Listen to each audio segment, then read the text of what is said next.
sound test. Can you guys hear the game alright? Something broke. I fixed it, I think, but it did still break.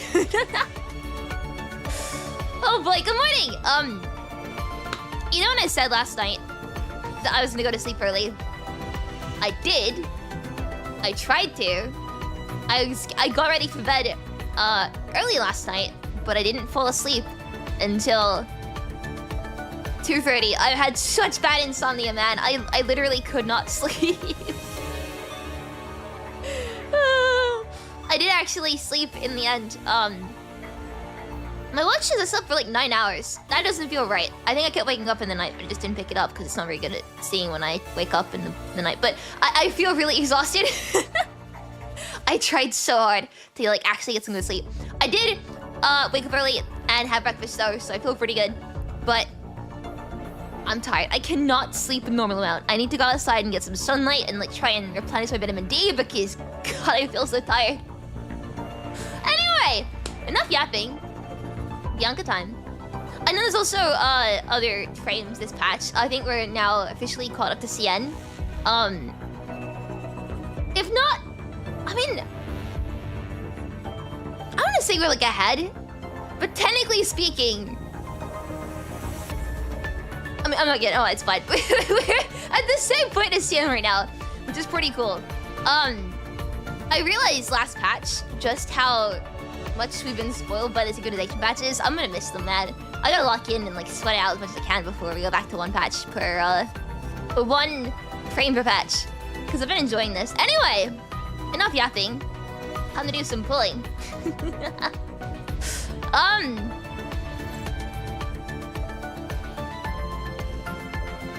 Would you mind if I did maybe some fatefuls, maybe?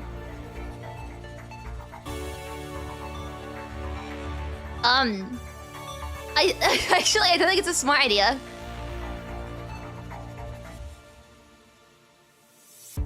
No, it is. You know what? It is a smart idea. I'm gonna do it. I'm gonna get Bianca. It's. I'm not a coward, okay? I'm not a coward. I want to pull on fate for Bianca. I have pity on both banners, but I want to pull on fate. So. I feel like I'm gonna regret this. No, I'm not. Bianca first temple. Watch this. Come on! No!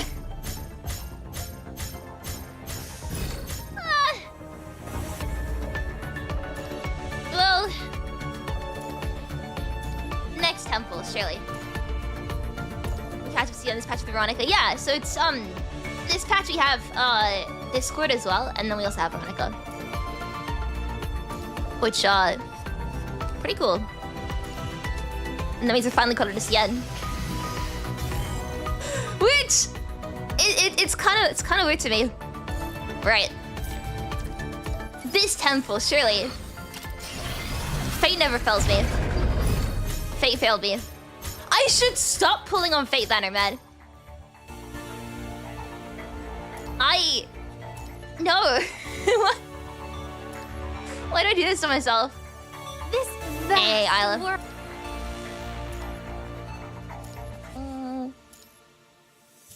Surely my next temple. Yeah, surely. Surely,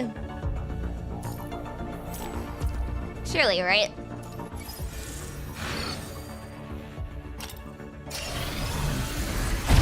Yeah!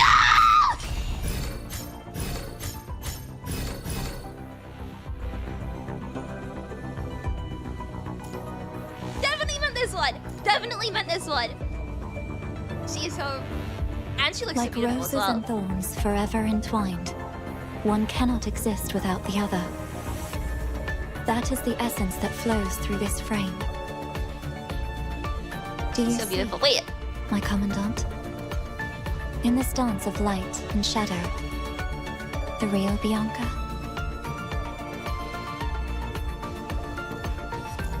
She's so pretty. Mommy's pretty, one of a kind. Hey, Nanami jump scare.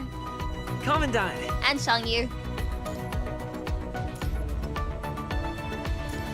Alright. Oh, Lulu jump scare as well.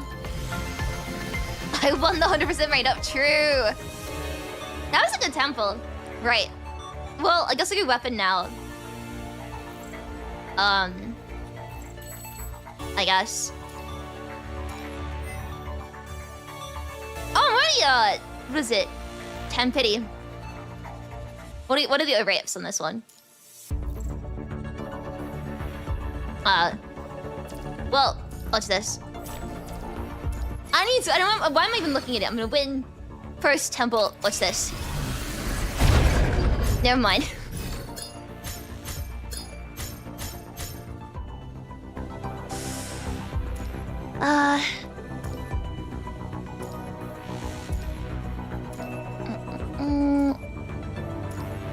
Just gonna lock in. We flew towards the sun. No, we didn't fly far enough. Watch this. I mean, I'll just do a temple, right? I'm usually pity gang on weapon matter, so if it comes for pity, that'd be really funny, but it won't. Yeah, pity gang. I'll win. Watch this. I'll win. Technically, winning 20 pulls is still got early. Exactly. That's a mentality I need to have. I'm hoping it's not off, right? Oh, that is on right. Yeah!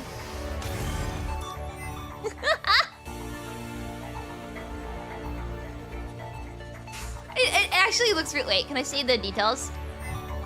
It does look really pretty.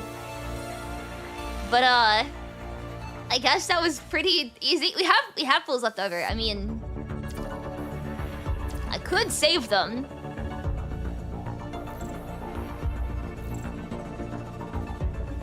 Or...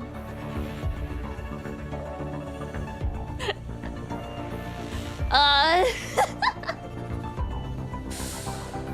could do like a couple more, right? Just a few more.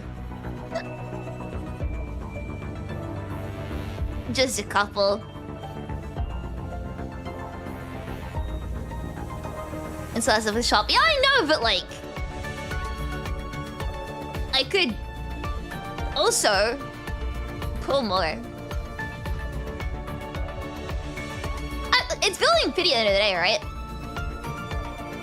It's building... I'm building pity. Watch this. I'm gonna be Bianca. I love building pity.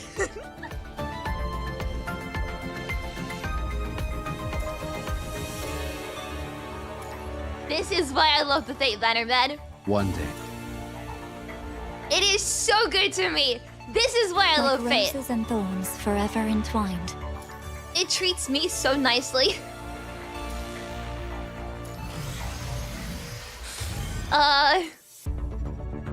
You wanna go again?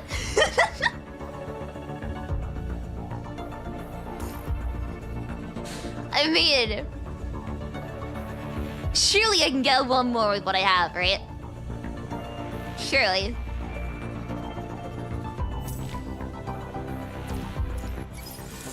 Watch this, Bianca. Ah, no!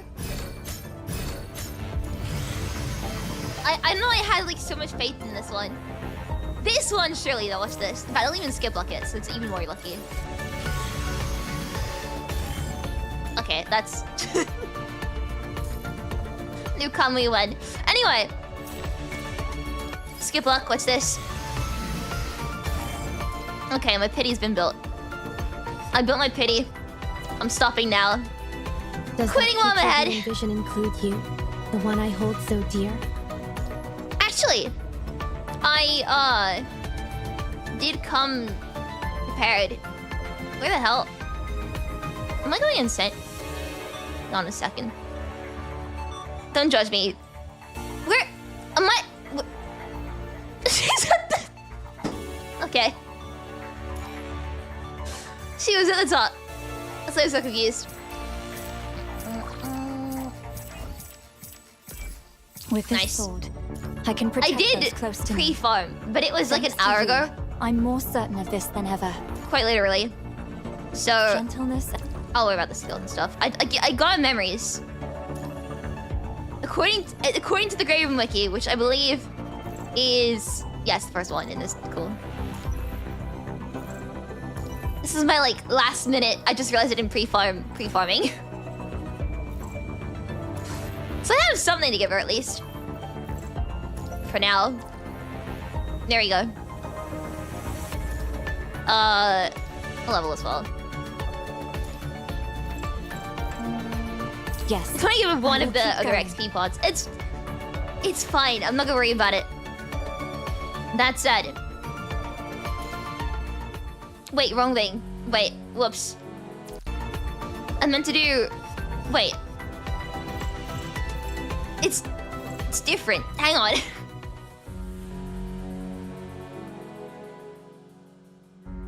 I was gonna do the tutorial, but... First things first. I actually did pre-farm gifts as well.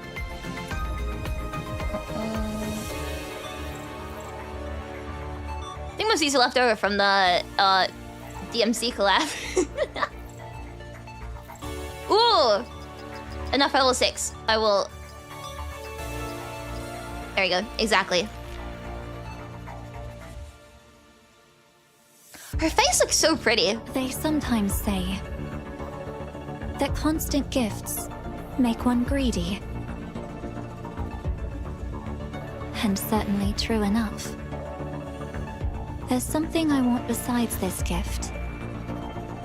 Perhaps you can spare me your evening?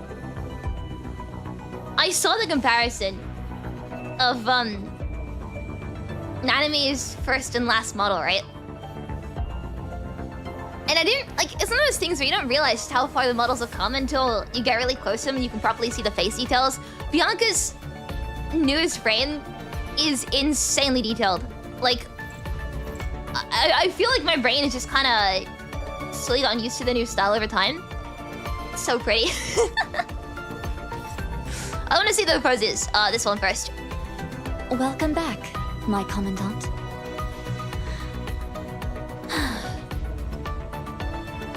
It's only natural to grow attached to places filled with memories. Especially the moments we shared together. Before I knew it, I too began to see this as my home. I feel like even the facial expressions are getting more detailed. I say this every single time, but if I ever look at the poses, my brain, like, all I can think about is, like, the technical aspect of it, and the tracking, and the animations, and, like, the details in the model. I am such a nerd that I have a really beautiful model in front of me, and all I can think about is the technical details that when it's making it look as good. I'm not okay.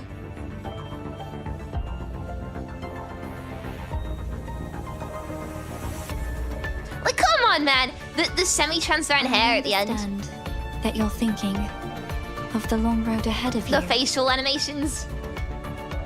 But my concern lies with what's in front of me. Before pursuing your dreams, The minute take details care in of yourself in the mouth and the face and the eyes. please take a break and let me shoulder your burdens for now, won't you? Like, come on! I know I'm a nerd. I know I'm like a massive nerd. But come on, man. It's so insanely detailed. It's not even fair.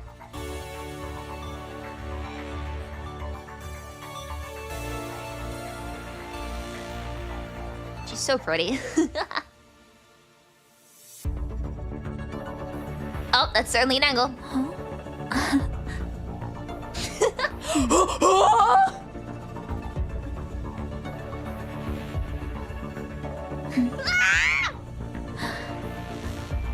Rest now. Rest now. Lean against me and drift off into sweet dreams. Those are some extremely detailed eyes. Whoa. Okay. Watch out! Commandant, stay close to me.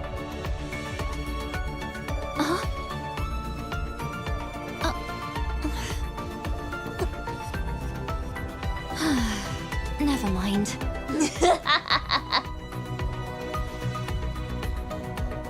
I really like that shake one.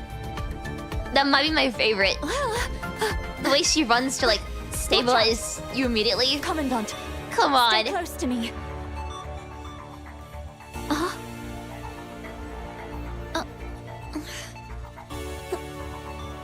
The facial animation detail. mind. Insane. It's so cool. It must have been a demanding mission. You were gone for so long.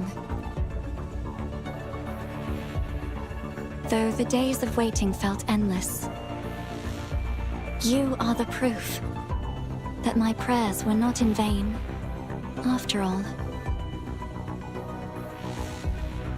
For they were sincere and devout enough to bring you back to my Aw. side from afar.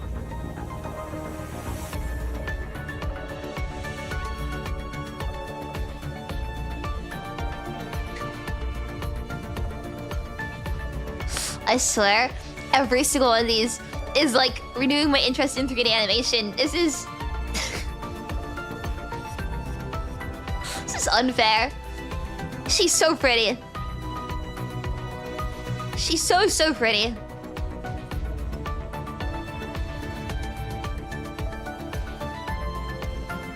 They say prayers carry our voices to the divine.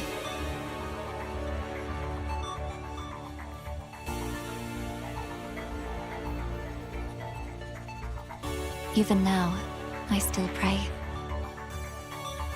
Though the feelings I wish to convey are no longer the same. Actually, I want a better look at the... Yeah, the things in her hands are so cool. Like roses and thorns forever entwined, one cannot exist without the other. That is the essence that flows through this frame. Do you see, my Commandant? In this dance of light and shadow, the real Bianca? So pretty. Wanna get her small animations? I know, right? I know! She looks insane! Wait, no, I think I missed one. Shoot. Oh, no, I didn't. Cool. Yo! Someone once said that stories are the art of time. As our moments together accumulate, they gather in my mind, scene after scene. Perhaps this is the story I cherish the most.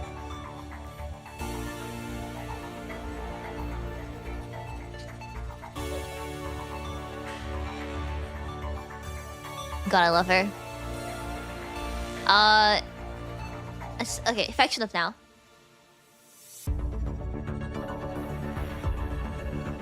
They sometimes say that constant gifts make one greedy. And certainly true enough. There's something I want besides this gift. Perhaps you can spare me your evening? So pretty.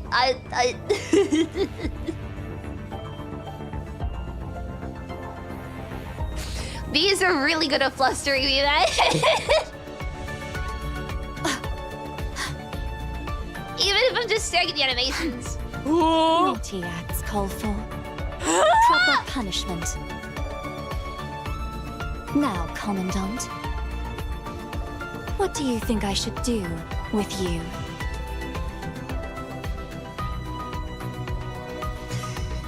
As I was saying...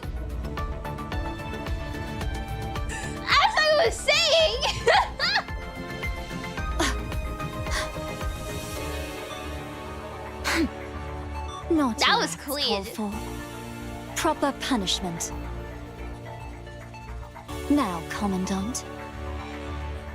What do you think I should do with you? I feel like it's dangerous to probably hold the blade like that, Bianca, but, sure. Oh god. Right. Should we do a tutorial then?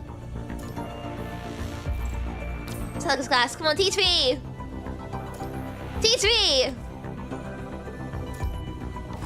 Let's learn. What was the voice story thing I stumbled across? As light breaks the darkness, my soul burns.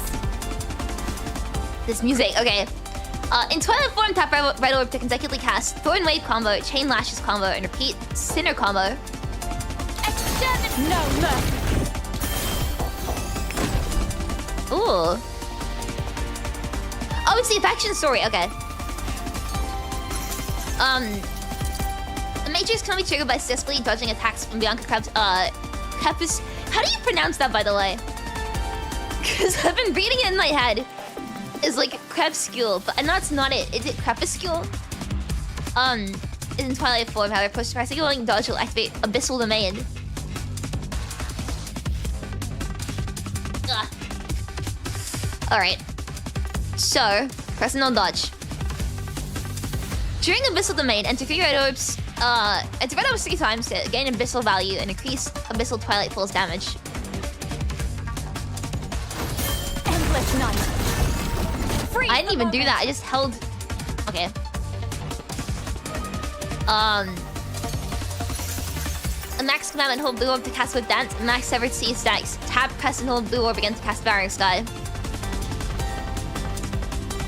Wait, huh? That went in one ear, now the other. Hold blue orb to cast with dance and gain severed sea stacks and press and hold blue orb to cast Barring Sky. So, press and hold, and then tap. Ooh! Okay. Consuming fairy stacks increases damage of signature move. Oh, okay. Play form has signature, cast Shadow Strangle. During time the calculation, gaining a single orb, undealing, dark damage. Untainted thorns. Cool. Tap press hold the core pacifier to switch Bianca's form. Oh, to have to. Is it 6? I pray for your fate. That's very awkward with my keybinds. Hang on. In Radiant's form, tap the orbs to cast Dawnbreak combos, 3 combos, tap the orbs to cast Light combos, gaining Commandment in Radiant's source value. No mercy. Exterminate! Max Commandment, hold blue orb to cast Sword Dance. Max Severed Sea. Okay, I've already. You've lost me on like what thing is called which. This was like the liquid and Cule. Just Cule. Oh, okay.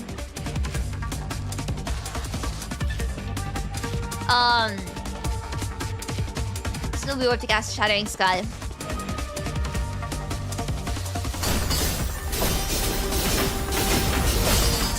Thunder. This withered light. The animations are nuts. Tap the ninja to cast ever extinction, dealing radiant damage, triggering time calculation, getting a signal orb.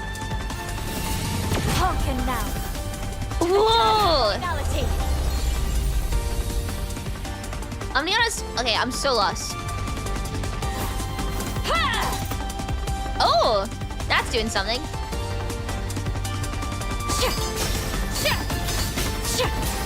Okay, so there's this. I remember. This withered light. Hearken now. But that's the same thing as last time. Finality.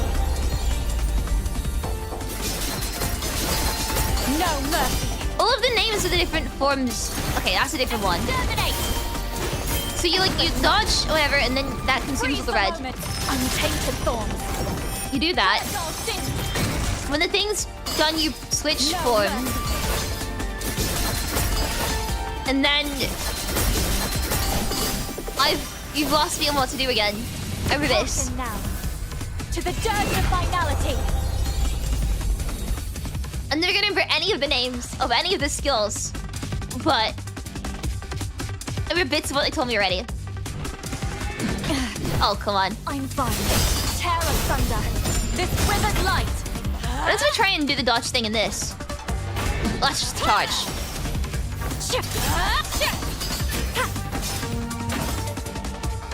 Okay. So we can only do that dodge thing in this. Freeze the moment. No. Untainted thorns. Purge all sin. You only switch forms realistically unless you just want to. Oh, okay. That makes things a bit easier for me. Alright. Day or night, I will always be with you. Ooh! I like the animation.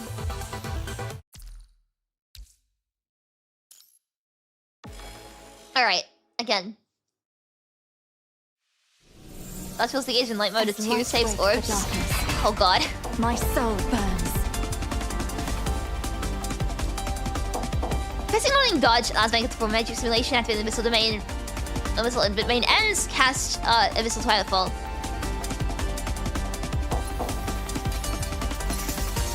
Oh god, my lungs. Endless night. Freeze the moment. Max commandment, hold blue orb to cast with dance. So return to silence. I think it's ready to press it again after that. And 24 press it to cast Shadow Strangle. Yep. Untainted thorns. Purge all sin. Isn't this just the tutorial again?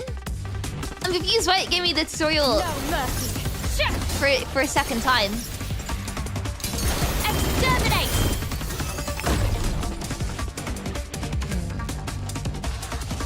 So it said, do this, Freeze the moment.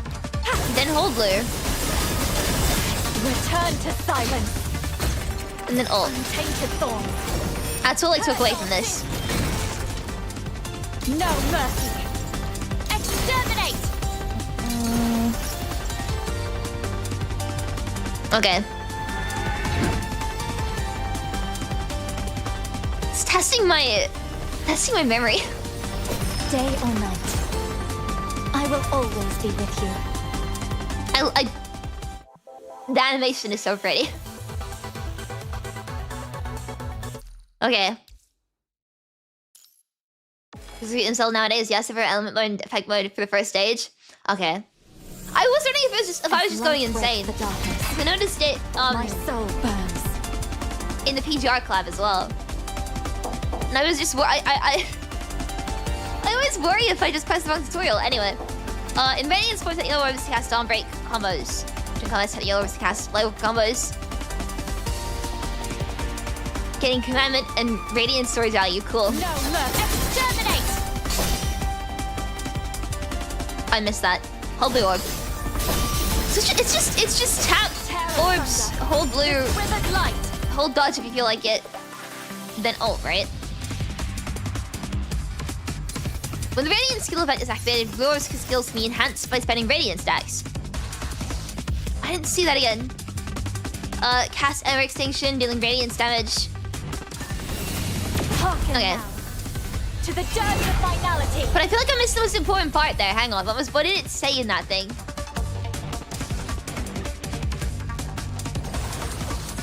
Day I'm gonna or retry night, that because I feel like I missed the important I part. will always be with you.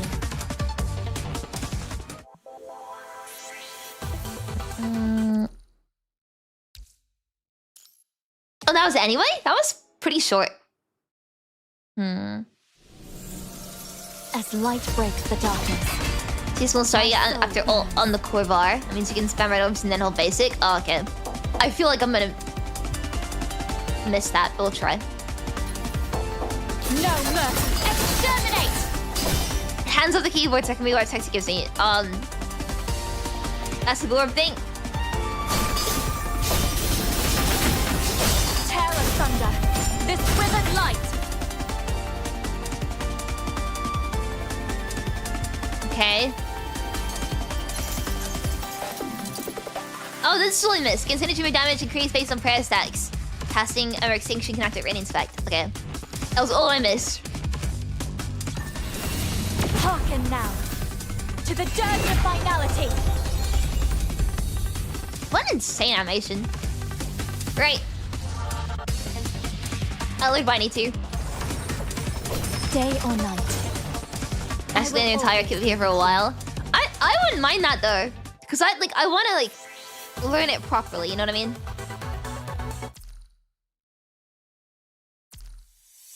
But if I learn the basics, that's all that's all I'm worried about and all that matters, right?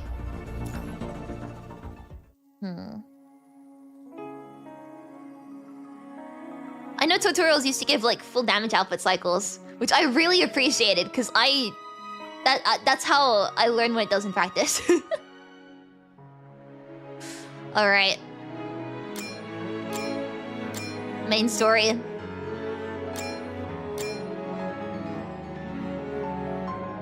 Let's do it, I guess.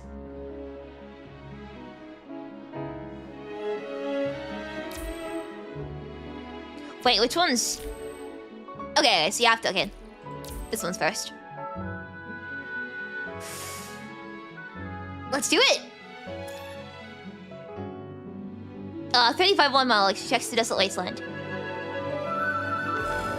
Right? New chapter time. If you want spoilers, I guess now's your warning to to leave. Whoa! The aquarium? Help! Someone! Help! How is this possible?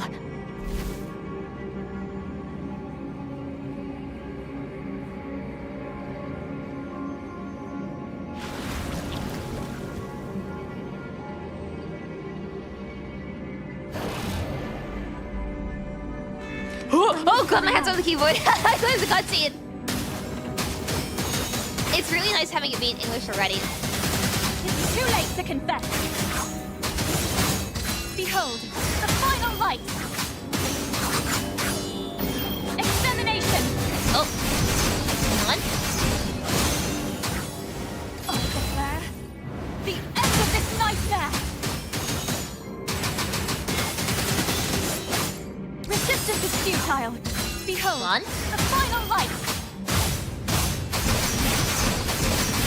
It is really, really, really nice hearing automatic English dubbing though. Especially I did enjoy getting Chinese listening practice in, which actually has helped me a ton recently. That and streamer videos. I've been watching a ton of them. So I'm picking up like the bits of Chinese I'm never gonna use. The aquarium, but how did I end up here? Like how to order food. To see what's up ahead.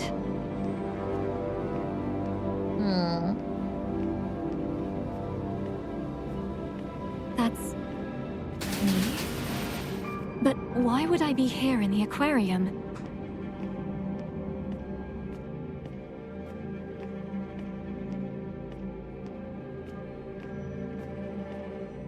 No, it shouldn't be! Kill her! It's me! Salvation shouldn't be like this. Sure, he's fine. Oh no, it's not Siri. No. Help! Help! The gate! The whole passage is blown apart! Dudes! We're stuck here! There's no way out!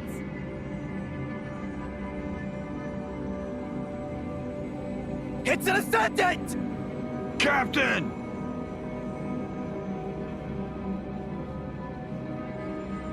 Oh. Oh, here we go again. The end of this nightmare! Resistance is futile. Come on. Resistance is futile. Behold, the final light.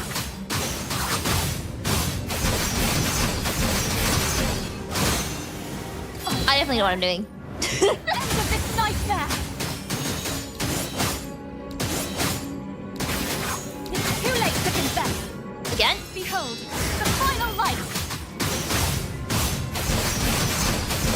on, you guys. The end of this nightmare! Try to solve she forgot how she works. I never really played this Bianca. Actually, I'm admit it.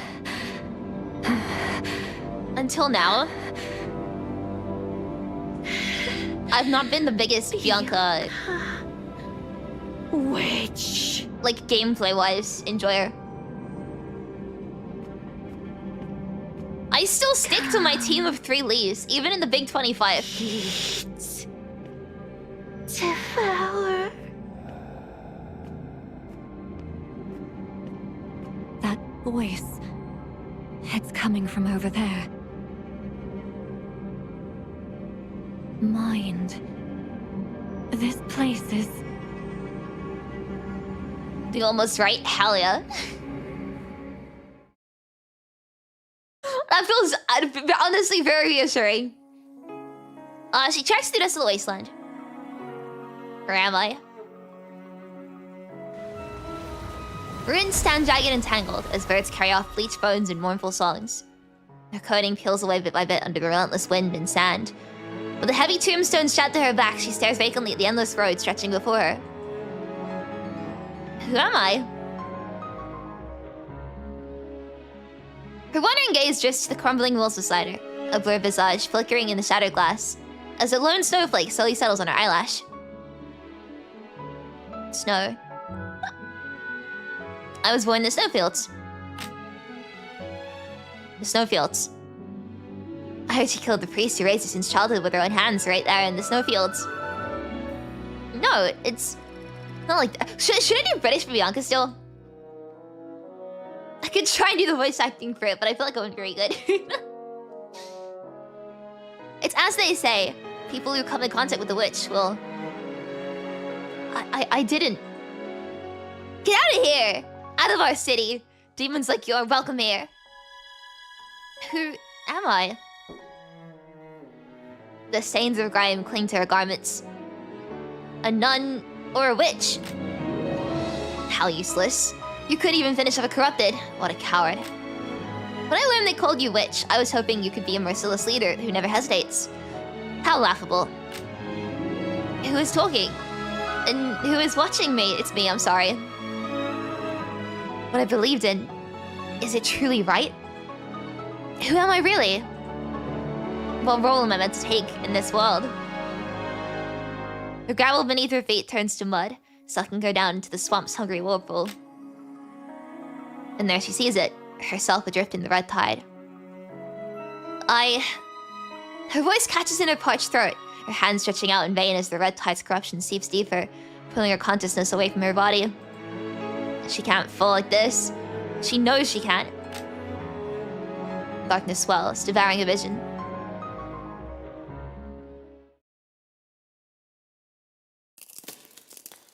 Oh? Bianca! Who is calling me?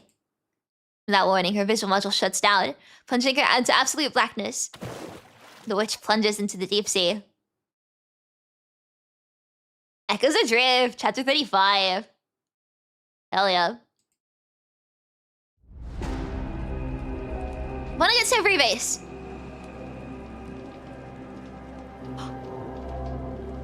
Mister, this is not the awakening time we agreed on.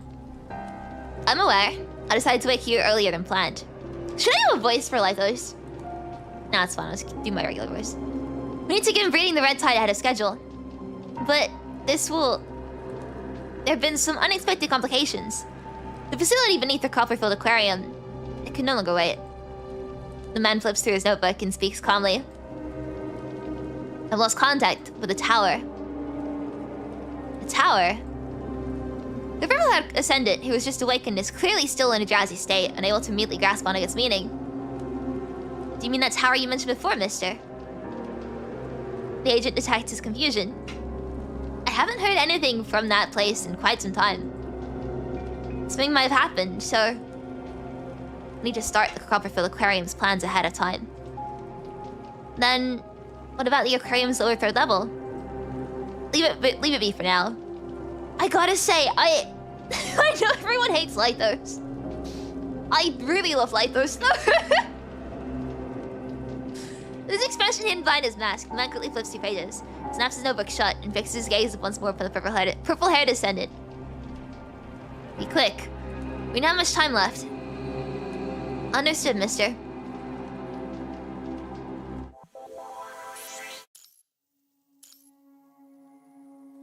Crimson are toy of our vision, silhouettes age like old film strips drift through memories, flickering with an uncertain light. This is hated. People hate like villains on principle. I've not heard very many nice things about him. So I just assumed I was like the only Lythos enjoyer, but... Anyway. As you browse through the file marked classified in the terminal, you and Lucy exchange a glance before signaling to Hassan that you finished reading. You'll find pretty much everything in there. I finished reading. Three rescue teams vanished when after the Confronting Aquarium, and there's been no word from them since. Confronting Aquarium. Confronting Aquarium. The name lingers on your mind and familiar yet hauntingly resonant, as an inexplicable sense of deja vu rises. Yeah, I wonder why. Nearby, the discussion in the conference room continues. Search and rescue missions don't usually get rated this high risk. Is there something dangerous inside the aquarium that can't be officially disclosed in a file? When the missing teams, 2 of them were on par with elite squads. Everyone gets close to no hate, as far as you know. Yeah, but like, I love everything about Lythos. I just think he's cool and interesting. Anyway, Ushio's gaze sharpens. The significance of 2 elite squads alone speaks volumes. I see. Does intelligence analysis suggest any ascendant's involvement? I wish that was the full extent of it. We suspect that even the force behind the ascendants might be... Me? Me? Oh! Sorry, I wasn't paying attention. It's okay. It should be off-duty time, but this mission to Confronting Aquarium can't really wait. Confronting Aquarium. The crimson swell of the red tide drifts once more across your sight, a hazy veil through which 2 silhouettes emerge like fragments sliced from old film reels, surfacing in slow motion before fading away. The Copperfield Aquarium. The one with only bionic exhibits? Yeah, have you heard much about it? After Babylonia left Earth, that place should have been left abandoned. But given it was a prominent Copperfield family asset, our archives likely still have visual records of it. I haven't really looked into it, but... Is Chico with one of the missing teams? Bianca with the missing teams. Or the baseless question slips out unchecked. How did you know? Just a hunch. Nicola. The mission briefing only mentioned rescue teams. We haven't said a thing about the purifying force so far. Where did you get this information? I'm hearing things. You saw it. I also saw some other information. Tell us about it. Hassan and Nicola exchange a glance. Let's talk about Bianca's frame. I saw Bianca in a new frame called Stigmata. She fell into the red tide at the aquarium. An ascendant used the sewers to avoid Babylonia satellite surveillance. When the red tide into the aquarium, and then... The blurry images freeze on grotesque heterosapien limbs. No matter how hard you stare, the red tide's illusion obscures what lies beyond. You saw shadows. I can't accept vague explanations like that. Maybe. Nicola's gaze now clearly carries a scrutinizing edge. Relax, Nicola. You and I both know the Graven Command is the last person to be doubted. Hassan places his hand on Nicola's shoulder. His words steady and deliberate. Okay. Nicola gives a faint nod and settles back into his chair, seemingly trying to gather his thoughts. Maybe this was the time prison. After experiencing such hallucinations, you have discussed the situation with Asimov. Simple deja vu fails to explain these intricate cause and effect visions, while dismissing them as mere fabricated memories and account for their starting level of detail. No, it can't possibly be a mind beacon problem. I've checked your mind beacon every way I can and more than once. There are no issues whatsoever. Given your experiences, I suspect the answer lies in the time prison. You mean, haven't been through the same events as you, but from what you described, this time prison sounds like a distorted timeline. Remember when you used the white noise device to connect with Selena inside the time prison? At the time your mind beacon was fully exposed to an abnormal time. That might explain the deja vu you've been experiencing at certain times. These visions could be fragments from such abnormal timelines. Is that so? I'm not sure. Humanity's understanding of the universe is still incomplete. We are all seekers on this journey. This is just one possible answer I can derive from the current circumstances. Have your visions given you any more details? Like the Ascendant's movements, or even replications of Bianca and Chico? Yeah, I couldn't see anything more. After exchanging another glance at Nicola, Hassan ponders for a moment. The mission goes ahead as planned. As for the specifics, we'll reevaluate once we've factored in the intel you've given us and figure out if we need to send in more people. And keep this under wraps. Don't breathe a word of it to anyone else. I'm like, you got it, don't worry. I can follow NDAs. The conference room door softly clicks shut from the outside. Silence settles back into the room. After a moment, Nicola speaks. I'm deploying a covert team to investigate the purifying force thoroughly. As for Corona, we need to move immediately to assess any potential intel leaks. Bianca only switched to the new frame just before landing, and Sigmata was developed into Corona's tightest security protocols. If there was a breach, we need to trace every possible vector and ensure it never happens again. But if it's not... Time prison. Visions. Asimov may provide a physical explanation for what me have been seeing, but until we have the data verified, I'll remain skeptical. For that to happen at this particular moment, I cannot but question whether there's more to it. I understand your concerns, but our primary objective is still the same. We need to extract Bianca quickly and figure out exactly what happened at the Aquarium. The Raven Commandant has extensive field experience. While these are just theories at this stage, if they become reality, whether it's a full-scale red tide influx or some ascendant engineering those heterosapien creatures, either scenario would be far more difficult to control. Nicola falls into silence but accepts Hassan's judgment without protest. Which leads squad to be facilitate Station Babylonia. Dark Aries. But I don't recommend deploying them for now. Cerberus is on a surface patrol mission and hasn't returned yet. There's... hiccups, man! There's also...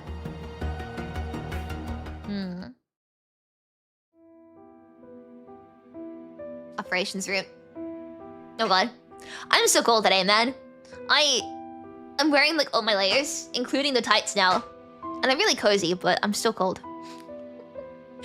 Following Hassan and Nicola's reassessment, the mission's threat level has been updated, prompting adjustments to gear and provisions.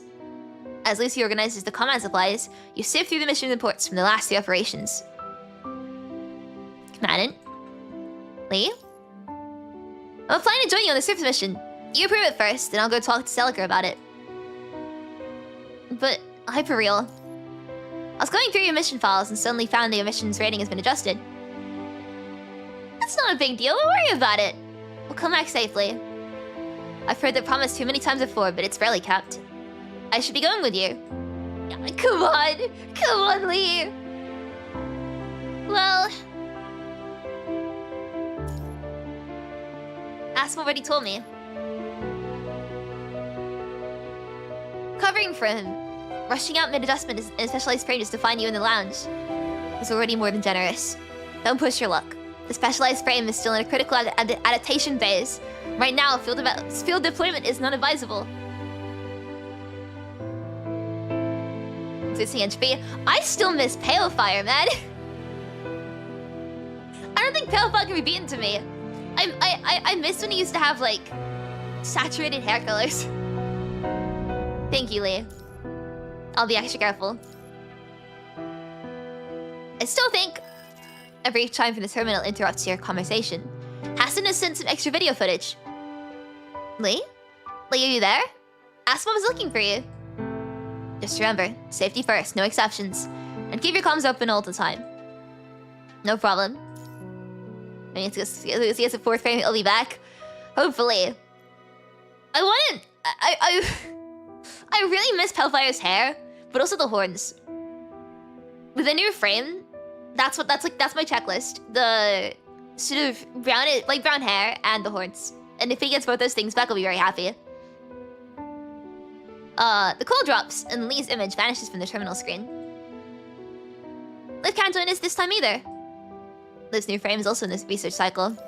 The Imperial frame has always been a work in progress. Ever since Liv got back to Babylonia, the Science Council has been wanting to revamp it, which means Liv has to be available to help them out constantly. It's gonna stay busy. Yeah, staying busy is good. Yeah, it's real good things. Everything will be fine eventually. It'll be fine. It's a notice from the transport aircraft. Some mission supplies just got delivered straight to the plane. We need to check the inventory as soon as possible. Sure thing. At this hour, most Babylonian soldiers and staff are tied up at their posts, leaving the corridor heading to the transport aircraft pretty empty. Just as you're about to pocket your terminal and head for the landing pad, it chimes again. A message from Nicola with intel from the third rescue team. This frame. Bianca? Bianca shows up on camera, wearing a dark frame you find both strange and oddly familiar. Our primary objective is to confirm the survival status of the first and second rescue teams, and locate Chico, the vice captain of the purifying force who went missing at the Aquarium. We've made it to the designated position. Below us is the copper-filled Aquarium. She shifts slightly, revealing a leaden. A grey ocean behind her that looks like a liquid graveyard, weighing heavily on the Earth's surface. Your own heartbeat drums in your ears as a shadow takes shape at the ocean's edge. A pale girl commands the ascent through a vision, her silent presence drawing your gaze upward, beyond the sea's horizon. That's... Come on, Commandant. Suddenly the Zilla of a film of construct materializes right before you. Bianca? Commandant... me? I'm... not at the Aquarium. Is this visual distortion from a mind deviation? Can you hear me? Tell me your exact coordinates. Nothing. She's completely unresponsive, like she can't hear a word you're saying. Careful. Tropical fish. Red tide at the Aquarium. Just like that, Bianca's image flickers a few times, and then she's gone. What just happened? Who are you? Come on, Commandant. The red-eyed girl just stands there, her finger pointing into the distance. What's over there? Now you witness the red tide surge backward into the ocean as a huge humanoid shadow starts to slowly emerge from the water. It's chanting a dirge, a sound as crushing as a tsunami. A jolt of cold sweat runs down your back as Evelina's harsh artificial sunlight snaps you out of that vision. That is, the lost remains of the hetero-humanoid twins. It's anyone's guess how the Ascendants managed to snatch the barely surviving twins. With samples in hand, breeding new monsters is clearly a breeze for them. Bianca's feminine words still echo in your mind. The Aquarium, the red tide, the hetero creatures. Before you can make sense of it, a sharp buzz from your terminal jolts you back to the present. Your transport is leaving soon. There's no time left. Your brain feels thick, like, honestly, yeah. Like a waterlogged sponge, as you fight against this intense feeling of deja vu. That's me because I'm tired all the time. Is this the medicine you need? That's right, thank you. Consciousness creeps back into your body, and the muffled voices of nearby people drift into your awareness. Lucia! Commandant? You're awake! When your consciousness finally returns, you find yourself lying beside the transport craft. Lucia and a familiar blonde-haired young man stand nearby, their faces etched with concern as they look at you. They were just watching the mission footage. At first, you were talking about Bianca's frame, but then you just took off. You walked forward without saying a word. Like you weren't even there.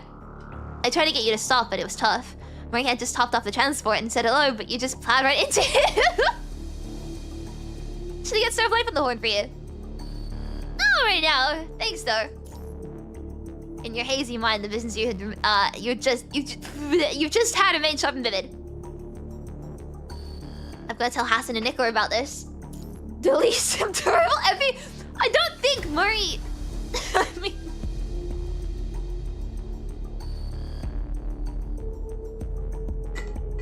gone. Regular terminal comms in Babylonia can be bugged. Outside the military's encrypted channels, classified intelligence is typically relayed in the old-fashioned way. On paper. A slightly urgent voice cuts into your thoughts. Departure's almost to go. Make sure you've got your personal gear and all non-essential personnel need to bail it now. I'm really sorry, but would it be possible to hold off on our departure? No go. This race has been too rough, especially in your drop zone. The punishing concentration is off the charts, and with these shifting winds, it's a real gamble for our flight. After I drop you, I still have to swing back and pick up another team headed for the disaster zone for rescue ops. I hear you. As your mind races through various possibilities, you catch sight of Murray getting ready to disembark. Ooh! We're gonna get Murray to do it instead? Oh god, Funnage. Just give me 10 minutes, please. 10 minutes before we take off. Thanks. But if you delay the flight, what if you need to pee in that time? Murray! Aquarium Commandant? Do you need something else? This is what I hate about, like, airplanes getting delayed, right? Because for me, I have to, like... I don't know if anyone else is the same. I have to pee as the last thing that happens before we take off. So by holding down this flight for 10 minutes, we need to go pee again. The young blonde man turns, a puzzled smile on his face. I still think you should get checked out at the start of life. What's this? Input vital information into the terminal. This is crucial. Please get the ship to either Celica or Nicola. They're not entirely sure this young man can be trusted, but given Lee's connection to him along with the fragments Nicola once mentioned, he seems like the only option left. At least this is a far safer bet than a transfer robot trying to transmit it through terminal. Dust motes hang in the harsh artificial sunlight. A cloud just passed, and blinding pinpricks of light pierce your vision. Everything around you feels surreal. Maurice stands before you, his image shimmering under the intense glare. Alright, but... no time to explain. Maurice steps off the transport with a chip, completely bewildered by what just happened. The deafening roar of the transport slowly pulls away from Babylonia.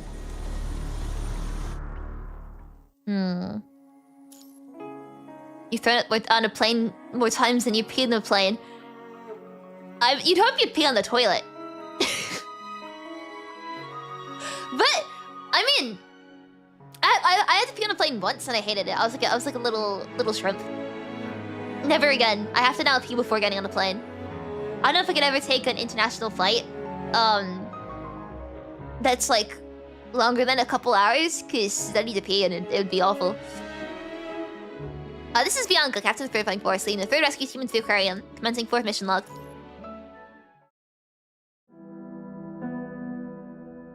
Good morning, Bianca. Did you do the prep work for today? I heard recovering. Hey, don't you jinx it. And then? And then he just died. Yeah, he had his head eaten, just like that.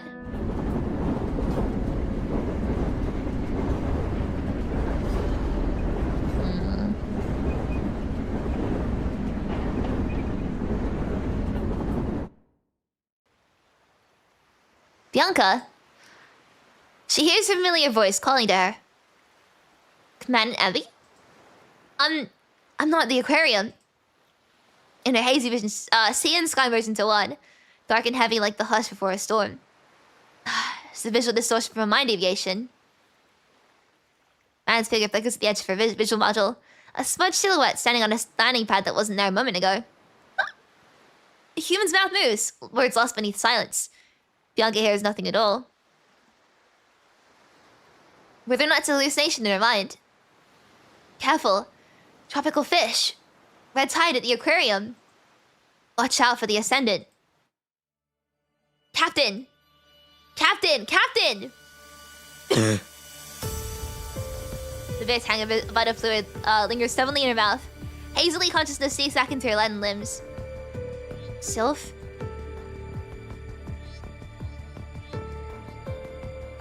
Barely recognizing the team member before, Bianca coughs up thick fluid clogging her throat, fighting to steady the pain lashing at her mind.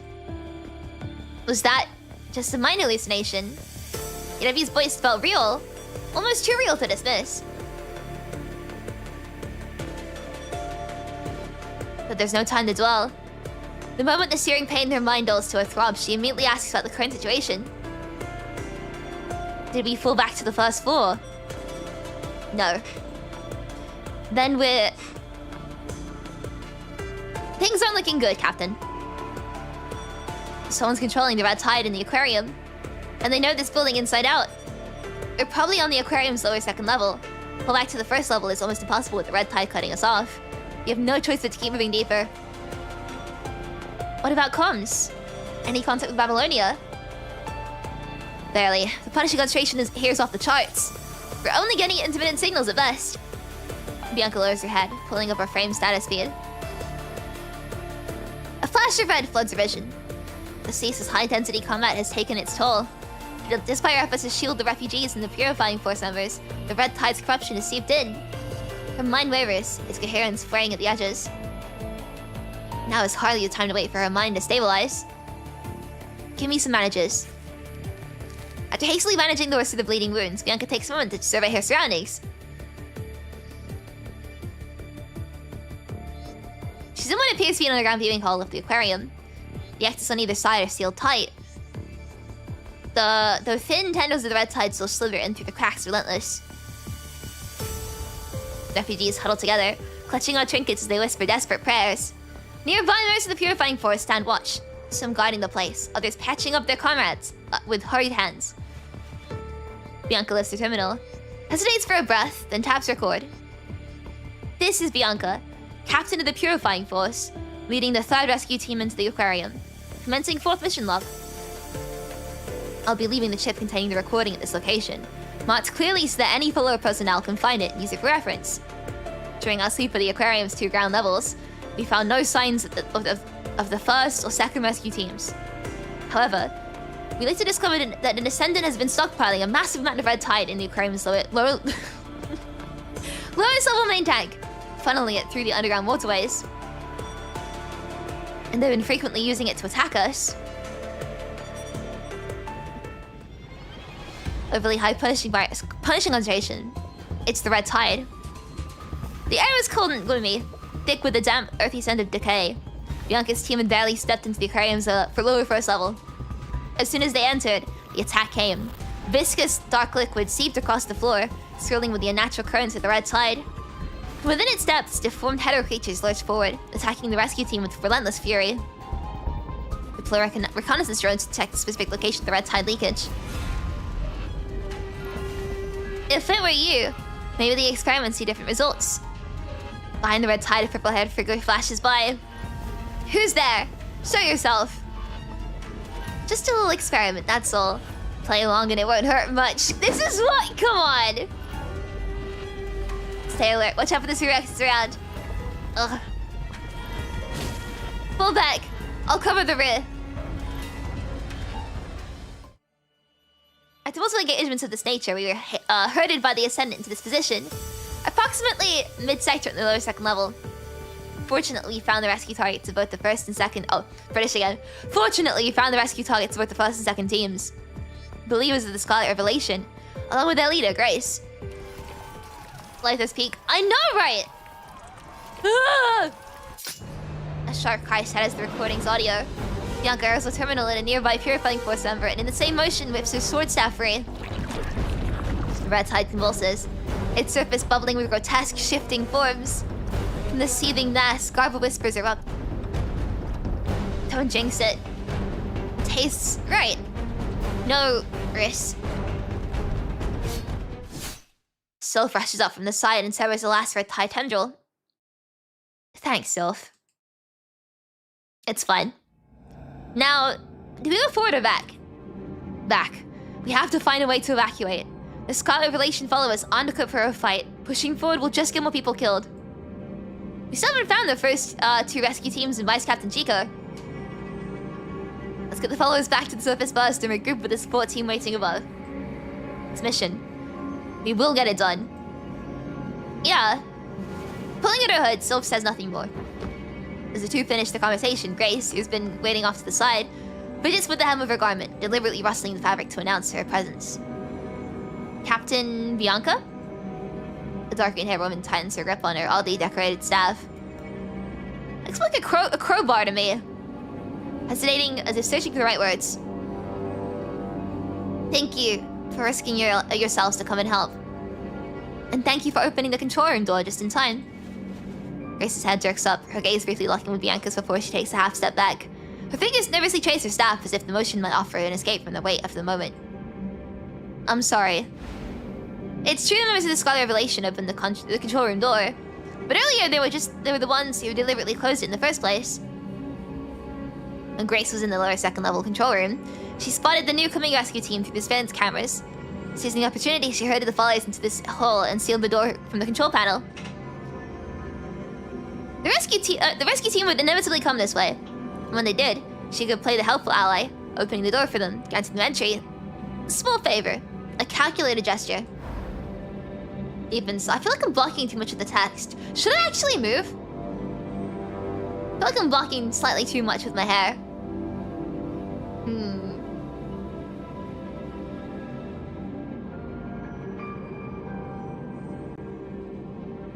Let me try something.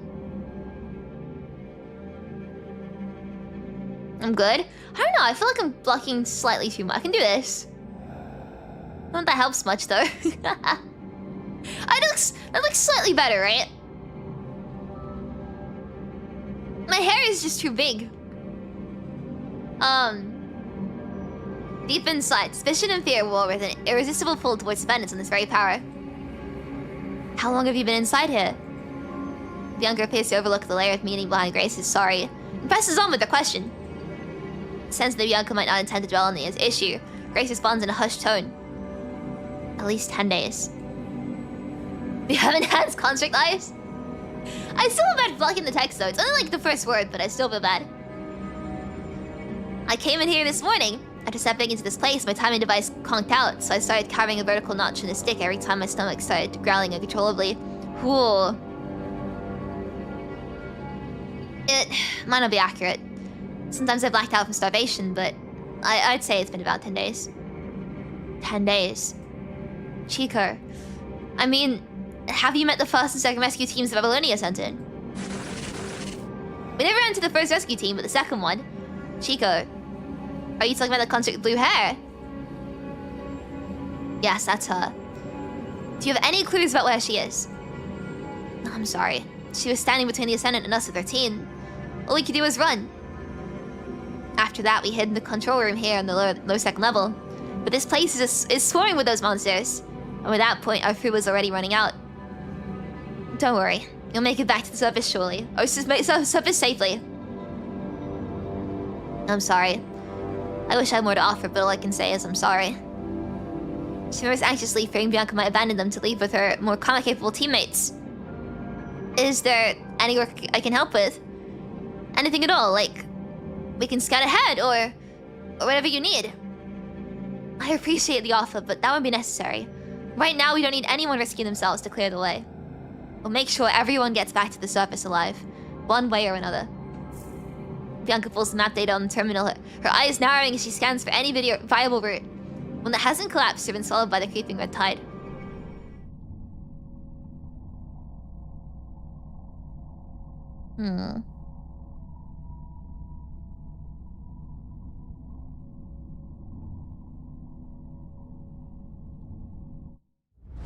Meanwhile, inside the monitoring room, the agent in black fixes his gaze on the figures flickering across the screens. My antennas definitely take a lot of space. Being in a model with a ponytail one day.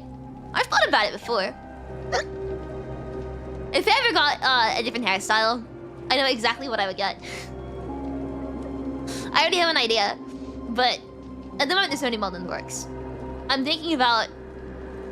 I'm not gonna say any plans just yet. I'm thinking about something though.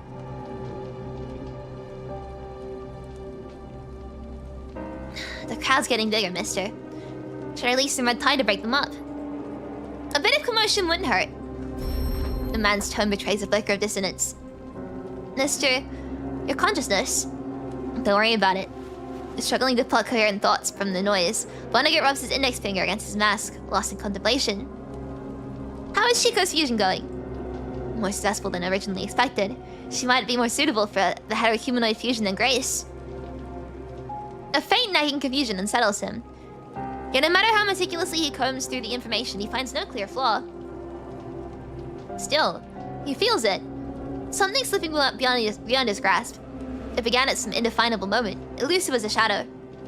The tower is cutting off contact with him. Once aware of this outcome, he scours every note, every echo, but not a single sign suggests the tower disconnect. Only after relentless searching does he uncover fragmented hints. The shift, the anomaly, might lie here. The Confronting Aquarium.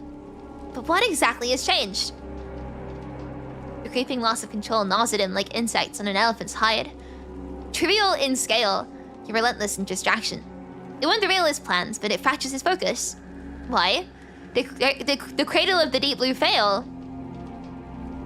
Did the cradle of deep blue fail? Did something unexpected happen with it in the tower? Or is it... This is the first accident beyond his reach. The first time he has faced the dawning realization that beyond his vision something lingers. Vast enough to eclipse the cosmos, blinding his perception. Yet small as a mere insect existing at twilight, its fragile flight swayed by a single breath. He acutely senses the doubt brought by the unknown.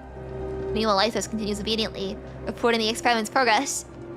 Mister, the fusion between Chico and the hetero-humanoid remains is going well. If we could integrate a strong consciousness into this red tide, we might be able to breed an even more perfect creature. For example, a captain of the purifying force. A more perfect creature means more possibilities, right, mister? Right. The subtle dissonance lingers, but the agent has already devised a way to cope with this creeping sense of losing control. As long as the tower descends, everything could proceed as planned. But if it fails to appear at the scheduled time, he will force it down. He knows more than one way to make that happen. Go ahead. Herd the lambs to your sight. There's still time for experiments. He gives Lythos' proposal as silent approval. After all, Confronting Aquarium remains theirs to command, and time is still on their side. Okay. Through fishes and heavy clouds, crimson light bleeds into view. For a favorite vision, the pale girl appears in silence. The transport craft's engine roars deafeningly in the air. Hey, Chrome! My voice broke. I've got the basics down. As he reads through the mission intelligence you provided, the blonde construct pulls up a map on his terminal and marks the location of the Confronting Aquarium. Given the situation, pushing forward from here might be our best move. If your vision is real. Come away! Speaking of the devil, Commandant, what's up with that hallucination thing? You all good? Need me to... I'm really fine. Kami jerks up right in his seat, only to be immediately shoved back down by Kamu's firm hand. His free... I miss Strike Hawkman. His free arm flails up and viewed both as C1s. I'm just worried about Commandant! Well, this commotion doesn't seem to have disturbed the right-hand construct. Waji! The deep in sleep, his mere presence radiates a quiet reassurance that wraps around you like a warm blanket, easing the tension in the air. Now that I think about it, this mission actually has 2 elite squads deployed. Seems President Hassan and Nicola have already verified the information you saw and reassessed the aquarium's threat level. Not 2 squads, 3. We received an emergency...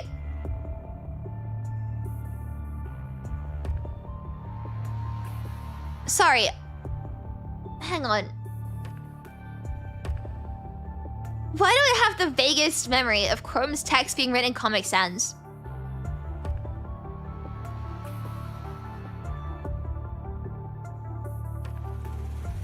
Why is that like a thought in my brain? We received the emergency notice mid-mission ordering us to wait and rendezvous with you. Also, during the briefing, Commander Nicola mentioned that... Why does it say like that? Commander Nicola mentioned that Cerberus would move straight from their patrol mission to meet us at the aquarium. They happen to be stationed at a conservation area nearby. It's only a short boat ride over. This is all very serious. Okay, I'm going insane. Did Crumb's old... I gotta look this up.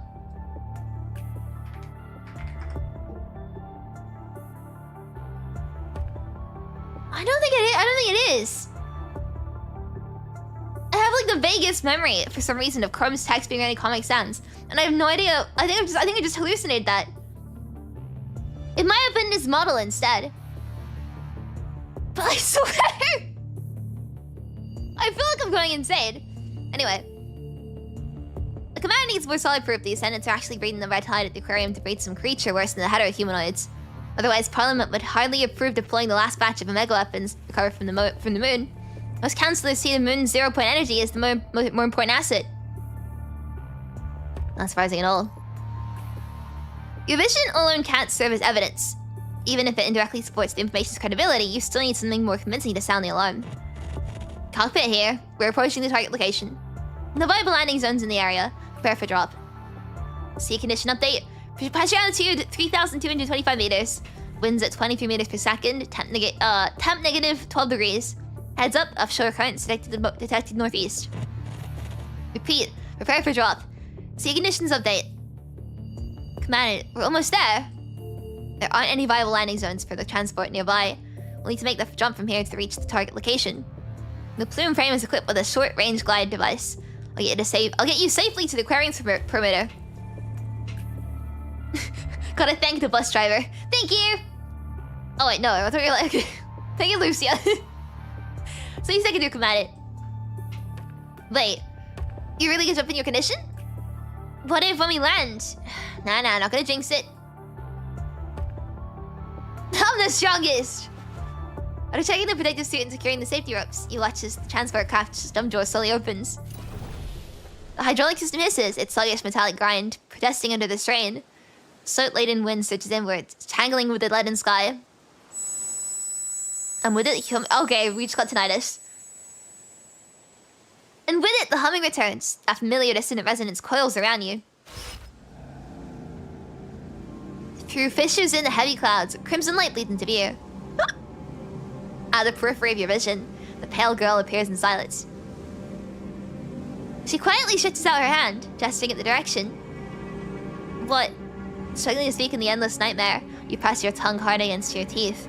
The sharp pain is the only anchor keeping your consciousness long enough to choke out the question. The girl's response is the same. A silent gesture towards the distance. What is going on? This time over, the pale girl hesitates. Her lips remain sealed. Yet a soundless voice echoes in your mind. Chaos. The word reverberates, inexplicably familiar and void of memory. Chaos. Seeing that you fail to grasp the meaning, the girl's arm jerks up again, insistent, forcing your gaze forward. Where towering crimson waves devour the horizon. And there, amidst the churning abyss, a colossal humanoid silhouette stands upon the sea. Wait. You squint, desperate to discern its face. Then the tide crashes over you. When your vision clears, what stands upon the sea has become... Bianca? Her solitary figure, slight against the vastness, stands upon the sea. Commandant. Her voice seems lost through the warps of the tempest, rising from the far edge of the world. Ascendant. Under the sea. Careful. Hatter reaches. Red tide into the sea. The winding red tide blooms beneath her feet as the female construct stands poised. Her expression of a fusion of sorrow and steel. Farewell. Your vision blurs once more, dissolving into a haze of static. Bianca! I wonder what everyone else thinks right now, because we're just standing at the edge of the craft, right? Like, staring out at the sea. Well, everyone else is behind us, waiting expectantly for us to jump. And now we're yelling out to the distance. The heel contact silhouette fades again, swallowed by the sea. The ascendant under the sea. You open your mouth to press the pale girl's...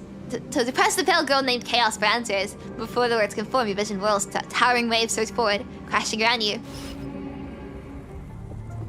Commanded. Commanded! Immersion. Command, are you alright? The wind howls in your mouth, sharp and unrelenting, as weightlessness twists your stomach. The world lurches, spinning wildly. I think you passed out just now. I'm fine. Below, the ground switches upwards, a blur of motion, until Plume's short-range glide device activates. And when your feet touch the ground, you collapse in a faceless heap. You're bleeding. We need to disinfect it. She reaches for you with unmistakable concern, her fingers pressing it gently against your nose. Only then do you realize your nose is slick with the coppery tang of blood. Don't worry about it. Let's wipe it with my sleeve. Lucy takes disinfectant from the medical kit and gives you basic treatment. Strikehawk, who landed nearby, also regifts with you. Probably just capillary rupture from the impact. Doesn't look too serious. Thank you, Wanchi. Let's hold here and regroup for now. Kami, scout the area and check the punishing concentration levels. Report anything unusual immediately. Got it. Kami and Kamu head off in different directions. After a brief rest, the dizziness from this vision gradually fades. Yet the haunting image lingers. Bianca in a dark frame, standing upon the sea, her silhouette seared into your mind like a brand. The sea area we dropped into. What's in that direction? At your direction, Lucy opens a terminal and circles a patch of the sea. According to the satellite map, below the sea area we just dropped is the copy-old aquarium. The aquarium. Due to your previous vision, the rescue plan for the aquarium is always focused solely on the interior of the facility. But since the Ascendants chose the seaside aquarium as their den, the objective can't possibly be just, easy red tide storage. What you really need to guard against isn't just the inside of the aquarium. It's the facility's large drainage outlets as well. We're in Cerberus right now. A moment later, the red-haired captain's voice crackles through the terminal. Cerberus, what do you want? Vera? Good, you still remember my voice. Oh my god, forget it. Something's up in the aquarium. I need your approximate location. You're about 20 minutes out by sea from the aquarium zone, assuming Noctis doesn't screw up piloting the boat. I need you to sweep the sea service and locate the aquarium's main drainage outlets in advance. The aquarium's drainage outlets? Explain your speculation. So what you're saying is, you want us to take our pathetic handful of mega weapons and set up defenses at the aquarium's drainage outlets in advance. There's no problem, right? Kamu and Kamui will bring supplies and money with you. That's no, you decided to start thinking. Thank you. Fine, we'll take your brilliant intel and sweep the sea for the aquarium's drainage outlets and guard them ahead of time. Let's hope your speculation is not wasting our time, Gary commanded. The terminal screen flickers a few times amid Vera's scornful laugh, then goes dark.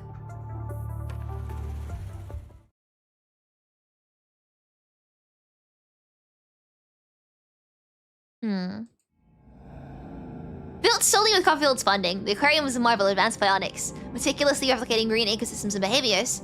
During the Golden Age, it had been a world-renowned testament to human. It had been world-renowned, a testament to human ingenuity. I'm feeling very thirsty today. I'm gonna drink some more real quick.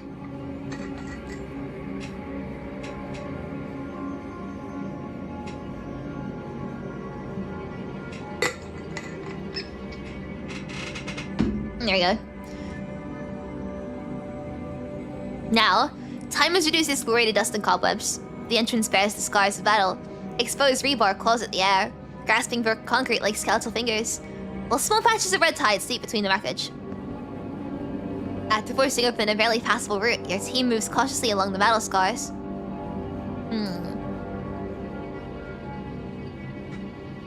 On either side, massive ecosystem tanks line the corridor, their glass walls still intact. Inside, schools of fish cluster together, untended yet still active. Aside from the battle damage, the rest of the facility is eerily operational. Almost too pristine for a place that should have been abandoned years ago, when the punishing virus first ravaged the world. If the aquarium really is the Ascendant's den, just how long has this been part of their plan? Behind the glass, a glint of light flickers in the pupils of the bionic tropical fish that watches in silence.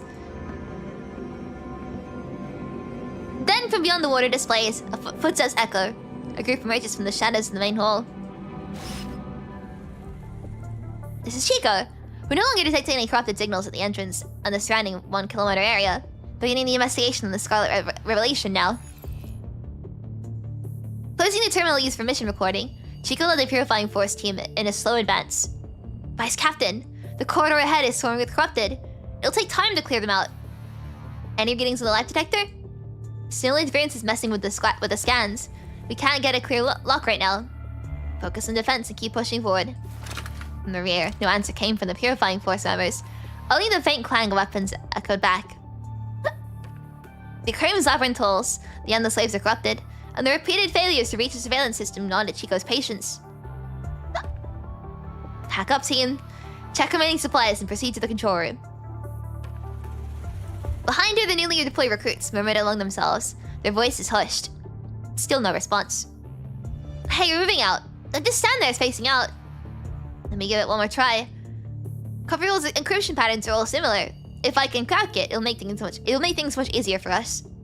Maybe the guy was just getting creative that day, or perhaps the ascendants altered the encryption. I really don't want to see any ascendants today. Hey, as long as you stick with the team, we'll be fine. The vice captain's here with us. They're calling me. I'll go ahead and clear the path. By the way, I requested a transfer all to your squad after this mission. We can... Called again. Nars hurried toward the front. Don't you jinx it. Shaking his head at the resignation. Delaport attempted yet another breach into the surveillance system. Unsurprisingly, the program rejected his access with a cold blinking error. He exhaled sharply before falling back into step with the team. On either side of the path, murky water shimmered, their depths alive with the mechanical glide of bionic tropical fish.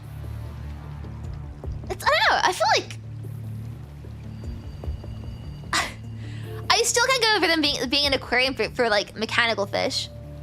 Like, I get it, right? It's about the novelty of it, but...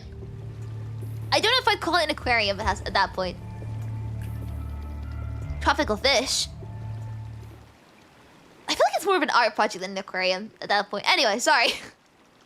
A faint, unnatural gleam flashed in the fish's glassy eyes. Wait, that's... bionic? That didn't make sense. Why was this active after all this time? The fish drifted closer, their movements eerily synchronized, trailing along the glass as he passed. How... Like a sailor lured in by a siren's song, his steps faltered, then slowed. No one noticed that he had already slipped behind the others.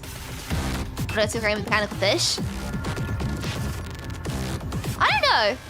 Because I feel like the point of an aquarium is to, like, learn about the fish, like the actual fish, and not just to see fish, you know what I mean? Maybe I'm looking at it wrong, but I feel like the point is, like, to see real fish up close. If they're mechanical, I would like, and that's the selling point. It'd be more like an art exhibit than an aquarium. Anyway,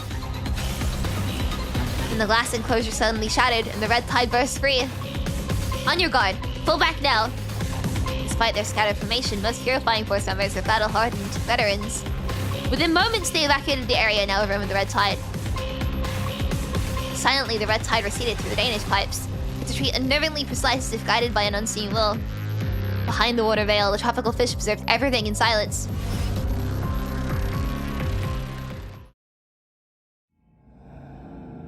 At the far edge of the hall, Bianca and its rescue team approached the area cautiously.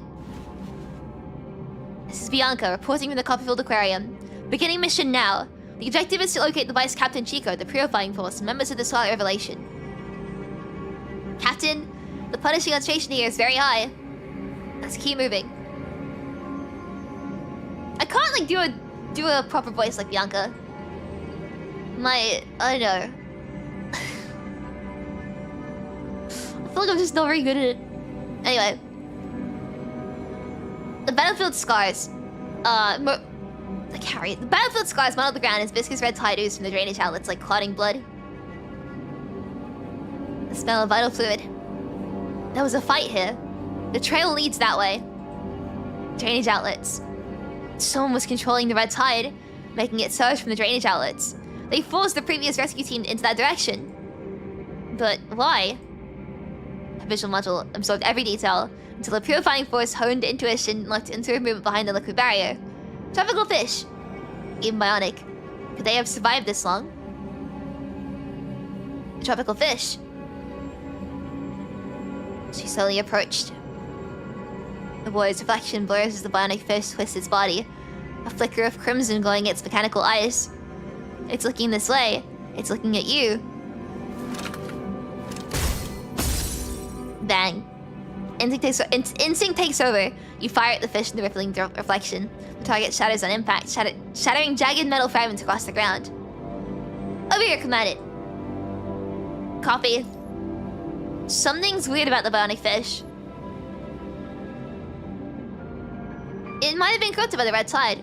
With the red tide leak here, the punishing concentration is way too high. It was just the protective suit's port, confirming it's still functioning properly. After injecting the serum, you take another careful scan of your surroundings. Hey, Wanshi. Once he is carefully examining the overturned tables and chairs on one side, there, crimson crystal clusters have already crept up to the surrounding walls.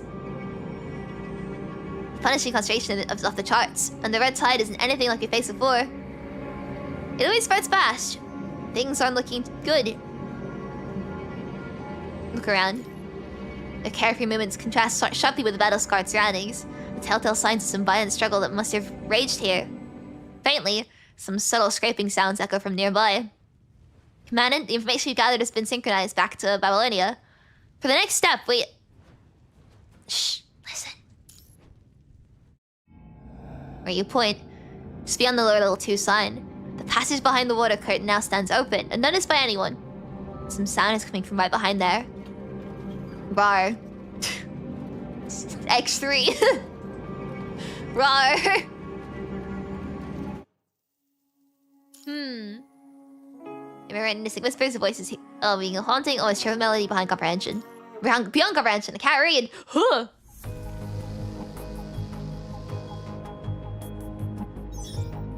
And that concludes the data report transmitted back by Chrome. The screen freezes on a pool of thick crimson liquid, its surface twisting.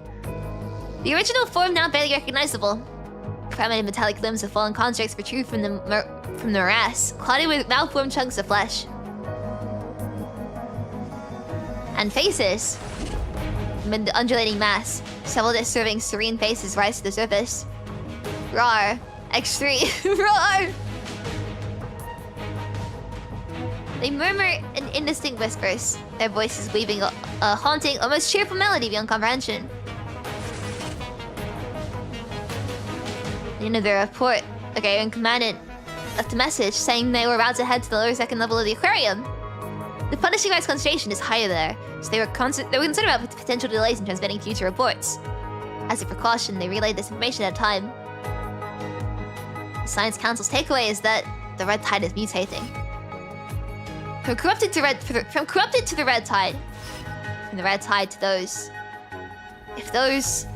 She deliberates for a long moment, unable to find more suitable words to describe that grotesque mass of flesh. Those hetero creatures in the red tide. If they were non-illusions created by ascendants, then... what Aquarium Commandant saw in the vision, that lighthouse is accelerating the evolution of hetero creatures through the red tide, would be an established fact. Projected screen displays a series of images, clearly illustrating this fact. Hell yeah, I like those. We gotta put a stop to this. Those mega weapons.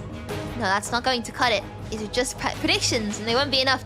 Nicola, we have the... Trust us, Nicola! It's enough to get Parliament to sign up for these mega weapons to be established in the moon. Right now, the moon is the only place we can ever make a mega weapon. We can even make a mega weapons. For a lot of people, these weapons mean their best hope of taking back Earth. You can practically hear the arguments now. Producing mega weapons requires 0-point energy. Right now, the only place in our controlled territories with 0-point reactors is the lunar base. We can't throw it away our long-term future for a quick win. The mere fact the Purifying Force captain and vice captain are lost to the Aquarium won't be enough to sway as councillors. Even the red tide influx alone would make them abandon their hopes to the 0-point reactors. Unless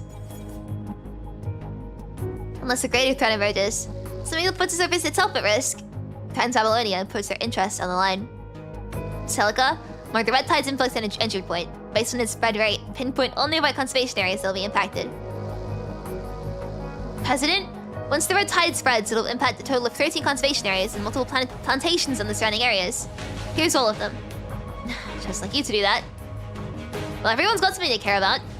Speaking of which, how's the lunar base inspection shaping up? 15.21% done.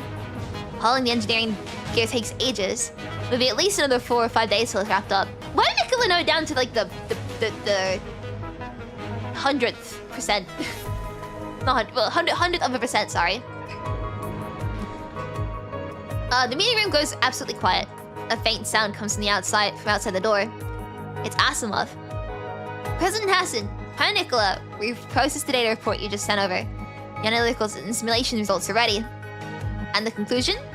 Our findings confirm that the ascendants are mass breeding the red tide under this aquarium. The punishing rise in the red tide is already showing signs of mutation.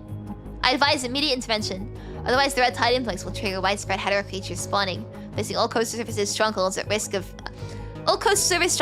total collapse. So if the mega weapons are no-go, is there any chance he could use the Longinus arsenal?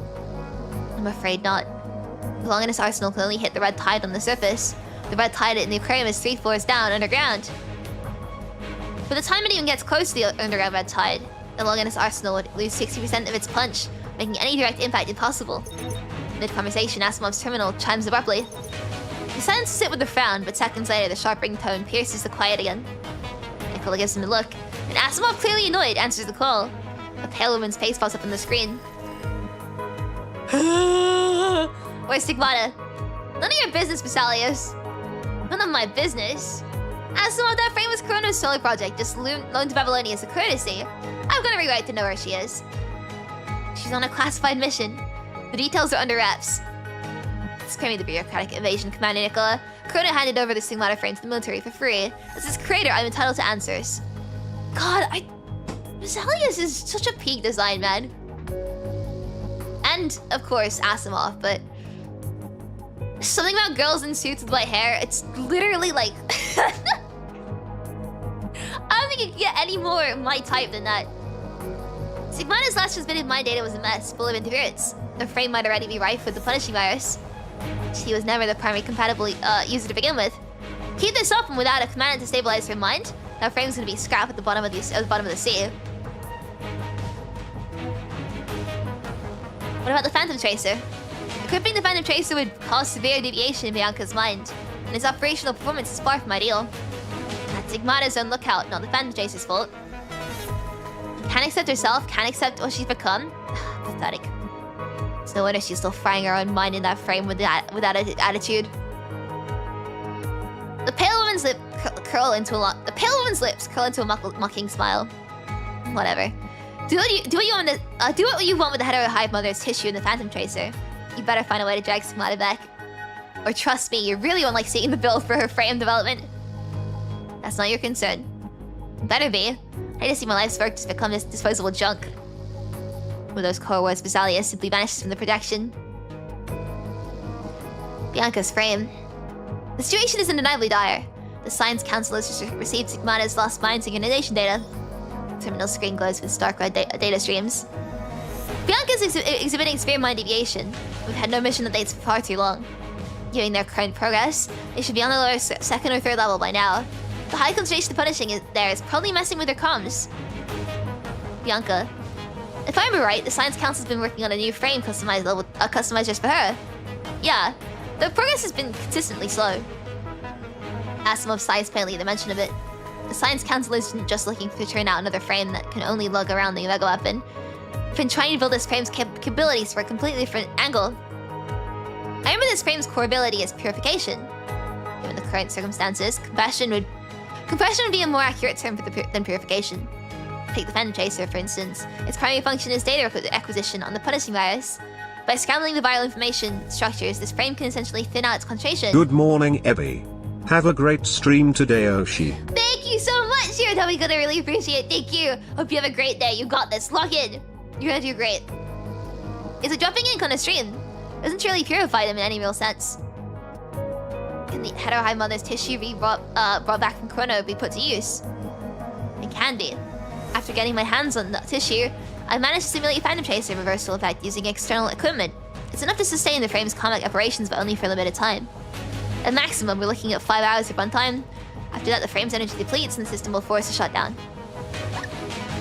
That should be enough for now.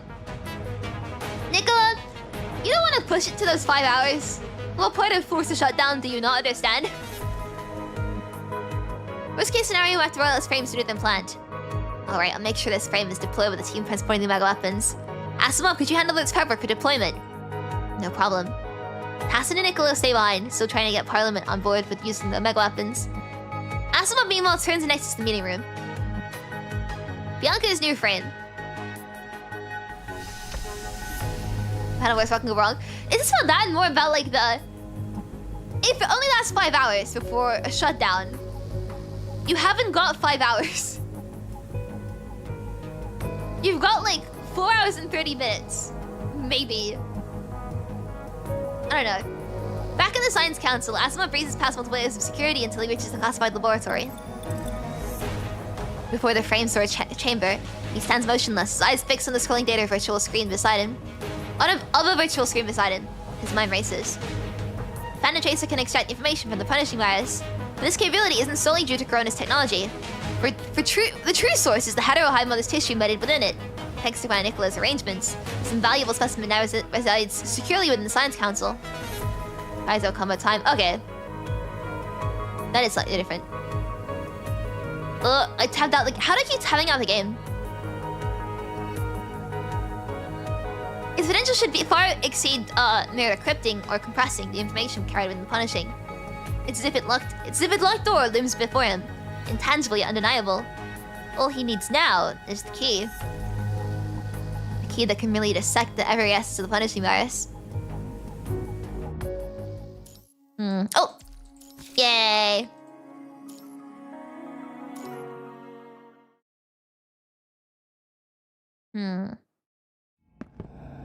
The punishing concentration in the air thickens gradually, disrupting communications with Babylonia.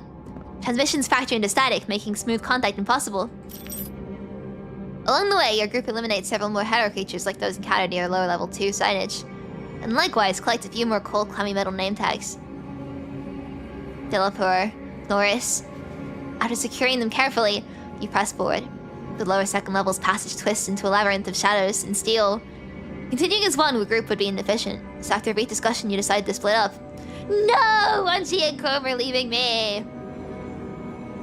Wanshi and Chrome take the left path, but Lucia leads the remaining rescue team members to the right. Yeah, go Chrome Wanshi!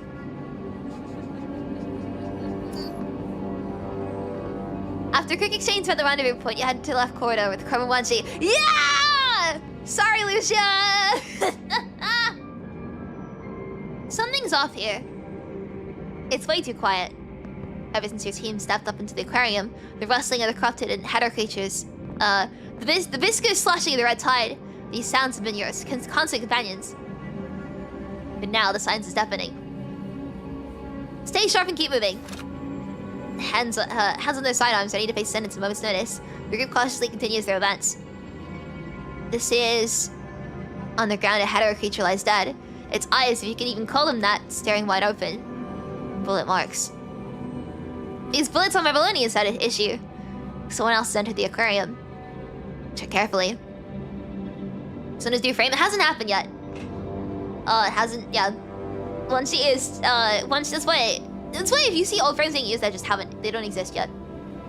Ascendants wouldn't bother with conventional attacks, but if not them, who else would be here at a time like this? Could it be Corona always lurking? But there's nothing valuable to swipe here. I hear something up ahead. A glowing gesture signaling everyone to stay quiet. A brief burst of combat echoes from ahead. Just a single gunshot before the passage falls silent again. Not this damn thing again. Suddenly a soft feminine voice drifts to your ears. Dog tags. Just my luck. More Babylonians. Damn, this place is huge. If I keep pushing like this, my leg's gonna give out. The voice gets closer, heading right for you. Ah! Ghost! Don't move. Stay right there. Pull your gun. Jeez, you just might give me a heart attack.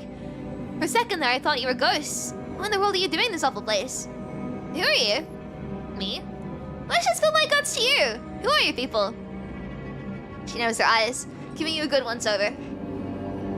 Oh, you guys must be the hotshots from Babylonia, huh?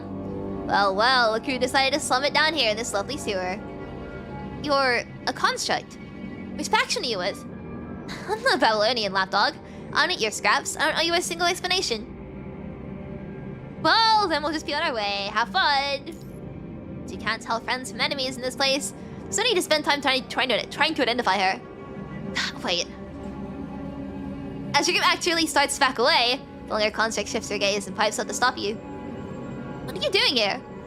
Does the aquarium have some valuable data worth I'm just gonna screenshot it. I love it.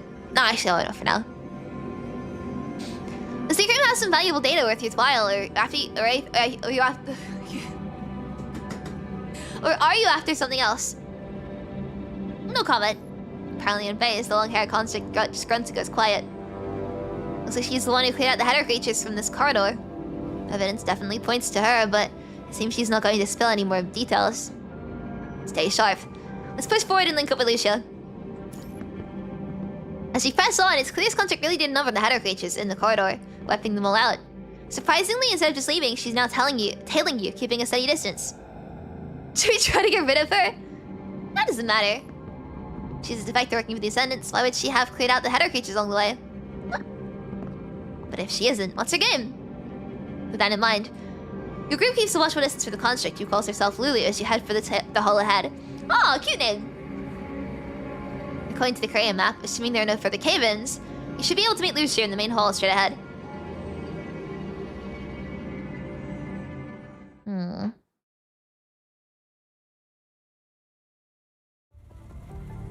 When we were in the right corridor, we saw header creatures devouring humans. Which quickly explains what just happened. Looked at the situation's even worse than we thought. Then we need to find Bianca and Chico fast. We can't afford any more delays. With the red tide mutating into these new forms, every construct soldier Babylonia loses becomes another enemy gained. More water time. I'm so thirsty.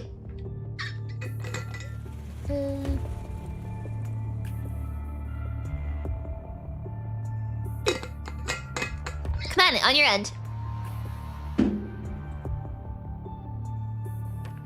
The battle construct keeps pulling at a measured distance behind your group.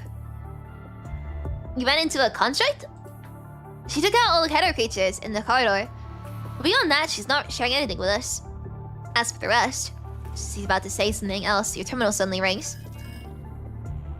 Surprisingly, there's a weak signal here. Chrome quickly opens his terminal and uploads a mission report he's compiled so far. Send Lucy to keep Lulu at distance and pick up. Can you hear me? I can barely hear you. The signal should be more stable now. I've been briefing you on an urgent development. Bianca's condition has become critical. What happened? Now's not a good time to be like, I told you so. Sally, as the technical director from Corona, just contacted me. Even they developed the Sigmata frame, they possess necessary systems to monitor its status. She told me that Sigmata is in critical condition and might just already be heavily corrupted by the punishing virus. Bianca's going through severe mind deviation. We need to find Bianca and Chico fast. We can't afford any more delays. Right, I'll have the standby support team bring down Bianca's new frame. Crepuscule. Yeah, only the Panda Chase has been modified into a cub. Has Parliament authorized the usage of the mega devices? Not yet. President Hassan and Nicola went into the main conference room quite a while ago, and there's still no sign of them coming out.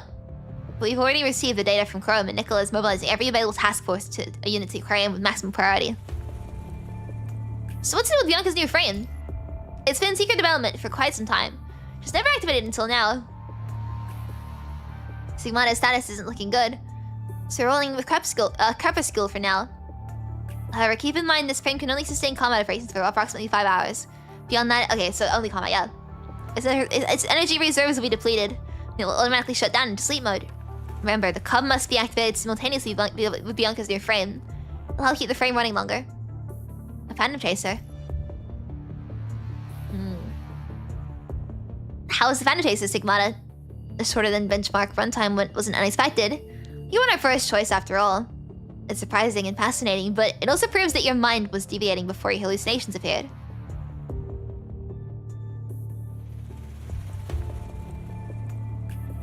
Bianca, she isn't the primary compatible user. I've never told you about this. Was this something you learned from another one of your visions? Yeah. As early as when having your mind beacon examination with Selena, you discussed these visions with Asimov. However, without any precedents for reference, he couldn't definitively identify their cause. Why isn't she the primary compatible user? During the technical development phase, Chrono designed constructs for specific functions, not with particular individuals in mind. Most of them are built with the functionality and technology as main focus. Once the frames are done, they mass screen compatible users from the database. Anyone who proves compatible can use them. This development approach is concerningly aggressive, as they're willing to employ any means to achieve their goals. However, this very approach enables them to compress this new frame development cycles to an alarming degree. Correspondingly, this type of frame doesn't have a long service life and is more likely to cause mind deviation. Bianca received modifications at Daedalus, so provided this frame is already archived in Chrono systems, it would naturally factor in any compatibility assessment. Before deployment to Copperfield Aquarium, Chrono offered Bianca access to Sigmata with one condition. She needed to provide sufficient experimental data in return. She accepted the terms. Asphalt lets out a soft sigh. Valoni is super particular when it comes to specialized frames. Aside from Imperia's unique case, every other frame goes through endless compatibility tweaks. They're always pushing the envelope technically, but never at the expense of safety. However, this method approach inevitably leads to greater research challenges, and consequently, longer development cycles. While you manage to develop an emergency coding to cover this amount of frames exterior before a departure, the solution ultimately cannot solve the mind deviation caused by frame incompatibility. Can a deep-mind connection temporarily smooth out the mind deviation? Yeah, but swapping out the frame altogether is still the best bet. I'll prepare Bianca's Crepuscule frame for transport and have it dispatched with the first service support team. Not only due to deliver the transport pod to her. Comms pulls out for a bit before Asimov cuts the connection. Doesn't look like good news. Bianca's already having mind deviation. Let's keep pushing. No sign of them on the ground floor, they're lower the first level. They're probably lurking in the uncharted parts of the second level or the third. Let's go. After a quick gear check, the team presses on. Surprisingly enough, the construct who calls herself Lulu keeps trailing your team, keeping a distance. I don't know what her problem is. Well, not problem, sorry, like her deal is. The path that is treacherous. Header creatures and corrupted constantly ambush from the sides, alongside the relentless red tide. Why are there so many header creatures? Behind you! Suddenly a vicious creature, hidden within the red tide, lunges down from the ceiling. Before its attack lands, a gunshot echoes through the air. As the gun smoke clears, the long-haired construct casually retracts the gun from her left arm. Thank you. No matter what, she's just saved a Babylonian soldier.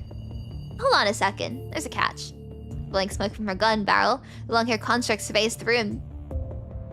I can see what you're up to. You're here to save somebody too, aren't you? I need you to help me find someone. Who?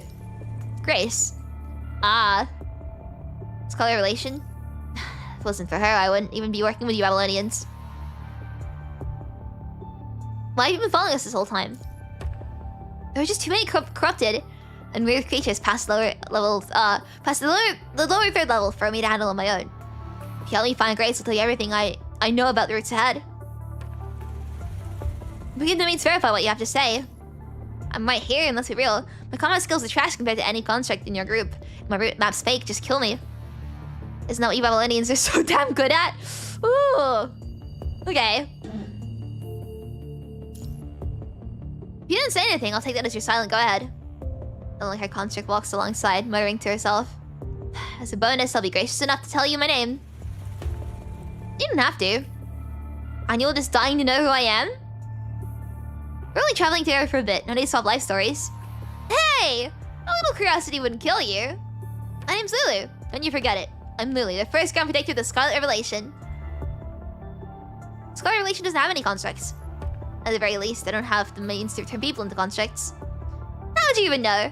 What if the Scarlet Revelation has a Grand Priest who can easily turn humans into constructs in a flash? No way. Never mind this. Never mind, this is getting boring. I'm just a construct rambling on the surface. And Grace took me in. I'm just tagging along to get by. Grace is always spouting that spiritual mumbo-jumbo. Who knows what's going on in her head? Before she left, she just told the old, weak, and sick folks outside, then the rest of her follows into here to seek salvation. With her gone, a bunch of idiots are already yelling about leaping into the red tide to find salvation. I had no choice but to come there myself. I'm not going to be responsible for those idiots' lives. She definitely rolls her eyes. Commandant? Lucy takes 2 steps back, her gaze still fixed on you. Can we trust her? I'm not sure. This construct's frame condition is poor. Doesn't appear to have been regularly maintained, and there are no ascendant-like energy fluctuations emanating from her.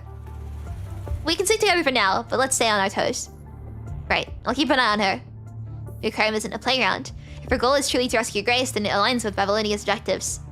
But if she tries anything, your team has more than enough combat power to handle her. Well, by the looks on your faces, have you two finally come to an understanding? Let's get going. Watch yourselves. If you fall behind and walk into a trap, then it's ready to bail you out. That's entirely what you're here for! That's like your one role to us. Well, that and also telling us the way, but it's like your second role to us.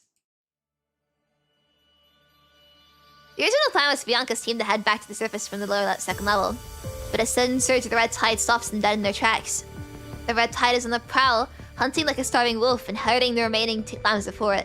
Bianca and Sylph are barely holding their own, but they've managed to guide the Scholar Relations virus to the shelter near the lower third level. The lower third level is massive. One section was designed for grand marine life performances, while the other twists and turns like a meticulously crafted maze. Here we go again. She twitches her ears, immediately picking up the sound of the approaching red tide. Devour, save, witch.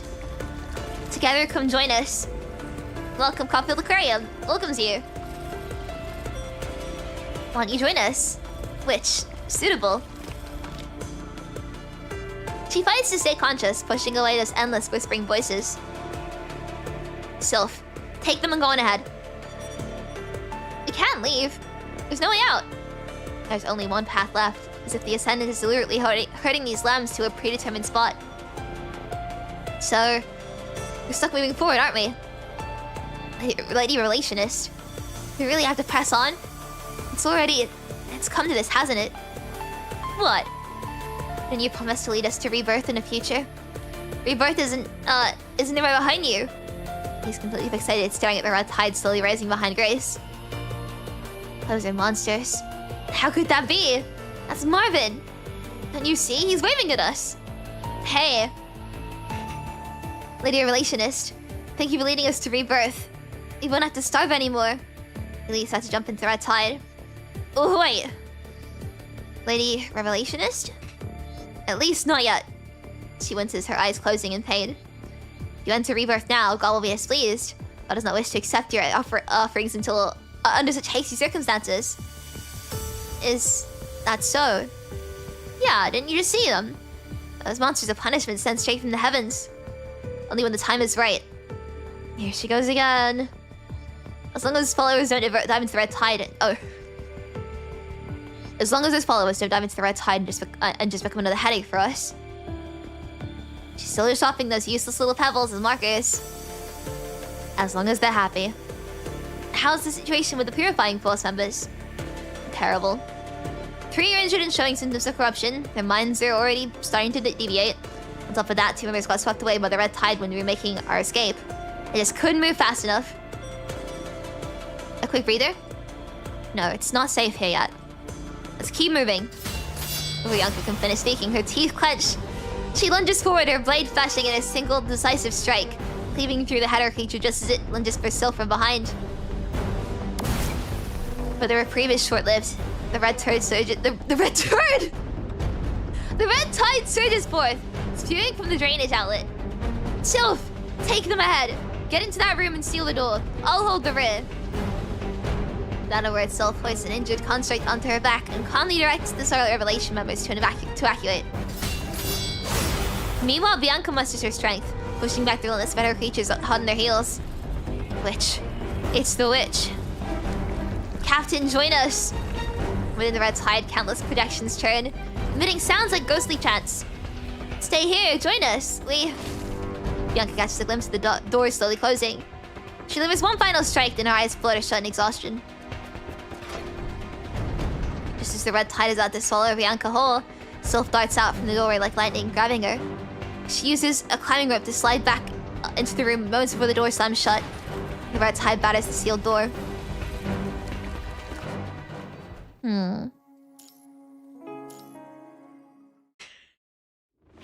The sea surface is not far from the Crepuscule Aquarium. The sky hangs dark and heavy as a massive storm brews on the horizon. A vessel tears through gloomy clouds. Does it really take this much effort to locate an aquarium's drainage outlets? Huh? This hellhole hasn't seen maintenance in ages. The fact they even found this place at all is pretty damn impressive. I smelled it. A drainage. Over there. Craven Commandant's intelligence is very accurate. Hey! Don't be such a fuss. Have you checked the punishing concentration? Hold on a second. Whoa. The punishing concentration here is way higher than in the waters we just came through. Not bad for the Craven planet. Enough talk. Let's get off the boat. The speedboat bobs precariously as it pulls up to the bench. Turning the corner around a sand dune, they spot a drainage outlet. Taller than a person, oozing a small patch of red tide that practically smells at them. The ascendants are as tasteless as always. Did they really breed all these? Not just casually eliminates a still-writhing hetero creature. A look of pure disgust on his face. It's not even the half of it. The red-haired construct kneels, examining the hetero creature's corpse. This isn't a hetero creature. This thing used to be human. Scraps of fabric, not yet completely corrupted by the red tide, cling to the mass of the flesh, likely what's left of some unlucky construct. Or maybe just some poor soul who wandered in. Ascendants. Annoying. Keep your eyes peeled. Given the heavy punishing concentration around here, Ascendants are probably still lurking nearby. That's perfect! Just need to warm up these fists. Mission first. Get the mega weapons deployed near the sea surface outlet. Those two from Strike Clock better pick up the pace. I'm afraid. She narrows her eyes, sensing actually punishing ice in the air. Afraid the Ascendants have already gotten wind of us the moment we hit the beach.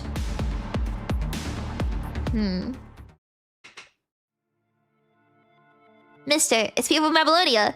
They discovered the abandoned testing grounds. On the monitor, the better construct stares provocatively at the microcamera, clearly tracking down such electronic devices as no set for Babylonia personnel. Mister, should we drive them away? How is the fusion of Chico and the heterohumanoid progressing? The incubation isn't complete yet. The progress has been smooth so far, but it'll take more time. Open the floodgates. Unleash the red tide that's built up at the bottom of this abandoned testing grounds. Mister? No, this is rarely ever stumped. Chico's incubation isn't complete yet. She's still in a storage tank on the lower third level. What I'm trying to say is, if we release the red tide, the experiment might fail. Once those floodgates are open, take Chico and head for the backup facility on the island to keep going. We've already left enough materials there. Mister, what about you? I'll stay behind to handle the storage tank situation. Once I'm done, I'll catch up with you at the island. I see. He immediately leaves the monitoring room. Vonnegut stands in the empty room, his eyes clouded with a thought. He flips through the surveillance feeds, watching Gary and Commandant and Lucia's group close in on Bianca's location. Gary and Commandant. Epi. Me! He murmurs the name under his breath. This brings to the tower. Could it be because of you? The purple-haired Ascendant drifts like a phantom through this graveyard of her own making. He expertly weaves through the tight spots, with the creepy hetero creatures acting like docile kittens at his command. Here. He comes to a halt right over the massive red tide storage tank. Well, that's a new one. He narrows his eyes at the eerie tentacles poking out of the storage tank side. A slight frown creasing his brow. Doesn't matter though. We won't derail what we're doing now. Alright then. Come along, Miss Monster. The instruments around the storage tank hum along steadily. Everything is playing right into his Mister's hands. Paper crane execution chair morphs into a huge mechanical contraption, effortlessly lifting the bizarre humanoid figure right out of the storage tank. What an insane looking design. It's okay. It's almost over. His voice is gentle as if he's trying to soothe the bizarre, unconscious humanoid figure. Paper crane lifts her up and trails slowly behind Lythis as they press onward. There's an underwater passage leading directly to a nearby island. A route Mister established long ago as a backup plan, meticulously prepared in advance. Being Chico's suffering? I want to be in Chico's position, man. Should have been me. Now, as long as Chico suddenly starts flailing wildly. Chico? The execution chair reacts quicker than Lythis can, clamping down hard in Chico's limbs as Melvitz dig deep into her flesh. Chico. Gaz moves closer to Chico to figure out what went sideways. We already pared down this construct's memories. That should have... The aberrant humanoid seems to have completely lost its mind. She thrashes wildly, ignoring Paper Crane's restraints. With a grotesque twist of her body, and the cost of chunks of her own flesh, she breaks free from the execution chair. Chico, over here! Follow me. Just like how he handles other hetero creatures, Liz tries to get close to Chico. This immediately unleashes countless red tide strands that coil around him like a toxic cloud. But Chico, now merged with a hetero humanoid, clearly isn't fazed by these attacks. She aggressively closes in on the purple-haired Ascendant, slashing at him without a moment's hesitation. Lythis curls up in the execution chair. It envelops him like a custom-made cage, keeping him perfectly protected. Where did things go sideways? She go before him clearly has no self-consciousness. Why would she awaken at this moment and develop desires to break free and attack? After her strike misses, she gives up her attacks and vanishes in a flash. Her eyes remain vacant as she's performing these actions unconsciously.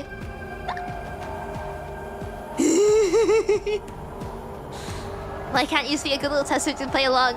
Real! Transcending death, isn't that humanity's pursuit? The purple-haired ascendant lets out a soft sigh as his favorite crane, doing exactly what he wants, takes off after Chico in the direction she ran. Should have been me!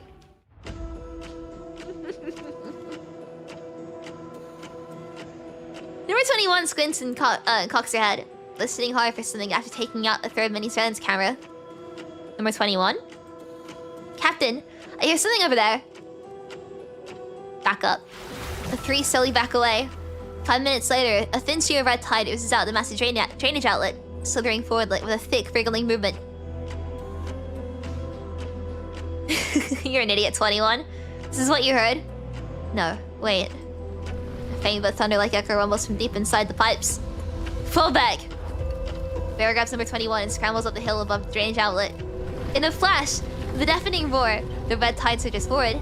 It's like a dragon driving into the sea, swelling everything in its sight. Damn, they're really going all out just to take us down. Wait. He just stares, dumbfounded at the red tide gushing below. You're really gonna clear this place out with a handful of mega weapons we brought? Partai sealing off the drainage outlet. Something big must have gone down inside the aquarium. The Ascendants wouldn't just ditch this hideout to deal with this. Noctis, get around back and bring the boat over here. Number 21, find the floodgates. The red-haired construct stares down at the red tide below, her expression completely cold. Her terminal crackles with a cacophony of static. This music is so good, by the way.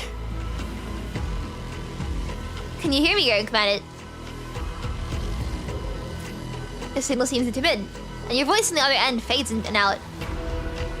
Vera? The floodgates, the drainage outlets are open. Have you gone head-to-head with the Ascendants yet? What? Alright, to cut to the chase, we're deploying all our mega weapons near the drainage outlets. If there are any floodgates, we'll try to shut them. But right now, even if the three of us dove into the sea with the mega weapons strapped on, we could know the red tide influx. Kambu! We're a ways off from the aquarium. The punishing virus is scrambling the location signals, and it's gonna take them a while to track us down here. You really throw me a curveball, Grayman commanded. Stay safe. Doesn't matter. Service won't fold over this. With the red tide released, the Ascendants might go all out or try to escape. You should! The red tide surges forward. The punishing virus interference cuts off the communication. Vera smirks at the ever-present danger. With a flick of her wrist, she tucks the terminal away as if the threat means nothing to her. Captain! Someone sabotaged the floodgate controls. I knew it. Let's move. We need to meet up with Noctis. These 2 mega weapons won't be enough to block the water outlets. It's okay. She manages a bitter smile, her gaze fixed on the red tide as it floods the sea. Concern clouding her eyes. Don't we still have the boat? With the red tide released, the Ascendants might go all out and try to escape. You should... The transmission suddenly cuts out. Oh. Commander, what's the situation with Cerberus? The red tide hasn't been released from the drainage outlets. The Ascendants might try to escape or launch an attack. But we haven't run into any Ascendants yet. They're probably watching us through fans or something. Inside the aquarium's massive tank, several bionic fish swim silently. We're currently in a corridor on the second low level. Lulu hasn't been lying, at least not about the directions.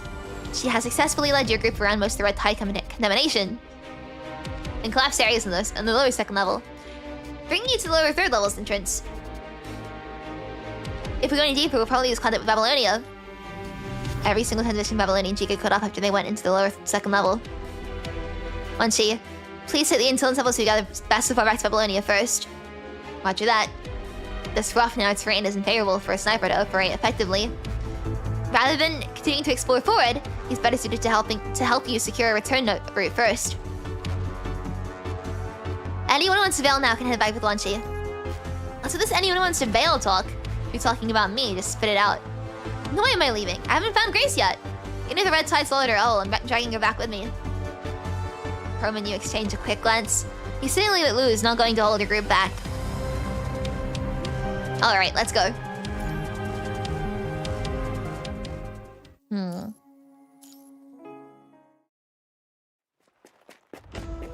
Grace carries Bianca on her back, fleeing through a narrow passage in a posture so strained it borders on comical. Even as she weaves through the ever-lurking hetero creatures, Grace stubbornly leaves a hidden trail of divination stones in her wake. Maybe another rescue team will show up. Maybe these markers will lead rescue to them. She naively clings to that thin hope, like a child gripping the last shred of a fraying rope. Damn it. Lady Revelationist, I can't carry this contract anymore. We're almost to the safe zone. Just hang in there. I mean... When those purifying force contracts were still conscious, didn't they say we could just leave them behind? A few minutes ago, a surging red tide was held back by the sealed doors. But the rumbling that's steadily getting louder clearly screams this place won't be safe for long. Any bandages left? She moved like a flash to pull Bianca out, but even so, the red tide still left her with severe injuries. Bandages? All we have are some regular human bandages. Will those work? She was just the only one left in the purifying force who's still in the game. And apparently, a Scarlet Relation didn't have any meds that work on constructs. This music is so atmospheric and so cool. Sylph turned away, mentally taking off the casualties. One out of the three seriously wounded from the last red tide attack. Out of the three seriously wounded from the last red tide attack, one had taken a turn for the worse. Only one was barely hanging on, and the captain, she was still out cold. At least they didn't lose anyone else to it. As for the Scarlet Relation, it's like taking a headcount officer. They only have 2 members with minor injuries. The rest are just knackered from supply shortages, but everyone is still able to move. You going ahead? Huh? The purifying force is having a tough time moving. You're still on your feet, so get a move on. Well, no time to dither. Silently, Sylph hoisted Bianca onto her back, then bundled the other 2 injured members together and dragged them forward. If they ran into Ascendant, Scarlet Relation, being short combat power, would be completely insignificant. The enemy would just focus on wiping out the more troublesome Adeline constructs first. Scarlet Relation members were still mobile. If they kept their wits about them and played their cards right, they might just get away. Lost in thought, Sylph's dagger whipped out the moment she spotted someone reaching for Bianca. The blade stopped dead, perilously close to Grace's cheek, as Sylph realized who it was. Sorry? I just wanted to help you carry her, officer. I told you to go on ahead. No, we can't leave you behind. Has to be going to get everyone out of here together. Yeah, we're only alive thanks to you purifying force officers. Grace resolutely hafted Bianca onto her back. One of their followers scooped up another injured construct from the ground. Sylph gave up trying to rein in Grace. The rumble behind the door became louder and louder as the red tide kept hammering into the thin metal structure. Go! Now! With a slight mechanical click, viscous fluid suddenly gushed through the cracked gate like a bursting dam. Officer! Staggering back, Grace was shoved by Sylph into a temporarily safe corridor. Meet me up ahead. They said it themselves that we could leave them behind. You heard them too. Leave them behind? Leave them behind? You really think you can make it out of here on your own? She asks calmly, turning to face the person who suggested it. That's not what I meant. I just figured we'd have an easier time now, that's all. No. As long as we have their companions with us, that construct that can still fight will definitely come back for us, no matter what.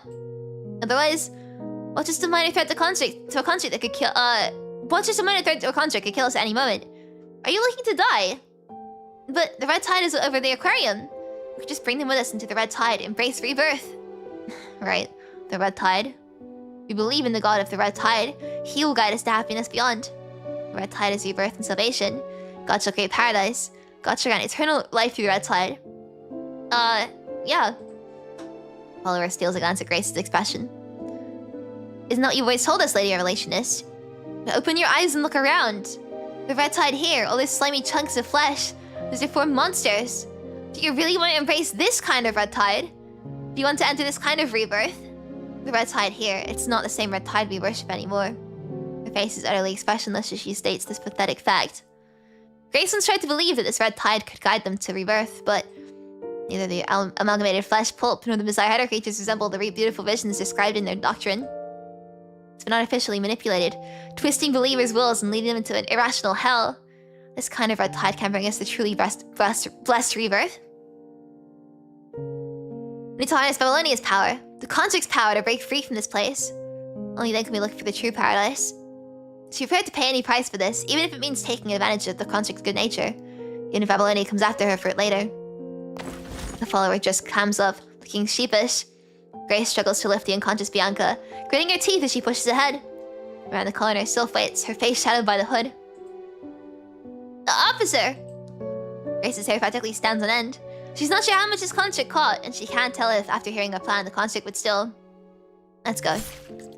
After confirming Bianca is injured, Sylph whips out her dagger and takes care of the header creature chasing Grace and her followers.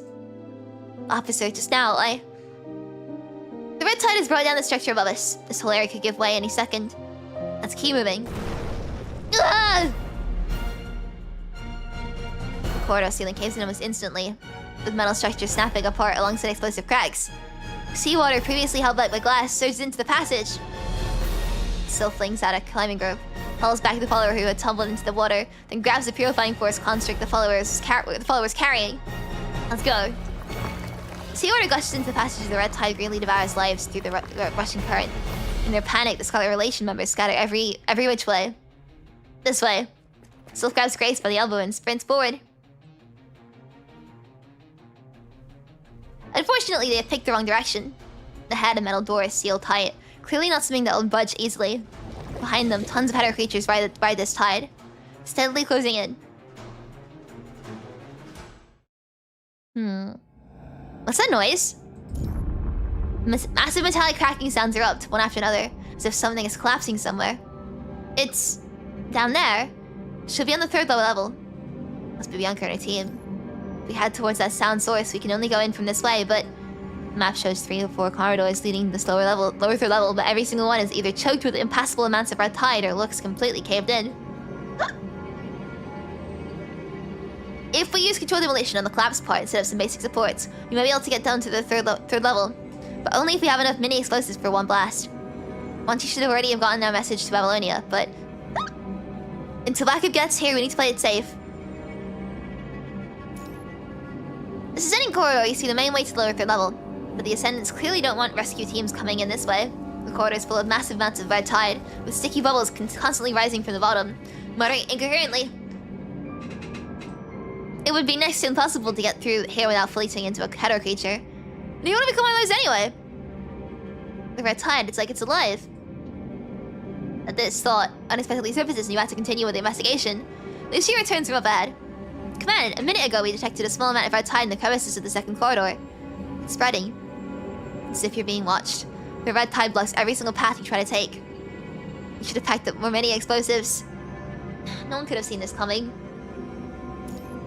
That said, now... How should you make the most of your last remaining supplies? Huh? What's wrong? This is... Lulu picks up some stone carved in mysterious ruins from a narrow crevice, her eyes widening in surprise. On close ruins... wait, yeah! A close inspection, quirky rune symbols etched into the stone. Rune symbols? Wait, how do you know about this occult stuff? I've just picked up bits and pieces here and there. That crazy one's got a whole collection of these weird trinkets. I really don't know where she gets the energy. She can barely afford to eat, but still finds time to tinker with the stuff. A stone. It really looks like something of hers. She examines the small stones carefully. Golden paint. Marvin's the one who found this paint back then. There's also a scratch mark here. This definitely belongs to Grace. Hey, crazy woman! Are you in there? She presses against the narrow gap, shouting inside. Echoes. Beyond this gap, there's a passageway. Let's scout the space behind. She confirmed. There's a narrow passage behind that can fit 1 to 2 people at a time. The scout drone reports minimal red tide presence in the passage. We're clear to proceed. Just add the explosives. Boom! Wait, I said set up, not set off, right? Mini explosives barely managed to blast open a path. Past the rubble, a narrow passage just wide enough for 2 to squeeze through. Side by side. Stretches ahead. Looks like a staff passage leading down to the performance area. After confirming everything is clear, the group heads into the passage, one after another.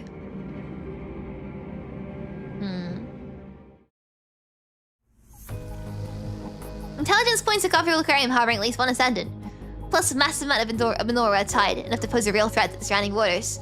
Banshee is returning to Babylonia with the red tide samples. Next, he will proceed to the lower 3rd level, attempt to find the rescue teams that were previously lost to the Aquarium, prevent the red tide from entering the sea. And the Epilogue concludes the Aquarium mission log of Graven and Strikehawk. The hours-long debate over whether to roll out the mega weapons has finally quieted down. The Parliament chamber goes silent with only one white noise from lingering protection still humming. Samples once she brought back. Is the analysis report ready yet? Yeah, it's done. And like as Mom says, the samples are riddled with human gene fragments and body fluid. But they can't quite figure out its specific evolutionary path. Asimov can only speculate the Ascendants might be attempting to use humans, context header creatures in the red tide to breed some new organisms. Based on its current rate of evolution, using the most... Oh god. Sorry, I felt a hiccup coming, but... Okay. Based on its current rate of evolution, even if using the most conservative estimates of the red tide in the Aquarium, if it ever reaches the open sea, a surface bases would face a huge surge in hetero creatures before the sea becomes completely contaminated. The predictions estimate at least 127 times the current numbers, and that's a low-end forecast. Can we still reach the Grey Raven commandant? We've been continuously attempting to make contact, but the punishing virus concentration underground in the Aquarium is too high, severely interfering with the communication signals. We haven't been able to reestablish contact yet. Even so, it doesn't justify deploying mega weapons. There's still these hetero creatures. Once you get the mega weapons back into mass production. Nicola, with a grim look, motions for silence. Furthermore, I've just received new intelligence. The Ascendants are in possession of the hetero-humanoid twins' remains. When we combine this with a red tide sample analysis, their intention becomes clear. The hetero-humanoid twins.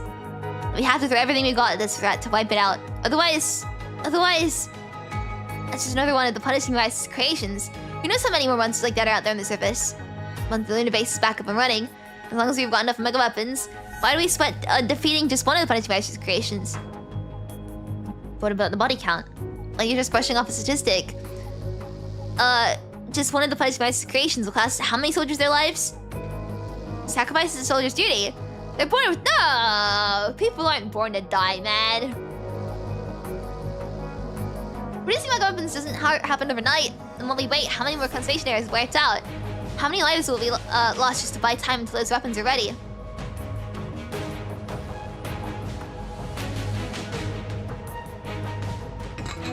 I'm chugging this stuff. I'm so thirsty today.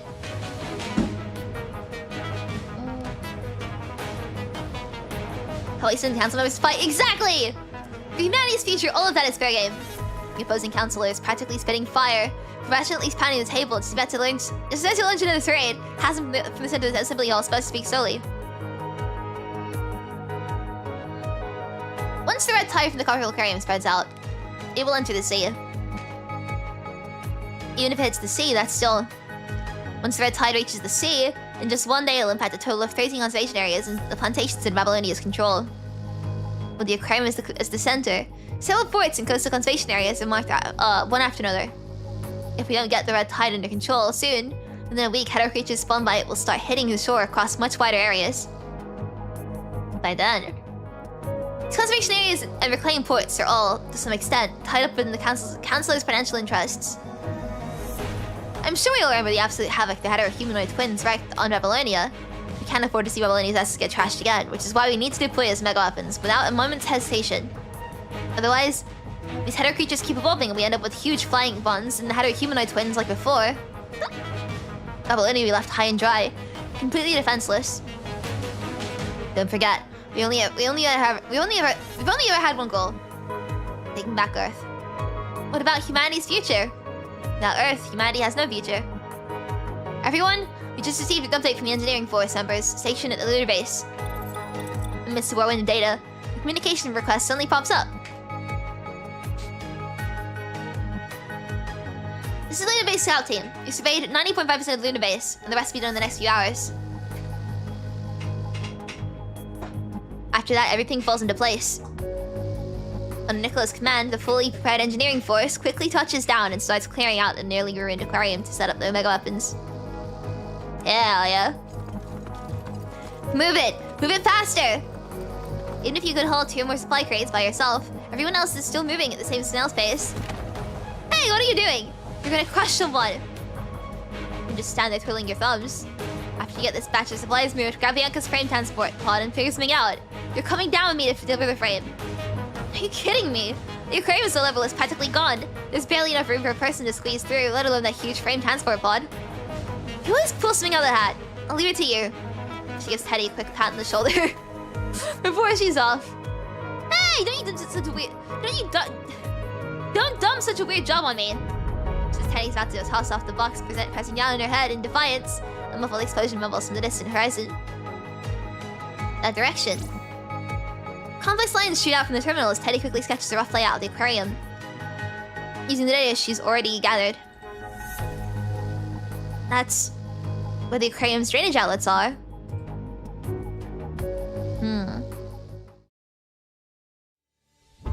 Wow! This is legendary server still in action. I finally get to see it. Will that even work? You're asking me. Trust Captain. Bunch of lunatics. I love Kamu. Shut up and get to work. After firmly securing the mega weapons to the boat, Barry glances harshly at the others scattered around her. Before you question my plan, do me a favor and come up with a better solution. Does anyone have a better way to immediately solve our little problem here, besides attaching the mega weapons to the boat and sinking it to block the damn drainage outlet at the source? No, I wasn't questioning you at all. Kamu quickens his face. Don't just stand there gawking. Not this. Finish it again number 21 back to shore. Barry's eyes narrow as she quickly tallies the mega weapons she has on hand. Even with what Cerberus brought and the supplies Kamu just delivered, as the Raven Commandant promised, they still don't have enough mega weapons to secure the entire coastline around the drainage outlet. But if they can take this boat apart, if they can secure the mega weapons to the boat and then scatter these metal pieces strategically around the outlet, they could rally them. They could really make their limited weapons count and temporarily seal off their tide influx point. Vera, well done over here. At the shore, when she's sure everyone else is safe and on land. Safe on land. Vera plants herself at the bow, a chilling smirk playing on her lips. Ascendants? Did you honestly think something like this would stop Cerberus? I never go back on my word. A wicked grin stretches across the red-haired constrict's face as she curls the corner of her mouth. She raises her banner spear high overhead, its flag snapping in the wind. Go to hell, you damn red tide and all you hetero creatures with you. The mega weapons are going full throttle as her banner spear slices through the air, ripping right into the ship's power system. The banner spear punches through the vessel, and the metal hull starts groaning with dull rumbles, sounding like a popcorn popping. With the key structural points they prepped beforehand now weakened, the ship slowly breaks apart and sinks into the shallow red tide-infested waters. Hooray! We did it! Thank you, Kamu. I love him! The switching red tide visibly loses steam. Not bad. It's working. Mark this spot. We're meeting up with the Raven Commandant. If they're still kicking. Try not to look too pathetic when we meet the Raven Commandant. Ooh. It splits now.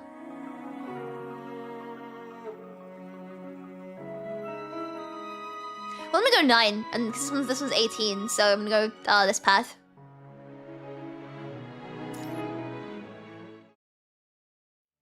One path is mostly Bianca Mind Illusions before a new frame. Top path is minimums. Okay, I'll do top path then. Over here, there's another one. The 4 connecting the lower second and third levels. The female construct quickly bends down, picking up another metal pebble inscribed with the rune symbols. That's so like Grace. Naive to the point of foolishness. Whether she's blindly worshipping the red tide or just blundering through with the most ridiculously clumsy methods. At least it works. Command, I hear fighting abad. Bianca and her team must be... The joy in her tone vanishes in a flash as the viscous red tide gathers into a thin stream, pooling at the corridor ahead. The red tide again. The enemy is operating from the shadows. We're truly up against it. The red tide clearly can't evolve a brain. The only explanation is someone's constantly keeping tabs on everything but Babylonia. Should we split up? No. Splitting up would divert some of the attention, sure, but it would also leave you vulnerable to being picked off one by one. Let's find Bianca and her team first. Once we get a group, we'll figure out a way to draw the enemy out.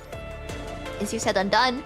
With the red tide this murky, if we try to push through, it'd be likely bump into those things lurking inside before we even got a third of the way across. I really don't want to be packed in like sardines with a bunch of people. Ugh. We don't necessarily have to go through the red tide. Following the signs along the way, it turns out Crum's theory is spot on. This is indeed a service corridor the aquarium staff used to get the promoted site on the lower third level. This is you wrecking your brain trying to figure out how to get around the red tide. It suddenly turns into violent waves as if responding to some unseen command. Command it, look up. Metal supports. High above the ceiling, the golden age metal supports that once held up the dome stand uncorroded. Adjusting the weight capacity with the climbing ropes. Ushio takes the lead to... Oh! Ushio takes the lead to leap onto the supports. Clever. Let's go. Everyone scrambles across the metal framework using both hands and feet, with the sounds of battle just inches away. It's past the protected door. The wiring on this side is damaged. We probably can't open it with a password.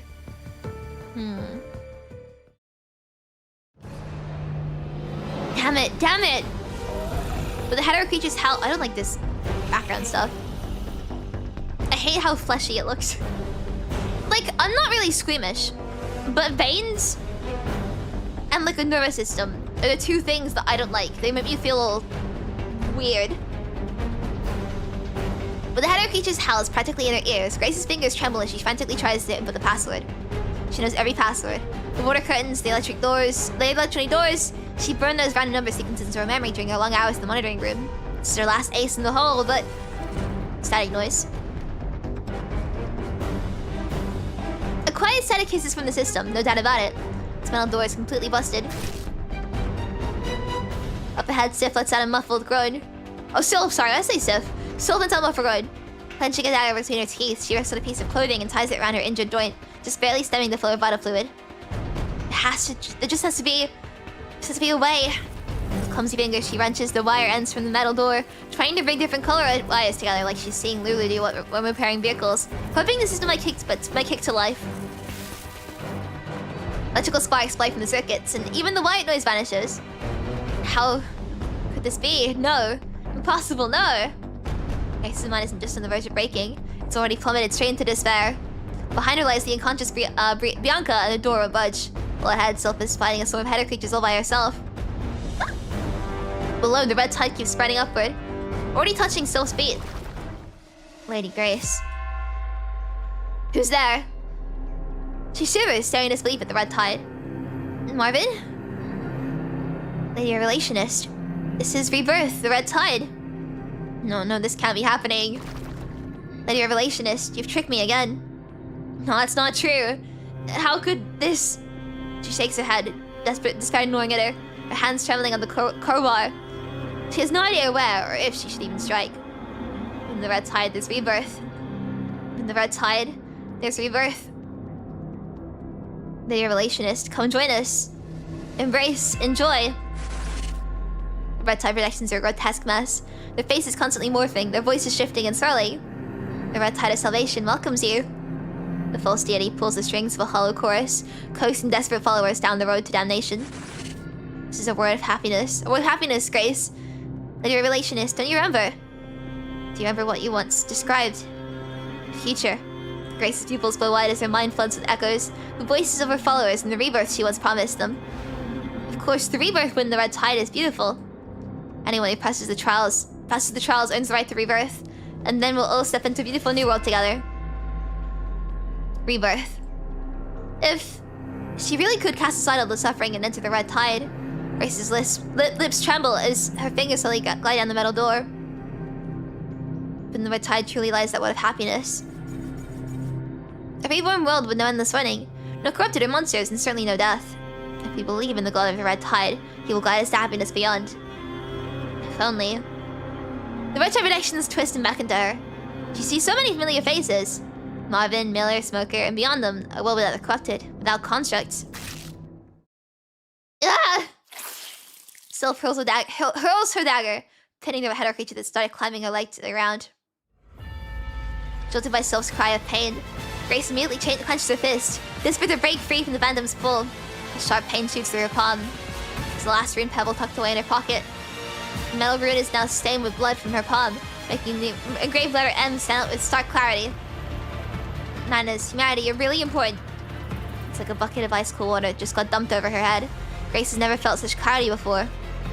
She has put her faith in the red tide, trusting the past lives reside within it. She believes in life even more. She believes in a future life itself exists. Lady Revelationist, come to us. The red tide is Scarlet Revelation's paradise. Get away from me. Grace grips the crowbar for dear life, swinging it wildly to fend off the projections appearing in the red tide. How long have you been playing PGR? Oh god, how long has it been? 3 and a bit years, I think. My first patch I remember was...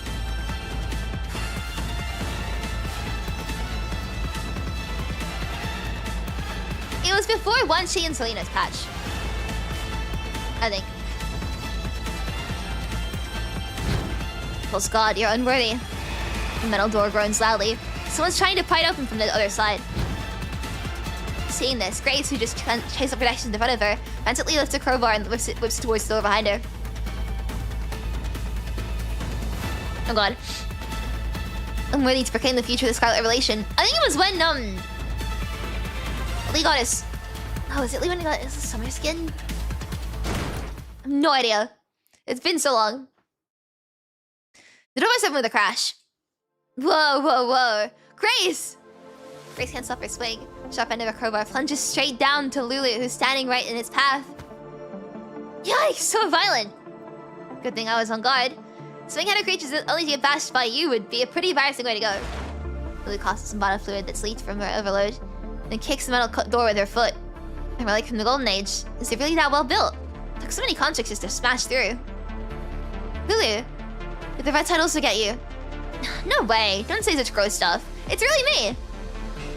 It's really me. Ow. Stop pinching my face. In a daze, she stares at the busted door. The millennial constructs who just burst in and the human commanded. It's like she's been pulled from treacherous waters and is finally back on the warm, dry shores of reality. Bianca! The moment you burst in, you see Bianca with her eyes tightly shut.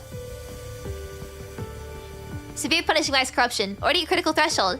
Her mind has gone seriously off kilter. Rare deep mind connection. The equipment is quickly calibrated. With no time to find a safer spot, you immediately start the deep mind connection.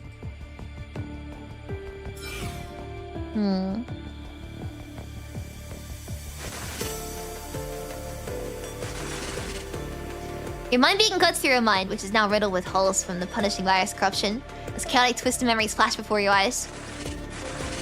Nightmarish shadows tell you every step, incoherent whispers spilling from their lips. Tropical fish twist into grotesque forms, screaming and wailing. Bianca? As she dodges some metal spikes, countless voices blend together.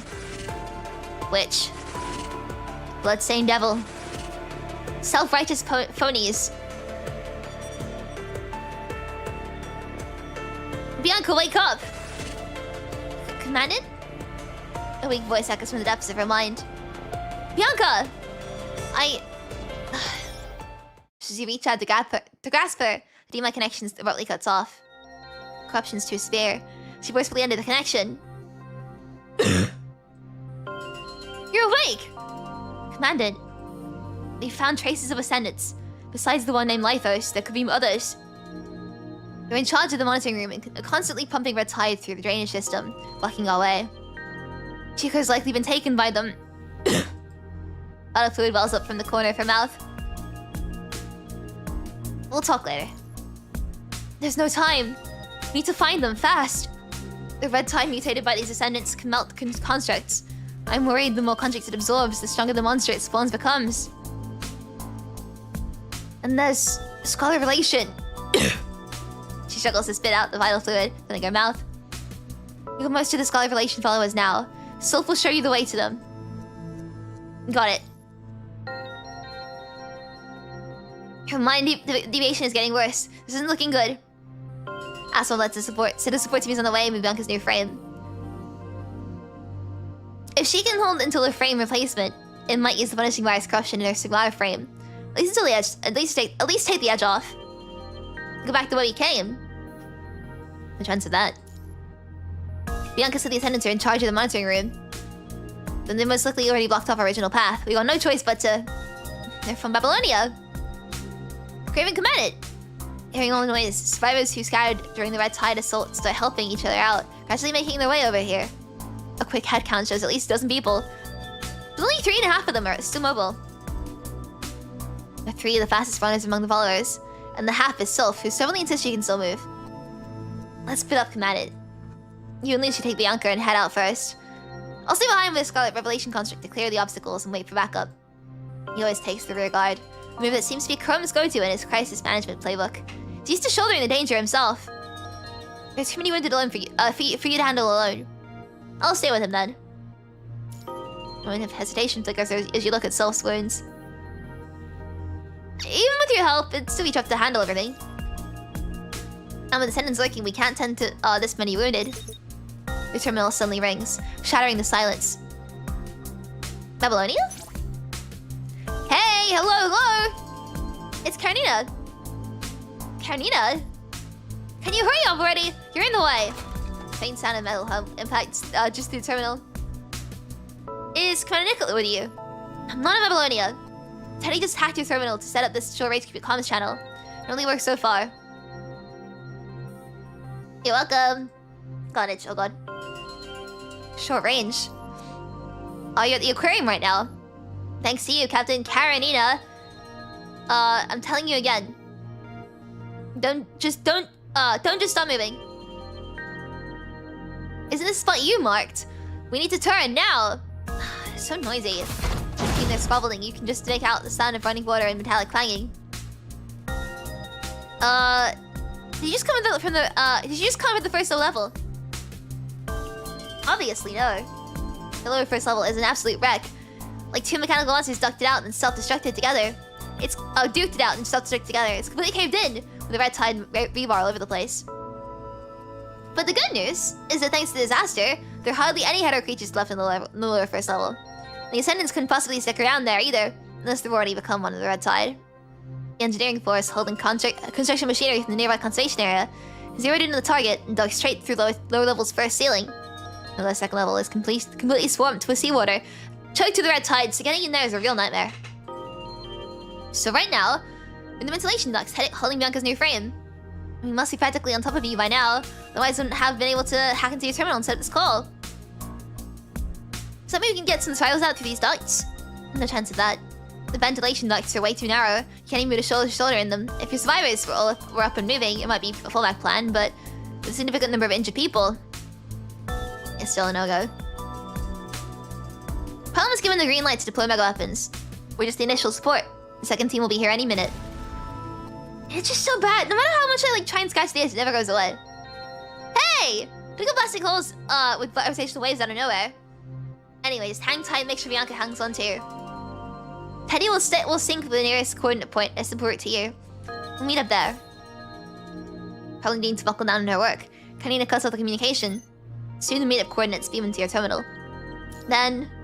Chrome, I need you to hold down the support here and keep an eye on the survivors, clearing any obstacles. The second match of support is on its way. As long as the survivors can tough it out in the lower space in the lower level, they'll definitely make it until rescue comes. Lucio, let's go find Karnina together. Given Bianca's mind state, she likely won't hang on until the obstacles are cleared and the second match arrives. You have no choice but to push forward now. Yes, commanded. Be careful out there. We will. Let's catch up on the surface. After briefly swapping tactical information, the team splits up.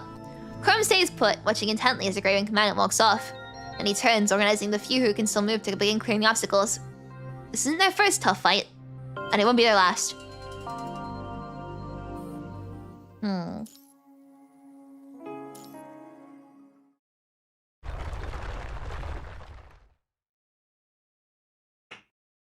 Wait, so...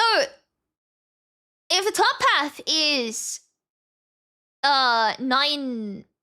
onwards, and bottom path is 18 onwards, is the bottom path 18 to 22 and the top one 9 to 17? Which means in the main story there's only like 6 more nodes or something? Rebar curls like dying vines, while cracks spiderwebs across the walls and ceiling. The once magnificent aquarium is now nothing but ruins. Its insides completely gutted by the collapse. As you navigate the ruins, coordinates that once had cinched your spot now demand constant calibration and cross-referencing. The red tide's researched here too. The range is still manageable. Yeah, the coordinates Teddy provided should be right around here. Let's take a breather for now. There aren't any new updates from them. The story's pretty short, but there's one after. Okay. Looking around, this area feels like a performance hall, with some small streams of red tide weaving through it. The water curtain for shows is still intact, and a massive whale sculpture hangs right in the middle. I wanna see the whale. Let me see the whale. Is this enormous whale a specimen? It floats silently in the center of the hall, gazing down at the tiny construct in human with what looks like sorrow. It's so quiet here, Commandant. You can almost hear the echoes. Thank you so much, Tachi, to get the messages. I really appreciate it. Thank you! Thank you so much. I'm glad to mention you, so thank Tachi. Thank you! It's extremely generous. Thank you so much. She froze her brows, her voice dripping to a whisper. Could the Ascendants have sent something up here? Maybe. Teddy's analysis shows this area as prime for safely delivering Bianca's frame. Let's just hold tight. They should be here any minute now. Suddenly you catch a flicker of something out of the corner of your eye. You spin around. And there's a pale girl standing silently at the edge of your vision. It feels like I had a nosebleed for a second, but I don't think I do. There's no blood. It's just kind of cold. She glances up at the enormous whale, but her gaze drifts into nothingness. Chaos? The girl looks over. The moment your eyes meet, the scenery around you shadows like glass. Then Bianca and her shadowy figure in a dark frame dimly appears beyond the water curtain. Bianca! The tall, twisted monster extends its withered fingers, gently touching Bianca's cheek. Bianca's lips part, but no words come. Only a broken rasp, a voiceless choking in her throat. Please just laugh at me. Then those inhumanly sharp claws rake across Bianca's cheek. Her vital fluid wells up before spilling down her skin in thick, glistening rivulets. Please. Abruptly, your view is pulled to a more distant scene.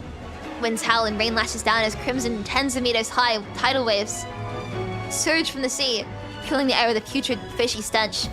Violent tremors shake the coastline as the punishing virus coalesces into sharp crystals, piercing directly towards Valenian soldiers on the shore. A pearl-haired ascendant is curled into a cold iron chair, staring out at the sea. There, a massive, pale figure slowly rises from the horizon. Its never heterosapien limbs are being grafted onto the pale, humanoid figure. A familiar hair color. It finally hits you who that is. Chico. It's like a bucket of ice water just got dumped down your back. Without you even realizing it, your protective suit is drenched in cold sweat. Lucia instantly picks up in your strange state beside her. Commandant, are those visions back again? It's Chico. Chico's taken by the Ascendants and bred into some kind of monster. We can't pinpoint Chico's exact location. Lucia's voice yanks your consciousness back to reality. This information really came from the time prison. Then, if the past has already been altered, will the present still unfold according to the events of the past? According to the shadows you once saw, the red ascendant is breeding the red tide in the sea. Chico was born in the sea, bred through the dense red tide in the seawater. Bianca sinks deep into the red tide and may also transform into a witch. But under Chaos' warning, Bolinias make countermeasures against these events in advance. Everything went off without a hitch. Cerberus wouldn't have already sealed off that one outlet where the red tide would spill into the sea. And Babylonia has already sent in the task force members for backup. Of course, the biggest wild card.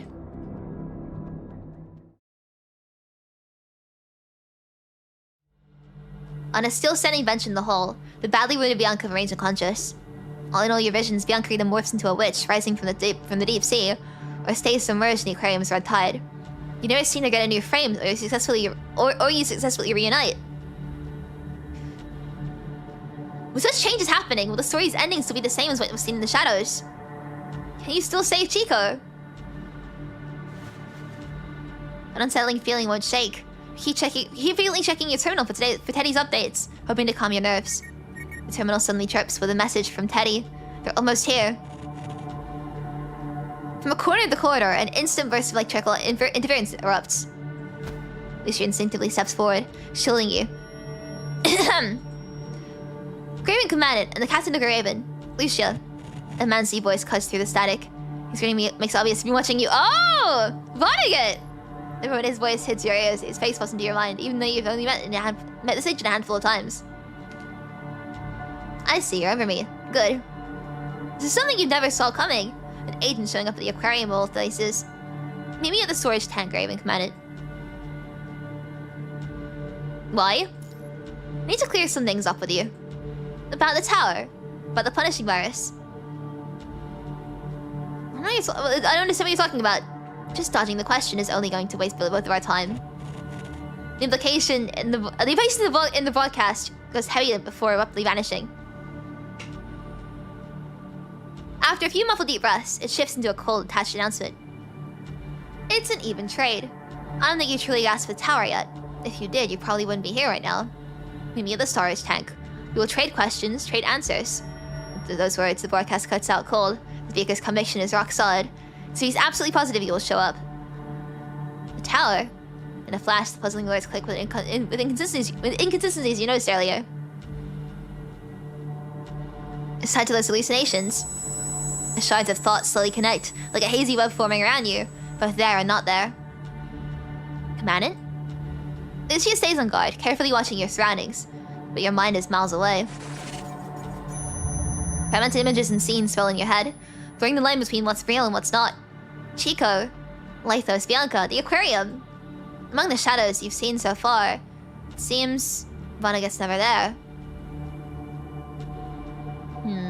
Something's deeply off. Vonnegut shouldn't be here at this time. The shadows you glimpse through the cracks in time right in your mind, and every attempt to dive further only brings a sharp, stabbing pain. This world. What exactly has happened to you? Command, the red tide is spreading. There's no doubt about it. Vonnegut is the mastermind behind the red tide assaults in Babylonia. Or at least, he's one of them. Under his calculated command, the red tide surges upwards, instantly filling every crevice between the pathways. Let's get out of here first. Lucia quickly helps the unconscious Bianca and exits the hall through the side door with you. By the futile struggle. If a switch has been flipped, countless torrents of water erupt from the corridors on both sides in an instant. Damn it, it's those bionic fish. Commandant, over here. The red tide, propelled by the surging waves, pushes you two and Bianca to higher ground. The seawater keeps rising. The broadcast pipes into the electrical hall's speaker system, letting both Karina and Teddy hear Vonnegut's voice. Agent! Teddy, can we head straight down from here? No way. This whole area is surrounded by the aquarium's glass tunnels. There's absolutely no exit. If we try to head down from here, we'll just end up in the water. Hold on. I hear Lucia! She's close by! No way, the red tide's already in the water. No time to lose. We gotta bail and meet up with Grey Raven. Hey, wait up! Boom!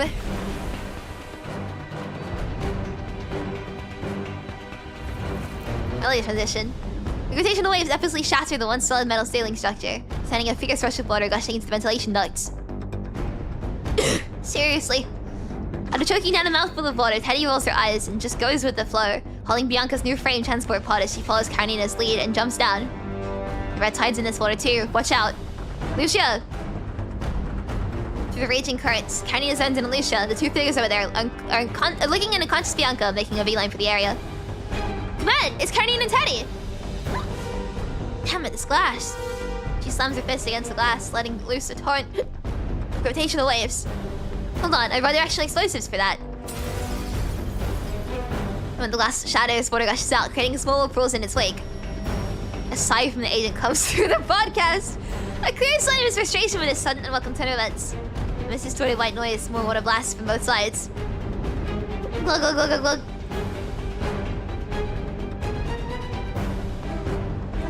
Instantly, water floods the entire passageway. Heavy catch! Me? Penny uses the raging currents to her advantage, releasing the safety latch on the frame transport pod, sending it plunging downstream with the rushing water. Glug glug glug. The current is way too wild, making it impossible to get anywhere near the transport pod. try to awaken Bianca.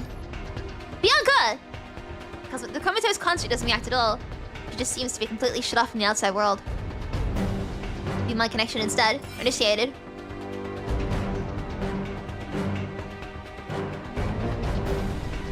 The instant you link up with a deep mind, a sharp stabbing pain shoots from your mind beacon. Ugh. Her mind's really corrupted by the punching virus. It's riddled with festering wounds. Crimson waves surge forward only to be firmly repelled by some unseen barrier. Bianca, wake up! The new frame transport pod! The new frame! Before you can even finish that sentence, a sharp pain blasts through your brain. Command it!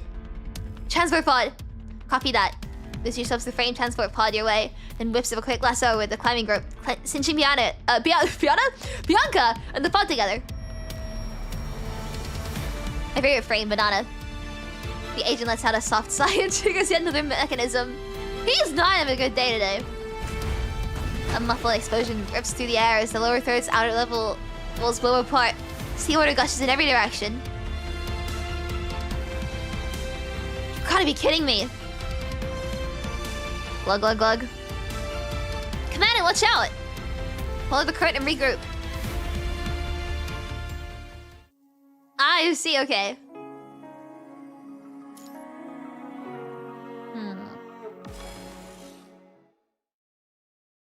Bianca sits dazed on the platform seat, an elegant electronic female voice chiming rhythmically in her ears. It's been raining around the platform recently. Please mind your step. Welcome to Copperfield Aquarium.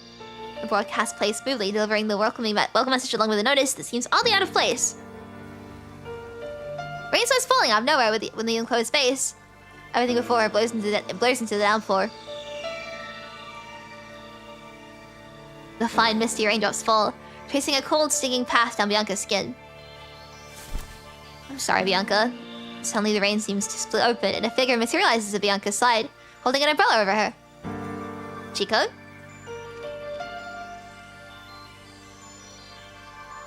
With a visible effort, Bianca slowly lifts her head, the name barely a whisper as she gazes at the figure.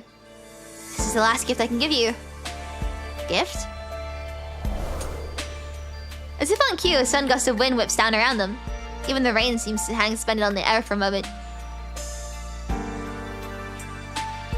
A train glides to a stop at the platform. Bianca turns her bewildered gaze towards it. What is that? As she squints, trying to make sense of the scene. She squints trying to make sense of the scene, but no matter how hard she strains, it remains a blur. The platform lights flicker out unnoticed, plunging the distance into pitch blackness. Wind and rain howl through the station, making the steel-reinforced train shudder violently. If you could choose, would you rather be a witch or a holy maiden? A witch or a holy maiden? The demo thoughts slowly entangle. Though she's still miles from grasping it all, Bianca mumbles the question again, almost without realizing it. Yeah, you actually got to choose. What kind of person do you want to be, Bianca? Chico hands Bianca the umbrella handle, then turns to leave. Chico, where are you going? Me? I'll be staying right here. Chico turns around and Bianca finally sees her clearly. She's standing dead center on the platform where the torrential rain collects at her feet, turning into a blinding deep crimson. This is my final stop, Bianca. But you gotta go. You need to get out of this place, whatever you choose. Become a witch or a holy maiden. It's all good. Honk! The train lets out a tiny whistle as lights overflow from its body, and the engine roars to life. No, wait. Chico, wait! Bianca seems to have snapped back to reality. But she's still drowning in chaos. She shouts out, her mouth wide open. She tries to run towards Chico, but the instant she steps into the curtain of rain, she freezes, her body no longer responding to her will. Go, Bianca. Bianca! A blinding light flashes from the horizon, and Bianca's eyes snap shut. Bianca, wake up! The rain suddenly surged onto the platform, swallowing the station whole. The scarlet crystals let out a mournful cry before disappearing behind the curtain of rain.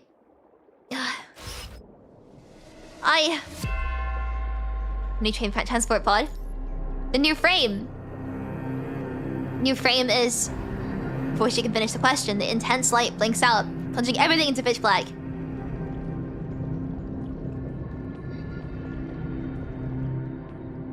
She's swallowed whole by absolute desolation.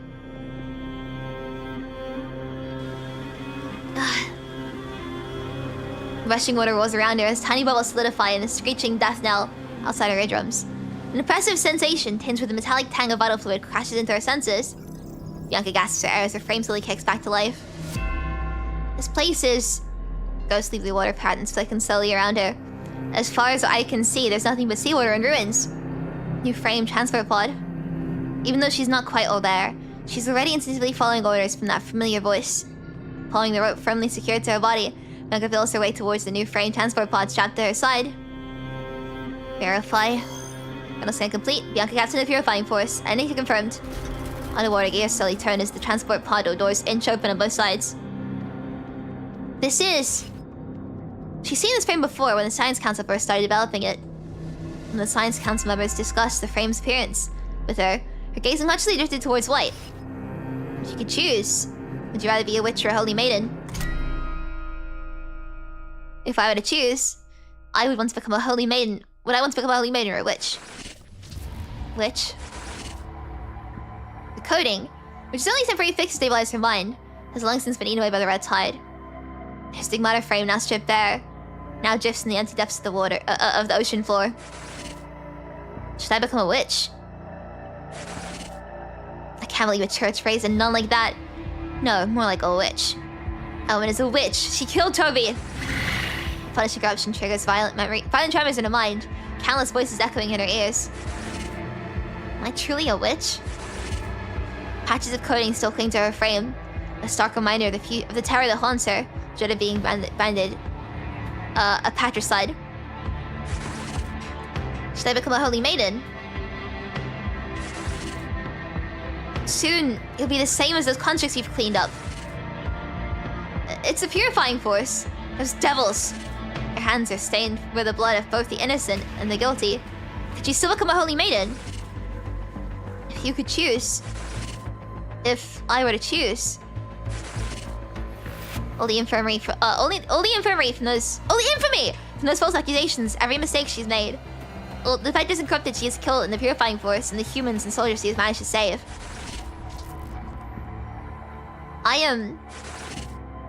It wasn't just been black and white. Labels holy maiden and witch were forced upon her. She couldn't shake them off, nor did she feel she had the right. She's grown used to being seen as a lamb, shaped by others, and settled with all sorts of alienating titles. But now, the power to choose. Oh, I must like the hiccup again. The power to choose gently falls in her hands, following the secure lifeline given by the Graven Commandant. I won't accept crimes that are mine, nor will I deny the sins I've committed.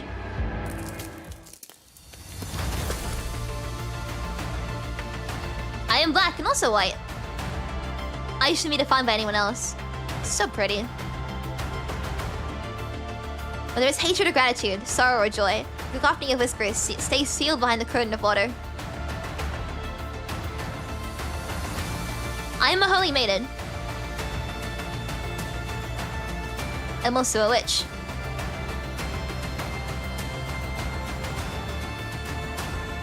Light and shadow, they dance together. Two sides of the same coin. I wield the power that's bent to my will, and so I must. So pretty. In the seawater, she opens her eyes. Oh, I wish I could see the cutscene for longer. Not cutscene, the live 2D.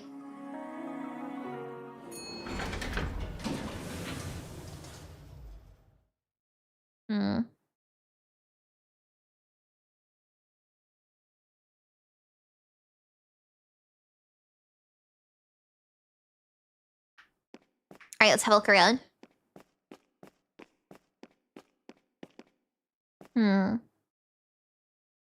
Did Commandant go in this direction? This place. These traces. The phantom tracer from the airdrop capsule might give me a lead.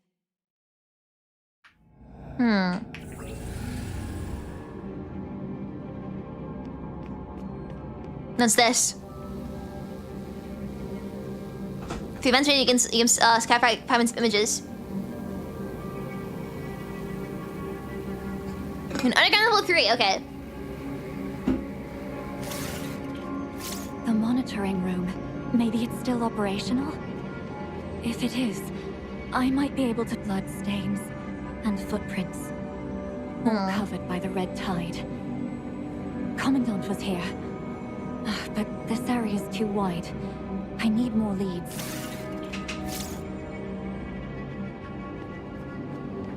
Okay, this way. Look how eerie this looks. Ooh. Oh, big tentacle.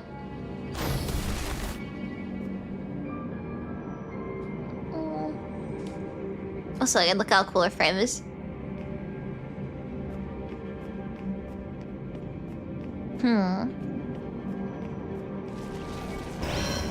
Tentacle. Oh.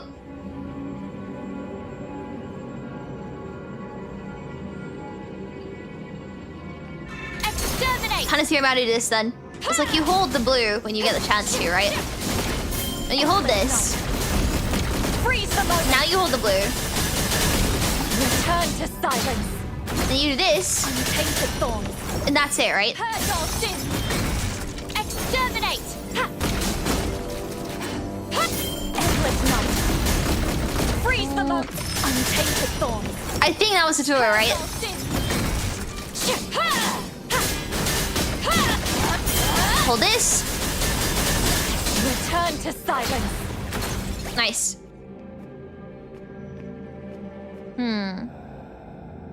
And she's reacting again.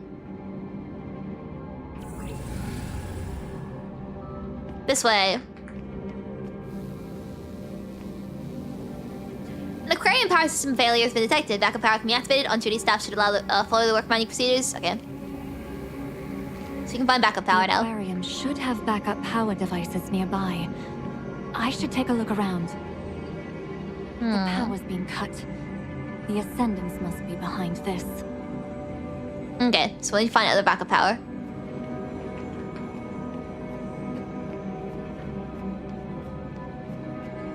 Where would it be? Oh!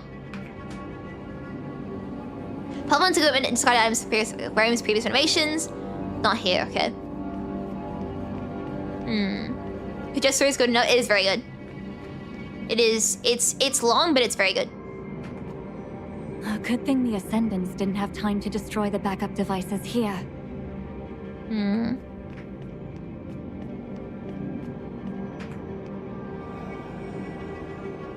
Looking usable.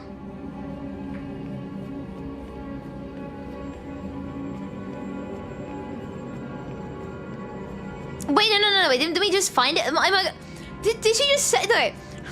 Did she just say, good thing that I haven't destroyed the devices here? Because I think that, like, I heard it, but I didn't hear it, you know what I mean? Didn't she just say? Yeah! So I saw shinies and kept wanting to explore. I'm actually really stupid, ignore me. I heard it, but it didn't process in my brain until I was like, wait a second! She just said that hasn't been destroyed yet. Power's back. I need to hurry and find Commandant. Oh god. The red tide? They actually hid such a massive amount of the red tide here.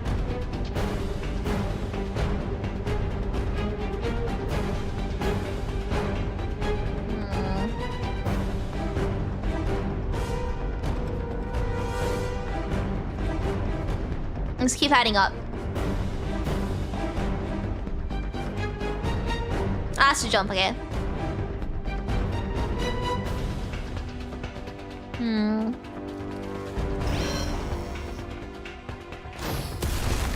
Nice. I got an achievement! Yay! Enemies got hit again. Fine.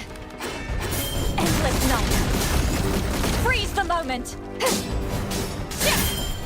Do this. Okay, I'll hit my table again, but I feel like this achievement. Say up for the jump. True! Endless night. Freeze the moment. Press space to say apple. Press control Q to say apple. Exterminate. Return to silence. Untainted thorns. Purge all sin. Endless night. Come on. Freeze the moment.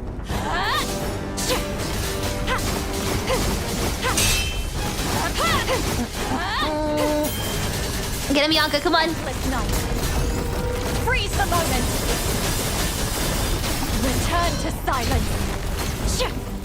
Come on. Take Oh. the thorns. Ah, shoot. Okay. Purge all sins. I love the glow in her eyes whenever she uses her, oh, like that. Wanna go to bed?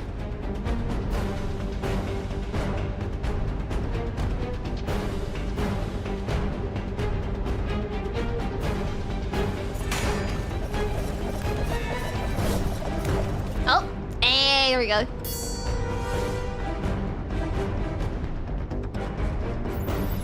This is it. Commandant, hang in there.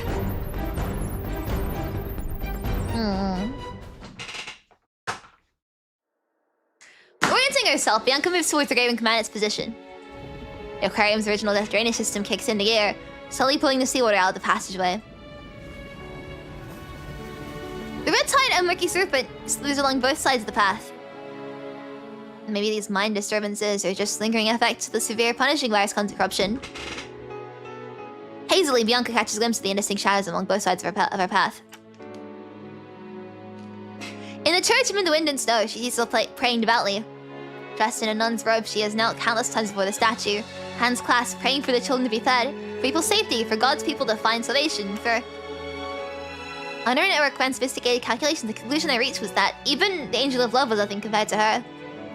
I raised her up. Mechanoids have no concept of time, but I found that, 9,460,800 minutes passed by in a flash. If only I could see Bianca, my child, grow up. If only... God loves and blesses the world, but as a mechanoid, I don't need or even receive such blessings of protection. Still, my constant prayers and deep piety mean anything. Please protect my child, Bianca, and only the human children like her. God, if I ever lose myself, I'm ready to face any judgment and punishment. She once prayed for divine guidance, hoping it would show her the way forward and help her make the right choice. She sees the constructs, bound by a restraint device, standing beside the door, staring ahead with lifeless eyes. This is why I despise talking to people. If it weren't for that useless human waste earlier, we wouldn't be in this predicament right now. What we sell is safety, and safety is achieved by weapons and strength. And what the most powerful weapon in our era? What's the most powerful weapon in our era? I'm sure you know the answer yourself. You're my finest creation, except for that little flaw of yours, your faith, which prevented me from wiping your consciousness clean. The one thing you have in common with the other products is that, like all weapons, you have a limited lifespan. Lose your energy struggling. Soon you'll be the same as the constructs you've cleaned up. She dropped her hands, no longer knowing how to offer her prayers to God. She had prayed countless times, yet God only rewarded her with suffering. She sees the defecting constructs who were slain. Purifying force. It's the witch and the purifying force. Why are you coming after me? I haven't done anything wrong. I just wanted to live.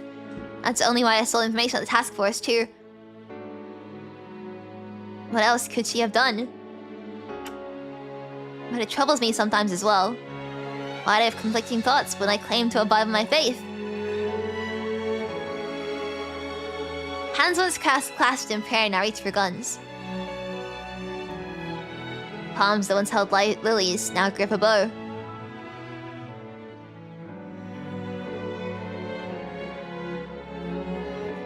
Her hands aren't soft or warm anymore. They've turned to cold metal covered in countless scars. She has silently kept her prayers while others branded her knuckles with all sorts of labels. Yet she seems to have forgotten whether in prayers or killings.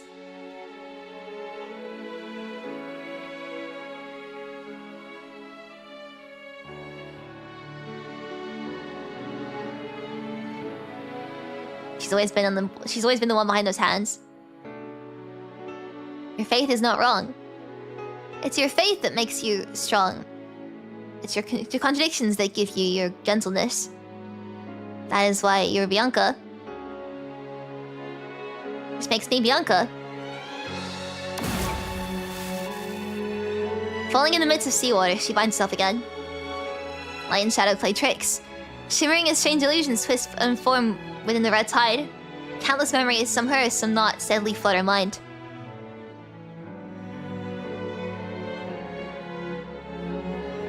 It illustrates it beautifully. Are these red tide projections just hallucinations in my mind? A magician never seen before flicker within the red tide. We can still talk at this after this battle. What will you say to me, seeing what I've become? No matter what you say, without missing a beat, Bianca presses on toward the commandant's location. You probably would have been pleased to see what I've become.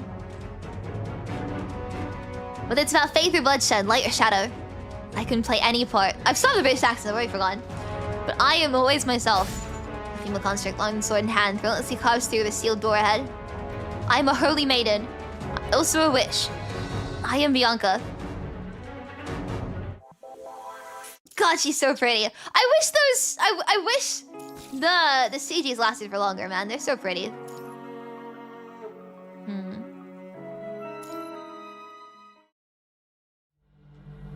Your mind feels like it's drowning in some freezing liquid, and a thick white fog is swallowing everything you can see around you. It's an odd feeling, but both foreign and familiar at the same time. White fog slowly clears, and a dark, mirrored surface appears before you. A mirror? You reach out to touch it, but instead of your reflection, you're startled to see that white-haired, red-eyed girl who calls herself Chaos. The mirror shatters without warning.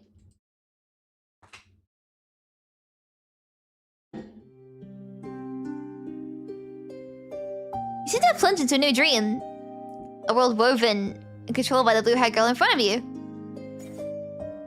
Good morning.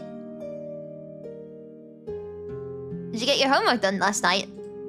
She asked the figure in the void. Have you finished it? As you used the method my teacher showed us yesterday. The scene shifts. Now the girl is strolling across what looks like a school campus. The future? I'm leaning towards the Science Council. Maybe Startup Life wouldn't be half bad either. If I have something more stable. Being a construct is just too risky. It seems to be just another day in the girl's life. You expect this dream to be the same with the older ones, meaning its end in chaos. But just as it starts to shatter, the blue-haired girl whips her head around and locks eyes with you. Heteroma shard. Huh? The blue-haired girl's gaze holds unwavering certainty as she stares at you. Take it. The Heteroma shard. A weird sense of deja vu plays on the tip of your tongue. You still remember a thing, do you? What am I supposed to remember? You should remember... Oh, I hope that clears it up. Her lips keep moving, but not a single word she says makes sense. The sharp piercing... the tinnitus sounds are really getting me, man. They're a bit... They hit it very...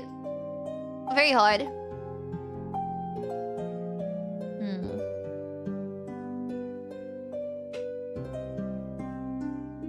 Oh god. Alright. Looks like it's not time yet. The blue-haired girl lets out a soft sigh. Not time yet? What does that mean? It's not your time to grasp all this yet. Then where am I? And you already know? This is my dream. But you can talk to me. In the previous dreams you've experienced, you are pretty much just an observer. You can talk to anyone in them. Previous dreams? Before you can even wrap your head around why that thought popped into your mind, the blue-haired girl speaks again. It's chaos. She cocks her head, listening intently as she's trying to pick up on something. Looks like this information doesn't belong to the future, so I can actually talk about it. Chaos. I heard Chaos's voice through red tide, and Chaos led me here. Time's running out. Remember, don't trust a word Vonnegut says. Kill Chico and take the Heteroma shard. But Chico's already... Yes, don't trust a word Vonnegut says. Kill Chico and take the Heteroma shard. And... Never mind. It's nothing. Who exactly are you? You don't need to know who I am. It's not important. Keep in mind what I told you. You... Moonlight flares violently overhead. Your vision blurs in darkness before an unseen force seizes your consciousness, hurling it back into your body with brutal force. That hurts. Ugh! Your engine is still throbbing from the water pressure, and your body feels like it's been stampeded on by a herd of elephants. Every joint screams in protest. You're awake. Who are you? Ah. There's no need to play dumb unless you're aching for me to introduce myself again. I'm wanting it, an agent, as you can see. Spare your surroundings. This area. It must be the storage tank they talked about. The hung storage tank. The huge storage tank is bringing a returning red tide. Every now and then, Henlo creatures slowly crawl out, only to be cut off beyond the force field the agent set up. The force field seems to be serves as a protective barrier. I thought, because I saw the things from the ceiling!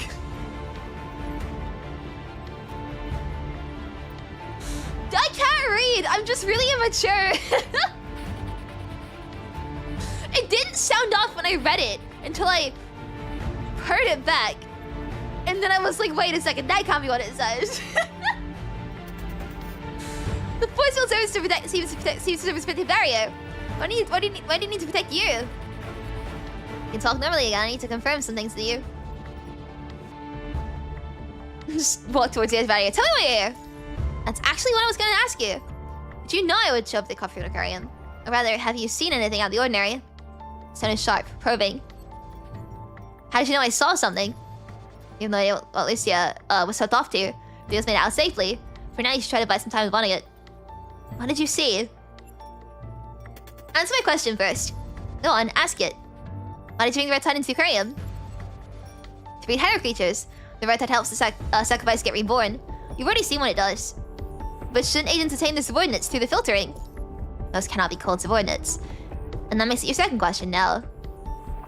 Well, you just tossed me into the red tide. For some reason, you're getting a weird sense of deja vu. It smell tells you that running its real game isn't just to dump you into the red tide and turn you into some gurgling blob of goo. How nice! The ascendants, in relation to agents, do not fall under subordinates. Agents only possess the opportunity to present them with choices. But the power to decide what lies in their own hands. What the agents filter out is simply those still capable of walking this path. But enough. I'll say no more. Now to tell me, what exactly did you see? What exactly did you see? Ever since you first heard about the Confronting Aquarium, no sense of deja vu has kept recurring inexplicably, along with the fleeting glimpses of the red-eyed girl, Chaos, and Bianca, whom you unexpectedly saw. Monica seems really fixated on what you have seen. What part of him has him so hooked exactly? I saw the sea. You choose one of the two most cryptic explanations as your answer. That's it. That's it. That's what it sends breeding monsters in the sea. Just like what you're doing now. Afterwards, since Henlo creatures invaded the coastal conservation areas. There's be more to it than that. Of course. You started the agent's expression, racking your brain for anything you might want to hear. Ever want to get bringing up the tower? It all seems to saw that never once popped up. I also saw... Well, I shouldn't lie to him. Tropical fish. Maybe I should just fold you into the red tide and peek straight into your memories. So the tower. So you're connected to it after all. What did you do to the tower? Could you possibly use the tower and tear it down or climb it? I climbed the tower. It's a new tower with a mortal body. That's impossible. Yeah, I too early. I don't like been messing with him.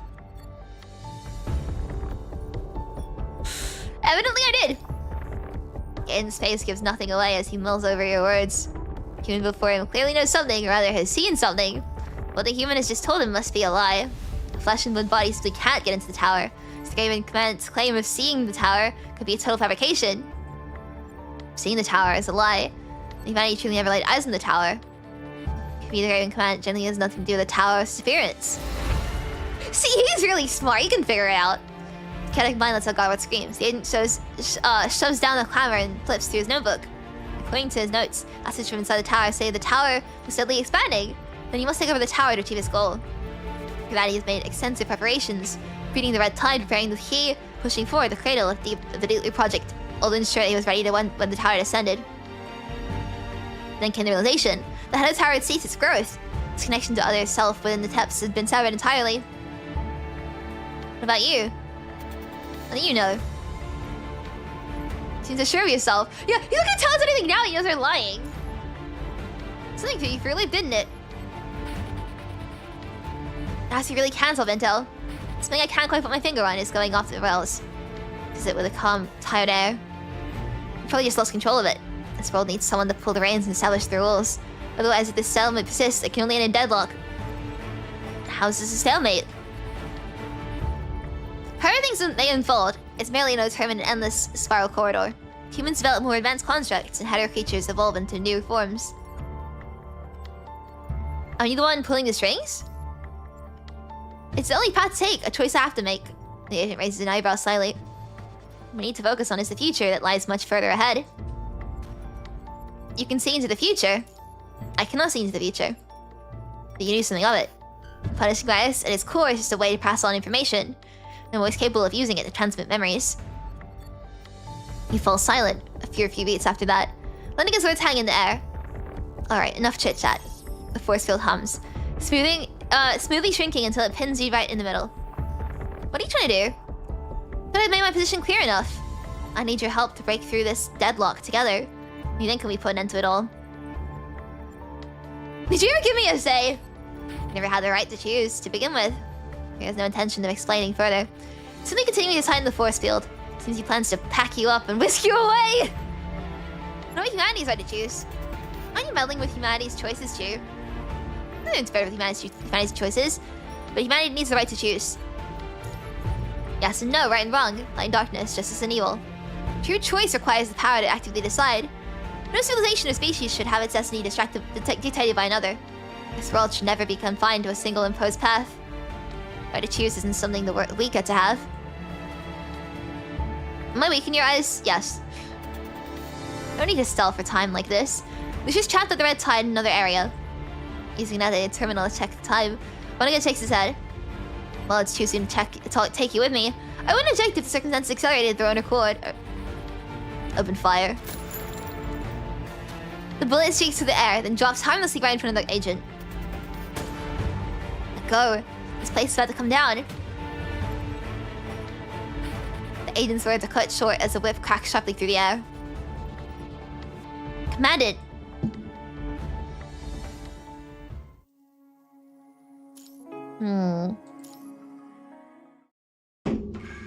So you've finally been saved.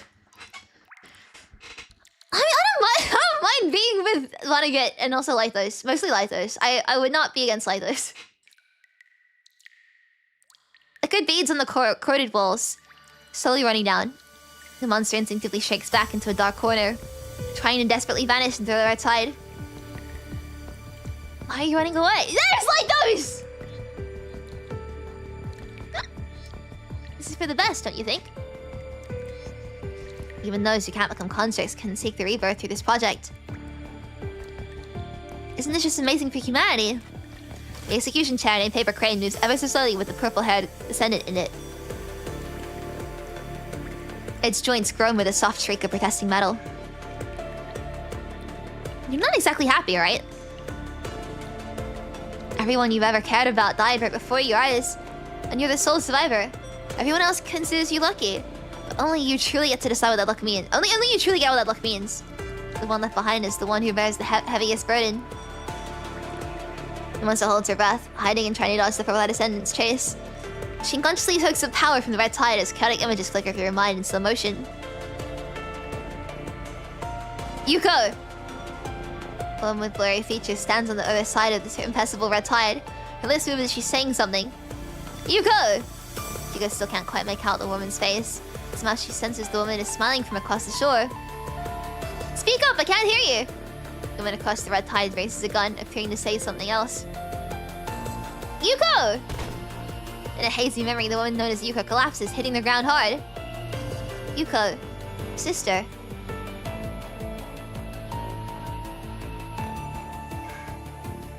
Drip. Drip. You're crying. You remembered something, haven't you?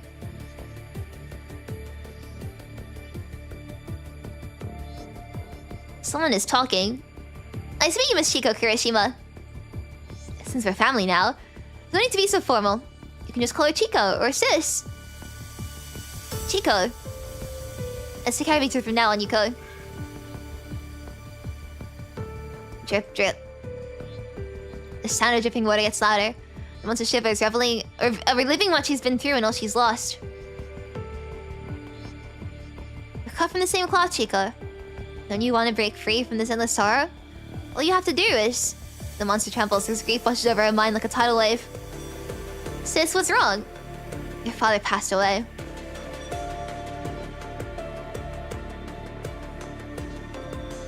What are we going to do now?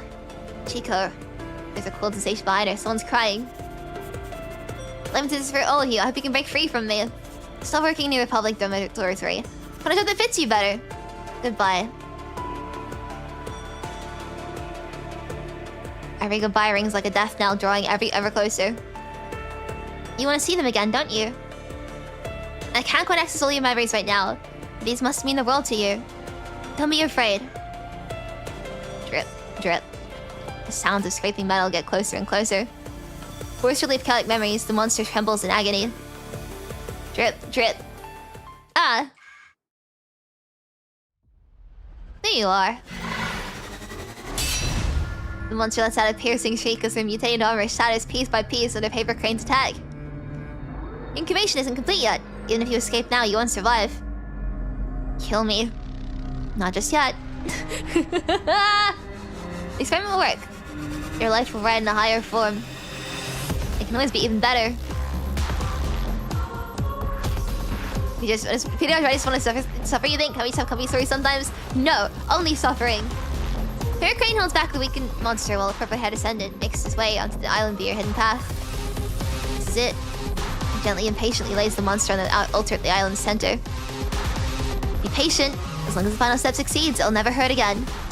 You'll have a dream so sweet even death can't touch it. As he looked at the monster, recalling Chico's memories that he witnessed. You must really miss her. He twirls his long hair as if seeing someone else through Chico's memories. It's all good now. We'll be over in a blink. You're going to be reborn right here. The red tide spreads out from below, slowly swallowing up the monster's body. I love Lythos. Something wrong with me, but I love Lythos. Should have been me. Glug, glug, glug, glug.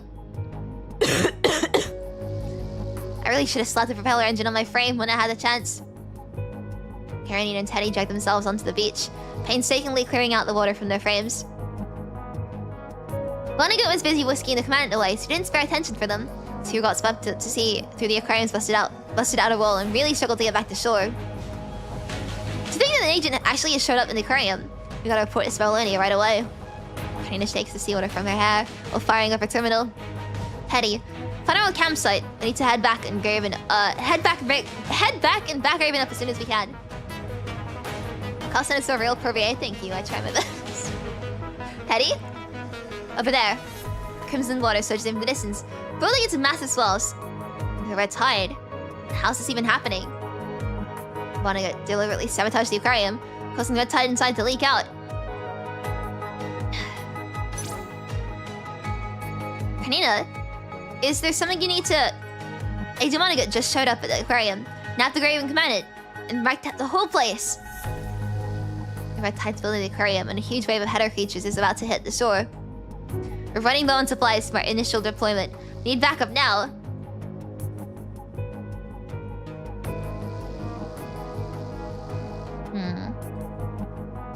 On the lower first level, the engineering force's heavy machinery has dug a massive hole, letting blinding daylight flood in. I hear something. This is the spot. He points the heavy machinery towards a weak point in the structure. Everybody inside, spread out. As soon as it gets the green light, the heavy machinery swings its excavator bucket. Boom! Now the injured leave first. Under Chrome's direction, the Scholar of Relation followers and injured constructs from the Purifying Force crawl out one by one through the narrow passage. It's... the sky. Oh my lord, thank you for your divine grace. Followers drop to their knees, tears streaming down their faces.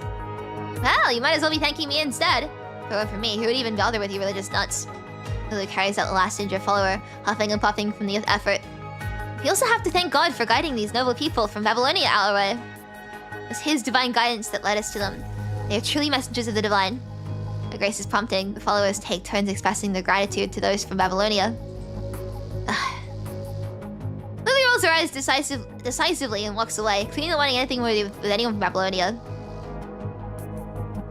What's the situation outside? You deployed the Omega weapons we brought, and now... Huh? Our captain and vice captain with you. They were transporting back Bianca's new frame. It should be with Lucia and the Great Raven commanded. The aquarium exploded afterwards and seawater flooded in. I'm not certain about the current situation below. Is this batch of backup the only engineering force? How many task force members have arrived? I need some task force soldiers to come with me and...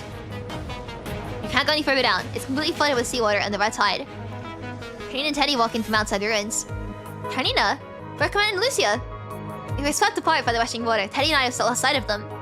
The second level of everything below it are completely flooded. Seawater is carrying massive amounts of red tide back into the ocean. And the hetero creatures and ascendants we're keeping in the aquarium are now heading straight for the coastline. Has this been reported to Babylonia? The first batch of mega weapons is expected in about 30 minutes. We need to get ready to deploy them right away. Please help me with resource allocation. I'm taking a team down to find Lucia and the Great Raven commanded. No problem. Supplies are right here. Oh, right there. Help yourself. After that, Celica said support teams are on their way, so we won't be short-staffed on the ground. Hey, look at you all in shambles. The hair construct stands on the ground, a wicked grin spreading across her face. The two task force squads have divided their responsibilities. Kremley, Kamui, and Kamo to search for traces of the Raven commandant, who is inside the aquarium, while Vera commands Cerberus and collaborates with Karenina to deploy their mega weapons along the outer coastline. With the discussion wrapped up, Krem, Kamui, and Kamo head out immediately. As Karenina and Vera talk about staffing, Grace breaks away from the others and approaches them, speaking a little nervously. Is there anything we can do to help? Are you with Scarlet Revelation? Karenina vaguely remembers seeing something about Scarlet Revelation in the mission briefing. Yes, I am. I'm really sorry for all the trouble we've caused, but I'm hoping there's still a way for us to help. What's to talk about with you folks who still thank their god after a rescue? If you're wishing to help, go pray by the shore and see if your god can actually stop the red tide from spreading. Wow, Vera! Praying is just one way to find comfort. We can do much more than that. Whether it's God or the red tide, our faith just grew out of powerlessness. I used to think we weren't meant to become constructs. We were helpless against those monsters and all we could do was run. But... she has seen humans fight desperately against impossible odds, and constructs shield their comrades even when badly injured. Without weapons, they brawl with fists, lash out with kicks, and when all else fails, they fight tooth and nail. As long as they're still breathing. They just keep fighting. If they can fight like that, why can't Scarlet Revelation? Why can't Scarlet Revelation be like them, throwing everything we have at fighting for a future that's ours? Her fingers tied around the metal rune, the grooves of the M symbol biting into her palm like a vow.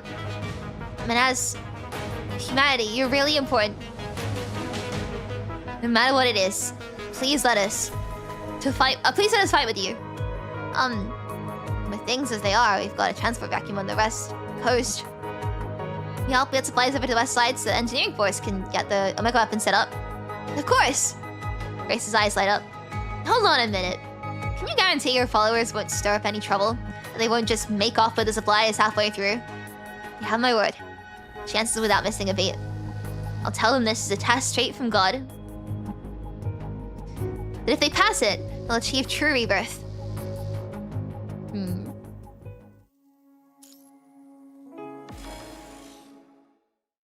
Alright, let's escape. Monica barely dodges another strike from Bianca's blade, his brow furrowing just a touch. Another unexpected twist. Totally off his radar. That feeling of things going completely haywire washes over him all again. He's never once seen this particular frame of Bianca in any of the old records. Giving the agent no core, Bianca whips her sword into a flexible lash. Its tip stinging after images after it snaps directly at Monica's side. Has he genuinely ever seen it before, or is it his mind already playing tricks on him from Hetero Tower's disappearance? As he remains lost in thought, Bianca's lash blade cracks from a distance. He doesn't manage to dodge it in time, and a bloody gush rips across his cheek. The sharp sting yanks him back to reality. After a quick calculation, he drops the force field he was holding. Instead of pressing her attack, Bianca wheels around, darting towards you. You and Bianca quickly link up, and with a long sword in hand, she once again confronts Vonnegut, who looms over the red tide tank. If you two are so set on this... He seems to flick a switch, and the ground shudders. The red tide turns in the storage tank as hetero creatures thrash and grasp beneath its surface. I wouldn't mind keeping both of you here for good. This isn't the right time to get into a drawn-out fight with these two. The backup is already secured. Nothing can throw a wrench in his plans, even if the Graven Commandant bites the dust in this aquarium.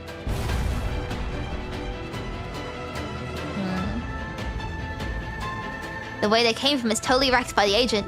If they try to escape through that shortcut, they'll just run straight into a fully grown Chico. He'll drown out all the haywire seeds to get together in this aquarium that's about to crash. Oh, so none of the haywire seeds together in this aquarium that's about to crash. What a shame. Bianca isn't sticking around to hear more. Her slash blade snaps through the air with precision. Her moves getting slicker thanks to the mind connection. Catching the Grey and command it. Here was just a spur of the moment idea. He's got plenty of aces up his sleeve. Up against the formidable Bianca. Asian has no stomach for a drawn out fight and just turns to bail. Only after making sure Vanya gets fresh out of tricks does Bianca finally put her up and away. Command! Are you hurt anywhere? She nervously scans the health ratings on your protective suit. I'm okay. You're framed. Pressing the port on your protective suit, you feel the code serum shoot into your bloodstream, honing your mind. I switched the Crepuscule frame. It's working perfectly fine. Pulling off a performance like this with just a few adaptation tests, that's awesome up for you. But the frame still has its limits. Yes, I've noticed it. This frame requires external equipment mounted on the curve to function, and it's on a time limit. In battle, it can last about 5 hours. That's enough. This window's all I need to get you out of here. How'd you get in here? We still head back the way? I'm afraid not. By the time I came to, I was already in the sea. I followed the red tide's leakage and I've got the British accent. I keep forgetting. I followed the red tide's leakage and swarmed through a busted exterior wall on the aquarium's lower 3rd level. Huntrix can still move in red tide corrupted seawater, but there's no other way out. There's another option. During my sleep at the aquarium, I found a passage inside that goes straight to a nearby town. Even though I heard the underground passage caved in, maybe we could still... Her lash blade swings out, battling away a metal structure that almost comes crashing down on both of you. Let's go. You know the way's out. You just have to roll the dice for this one. Path is right ahead. Alright, let's do it. Let's escape. The way back is completely cut off. Commandant, do we push forward?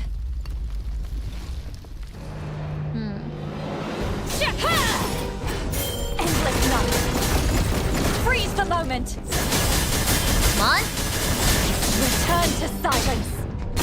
Untainted thorns. Nice. Purge all sin.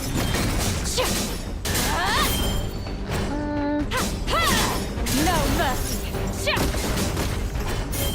Dodge thing. Freeze the moment. Nice. Return to silence. Untainted Nice. thorns. Purge all sin. Okay, we did it. Cool. Could be a control plus Q moment. I think it might be. Yep, control. No, control plus Q. Oh no! I missed it. I'm not good at this. Did I say apple? Yeah, apple.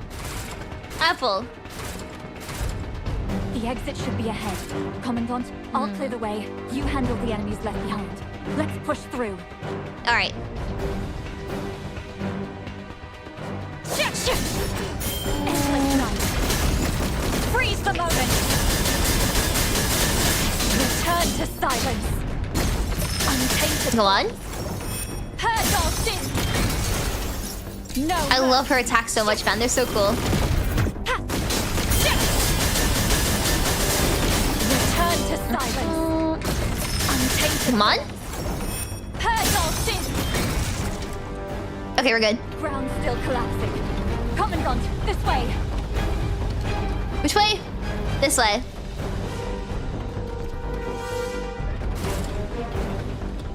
I think I left that a bit too close. Be careful. Nice.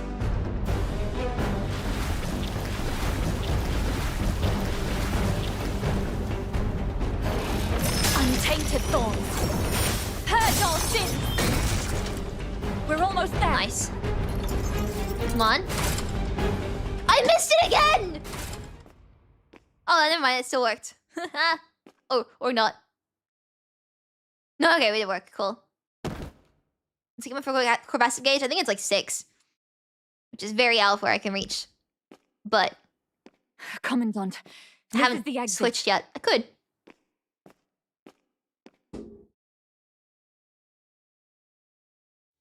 Within the Crimson Altar, bizarre skeletal rocks bring a twisted, gnarled tree as its heart.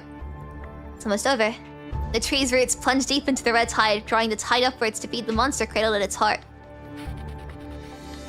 All along the trunk, fueled by the red tide's nourishment, countless solid hallucinations bubble up within Chico's nightmare. Where's your gun? Still with me, but there's only one bullet left. Got any more for me? Forget it. You never been trained to use a gun. Yuko! Yuko! Chico just stands there, stunned, not knowing how to cross the impassable red tide as he has sister back. Yuko smiles. They're on Woodburn. Who picks up the gun she gave her. Yuko collapses. Yuko! Chico's eyes roll wildly, as even more chaotic images surge from the red tide into her mind. Bianca corrupted by the red tide and transformed into a witch. Constellia in the waning days of the Golden Age. Yuko, who was transformed into a construct, ultimately became a corrupted, causing the deaths of many due to her own struggle. The countless fragmented images all seem to be pointing towards the same ending, where she sinks beneath the sea, and that crystal known as the Heteroma Shard emerges from her lifeless body.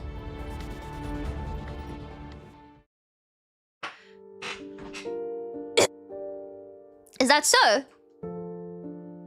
The vice captain of the purifying force, now called a monster, asks herself this question in the dream. I guess so. Fabricated Chico answers in an equally soft tone. Living and dying like that. Does it even count for anything? I don't know. The ocean breathes heavily around them. Perfectly serene. This is better than taking your own life in the snowfields. Yeah. Is it right to take out a comrade who's become a corrupted? Maybe so. A corrupted or cleared, and more comrades are saved. Is a death like hers justified? Perhaps so. She has merged with the hetero humanoid, pushing past a distant boundary, sending information from the future to the present. Human civilization marks this as a new turning point, and the world will remember her name. She swallows the bitterness of her life and stares out the quiet sea. Will there be a chance to tell Bianca what I just saw? She'll know what to do, and she's the only one who can do it. I don't know. Not many whispers of the sea can drift past those on land when the tide crashes upon the shore. I can get your message to Chaos. I saw her. She's right here. Chaos? Her question hangs in the air as the two just sit by the shore in silence. The chaotic red tide is about to swallow this last isolated island. Doesn't matter anymore. If I can get this information to Bianca, so be it. Waves up at Chico's ankles. Will my consciousness linger after death? I don't know. Will I get to see those who have already passed? Maybe. Maybe not. It might not be so bad. She tucks her hair behind her ears. The crimson tide completely engulfs this lonely island. Then it's settled. Goodbye. The female construct turns her head. By the way, did you hear what Yuko wanted to say to me just now? At that time, the blue-haired girl opens her mouth, but nothing comes out. She's just silently mouthing words. It's like she says something, and at the same time nothing passes her lips. I see. What a shame. Chico manages a faint smile, letting the tide wash over her. The sea now lies calm and surface undisturbed.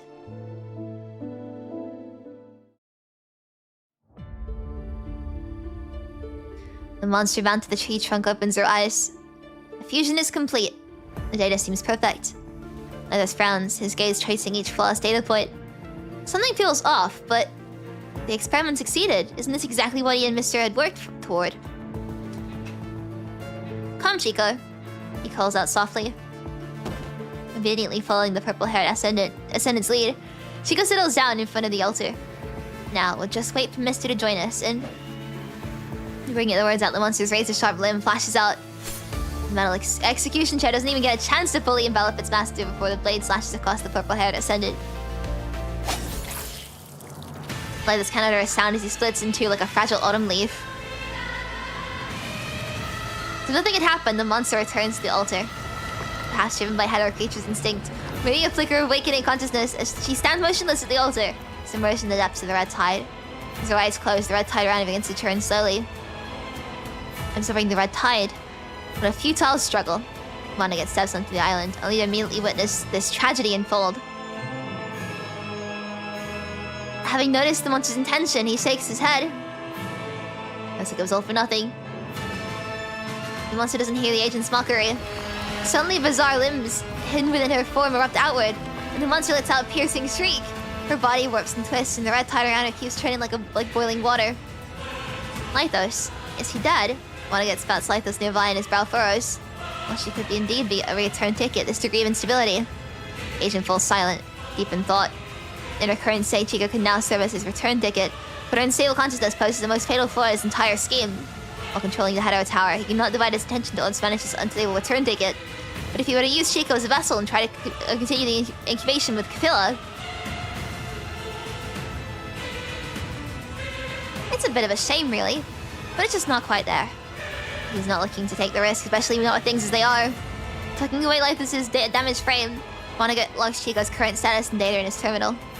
Next on the agenda is pushing forward with the Cradle of Deep Blue project and the incubation of Cthulhu. But first, we will find out what exactly happened to that tower.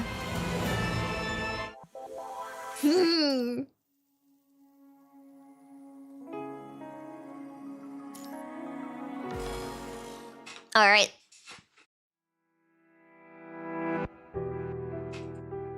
To Island Town.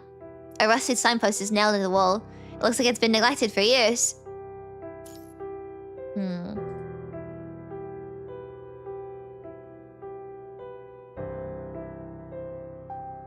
This passage seems to have experienced a collapse with rubble and debris scattered around.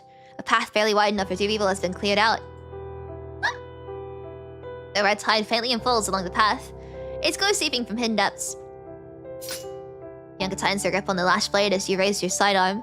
Both of you advancing cautiously down the shadowed path. Your terminal suddenly rings. Commandant? How is there still a signal in here? It's the short-range communication channel Teddy set up earlier. Commandant? Is that really you? Lucia, where are you? I'm in an unlocatable area. Nothing but seawater and a whole lot of hetero creatures.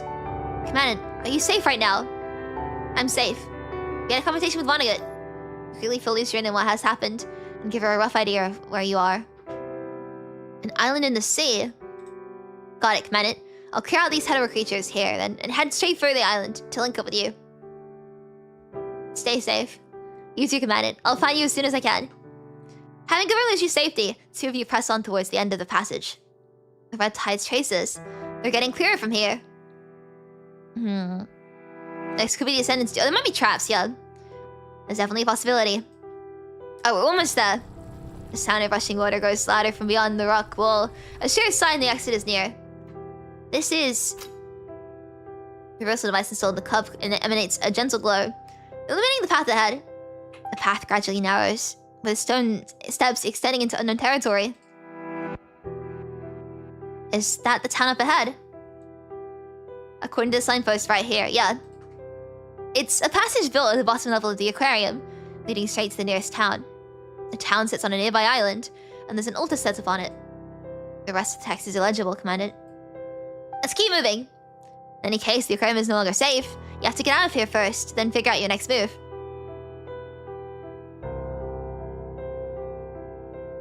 The farther you advance, the stranger the scenery grows. Jagged stone pillars spear the sky. Their base is streaked with water stains. Years of neglect etched into their surfaces, mingling with the lingering remnants of the red tide.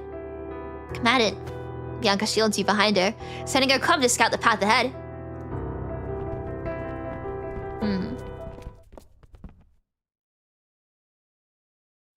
As the cub's view widens, the scene at the center of the island comes fully into focus.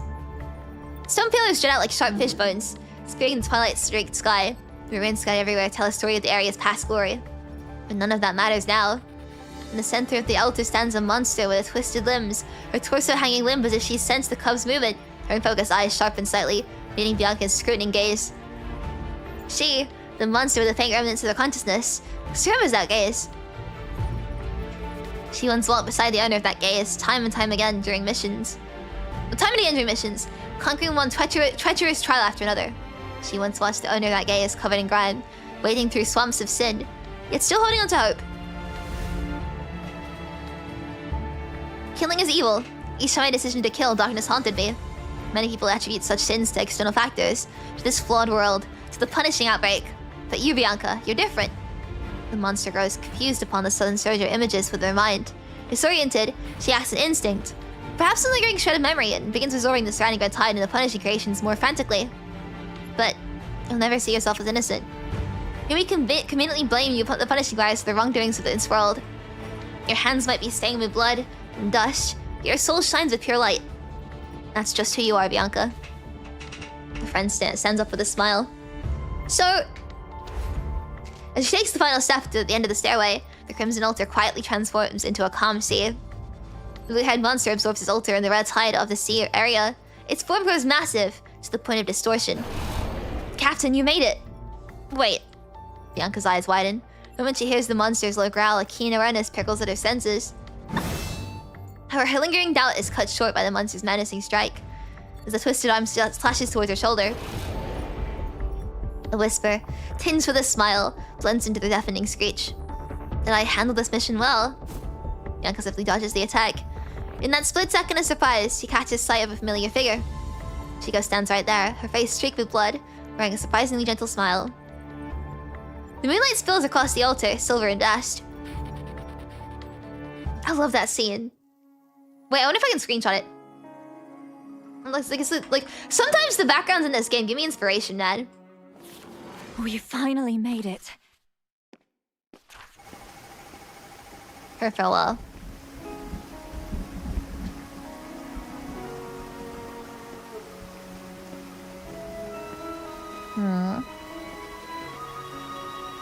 The end of the passage. To think, a place like this is hidden here.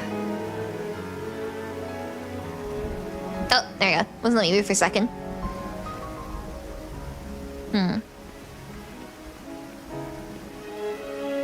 Wait.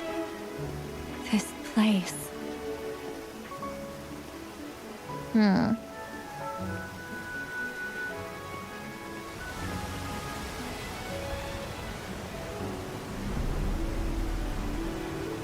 Whoever you are, show yourself. So pretty. Bianca. Chico?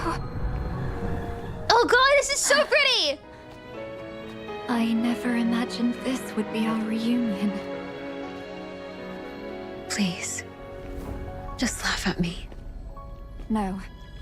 I could never do that. I will carry on your will and keep moving forward. Bianca, captain of the Purifying Force. Beginning extermination. Here I found new life. And here What a beautiful scene, man.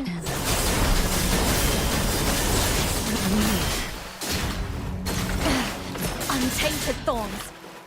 Purge all sins. Exterminate! ripples Come on. in the abyss. Return to silence. Untainted She thorns. keeps spamming the same thing. Let me try a different form then. It's the same thing, right? Oh wait, no, I forgot what the difference is on this one. Drowned by the tide. Do you hear Okay, I was nowhere near when that happened. Oh wait, no, you're in. Tear asunder this withered light. Hearken now to the dirge of finality. I love that animation so much. No I gotta switch forms again. Exterminate. I'm more familiar with the other one. Oh god.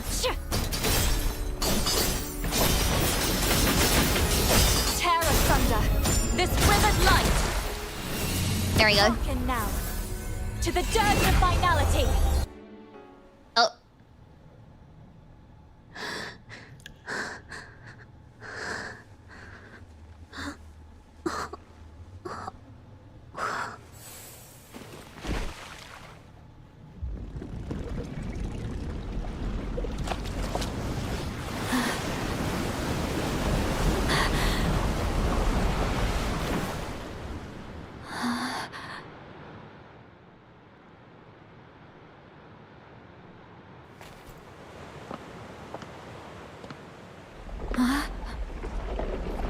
Oh, tentacles.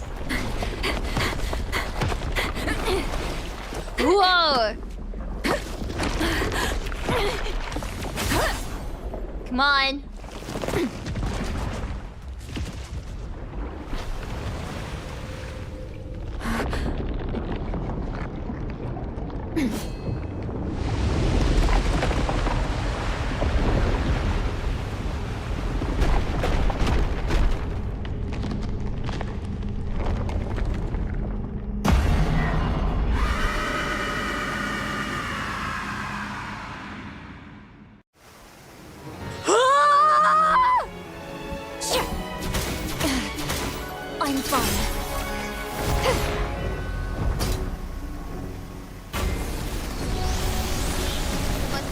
Fuck. Don't know how to. Okay, I don't know how you use that attack. Exterminate! Switch. There we go. Endless night. Freeze the moment. Return to silence. I'm fine. Untainted thorns. Come on. Purge all sin. Elf pushing is back again. That is horrific. Oh, left control Q.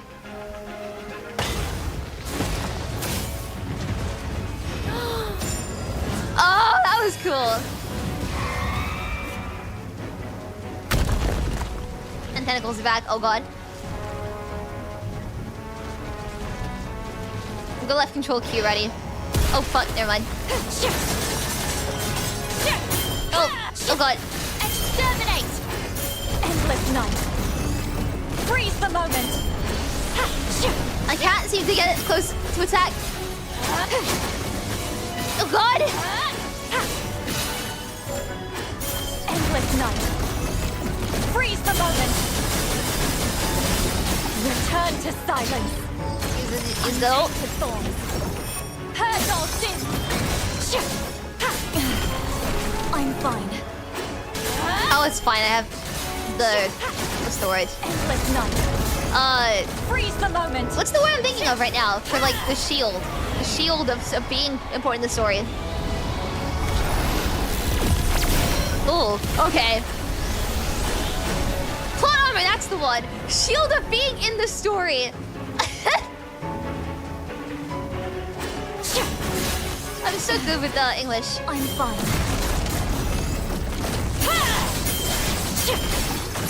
I mean, that's a really good way to explain it, isn't it? If I forgot the word. Return to silence. No mercy. I feel like that was a very non-native English speaker way of explaining it, which I think is kind of funny. Endless night. Freeze the moment. Return to silence. Untainted thorns. Purge all sin. Come on. I'm fine.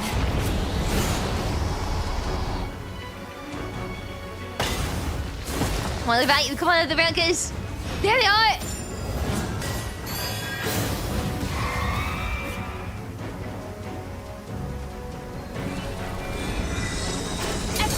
No mercy. So beautiful.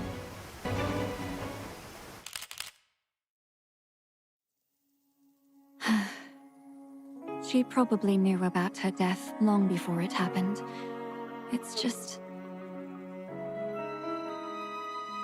maybe this is the ending she wanted all along.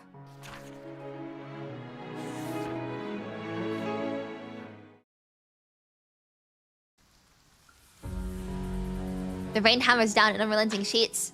Her frame runs at full intensity, blazing with pure white light. Wherever it shines, the red tide falters.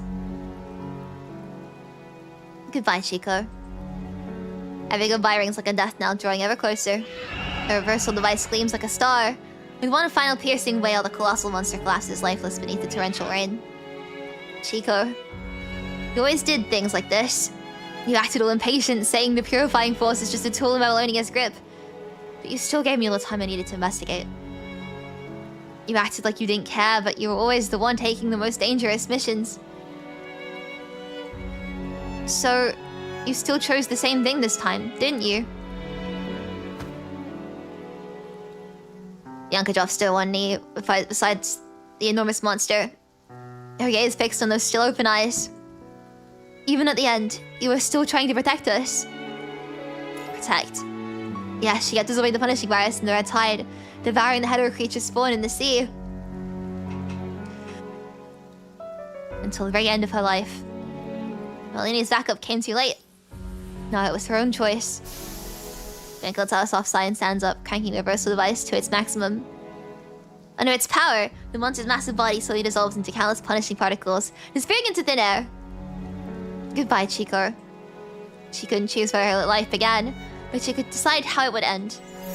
As the punishing virus slowly fades away, her crystalline shard gently breaks off from what's left of Chica's body. The Heteroma shard! This is the Heteroma shard. Which is what Bianca says. Kill Chica, take the Heteroma shard. The young girl's face slowly morphs into that of the deceased monster, becoming indistinguishable. It's you all along. You need to know who I am. It's not important. And she left. What's going through her head? The torrential downpour smashes against ocean waves, washing over the altar. Heteroma shard?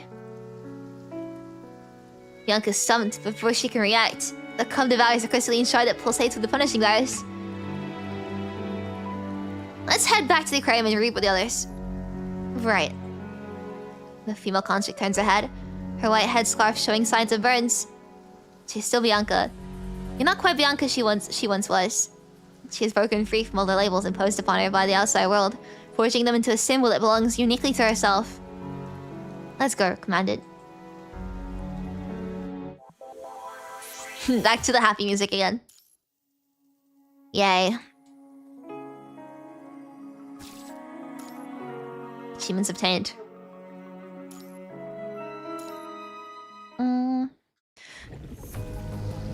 Coastline. The waves crash in, bringing the red tide with them as a salty wind whips across the ruins along the shore. The howls of the hetero creatures drown out the wind, and everyone along the coastline is scrambling. We still got things under control, but we're totally short-handed. Even with those refugees and a handful of folks from the Scarlet Revelation, we're barely holding our own transporting the Omega weapons in the West Sector. We certainly can't spare anyone for anything else. What about Dark Ares? Just go here and lend a hand. Lucius back too, plus the 2 other Grey Raven members who just landed. Keep them busy. Dark Ares had already been dispatched to the East Sector. A massive wave of hetero creatures suddenly appears along the eastern coastline, almost instantly breaching the defense line. Way over there. Clouds of dust roll across the edge of the beach as several transport vehicles roar towards the temporary camp at full speed. That's your lady's insignia. Who are you? It's me. He's back with the milk! A familiar figure leaps down from one of the transport vehicles. Forsaken? This whole mess is a part of Oasis. I asked Lee about it, then reached out to Celica. Oasis might not have state-of-the-art weapons, but we can pitch in with 100 people. What do you need deployed? Wanabe holds out a joint operation notice signed by Nicola. Alright, grab the Omega weapons. Send 60 people to back up the East Sector, and the other 40 can hold the Sunsea. The Omega weapon can keep the hetero creatures at bay on the surface for a bit, but there are just so many of them. I mean, it anxiously scans the perimeter. On the sea surface, that's Tricock, and Petty, who's been directing drones to scan the sea surface, suddenly snaps her head up.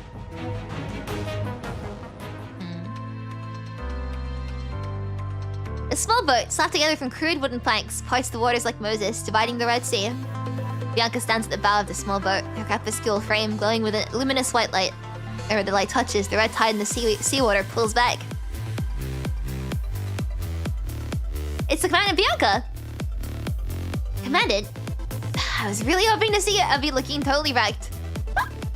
What a shame. B! The Great Commandant and Bianca, who has been declared dead, appeared once again, causing a ripple of cheers to go through the camp. Just as quickly as it starts, celebration dies down, and bringing us right back to the never-ending fight. After briefly exchanging information about the situation, everyone heads ashore together. That covers most of it. We infiltrated the aquarium but came up empty. What we found was another drainage outlet just by following the red tide's tracks. Cameron did spot a sign of lower-level passage, but we never found the actual entry point. Still, we assumed the island was somewhere near the aquarium's vicinity. After assembling this small boat, we scattered the likely direction and got lucky running into Bianca and Commanded. Well, could have been much worse. At least everyone's in one piece. And now... She glances around, and pretty much everyone has already noticed the changes happening on the sea surface. The Crepuscule frame can disperse the punishing virus. The tide is finally turning in their favor. Hell yeah. This news undoubtedly boosts morale on the battlefield. With additional reinforcements from Babylonia pour in from all sides, it's finally time for a counterattack.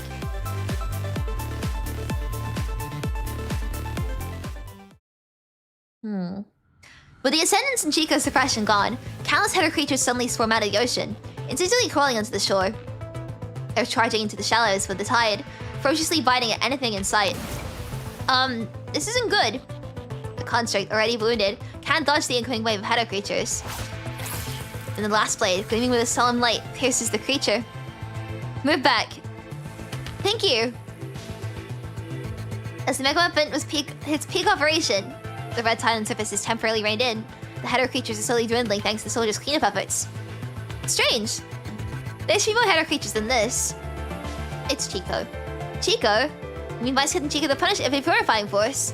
Didn't she go missing at the aquarium? Chico fought against the Ascendant, holding her ground until the very last breath before falling in the line of duty. The Agent and Ascendant made her part of the experiment, but she still retained her unconsciousness. At the altar on the island, she absorbed a large amount of the red tide and numerous Hero creatures in the sea. That explains it.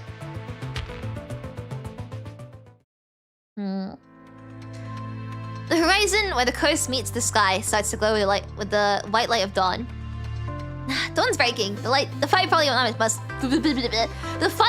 last much longer. Dawn's breaking. Bianca, you cannot fight anymore. As someone said, you're frequently keep fighting for about 5 hours. The battlefield still needs me, Commandant. My frame's reversal ability can handle areas the mega weapons can't touch.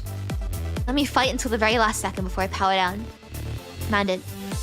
Bianca turns, her hand extending towards you as her smile flickers to life. Please join me in witnessing this dawn as the storm comes to an end. Aww.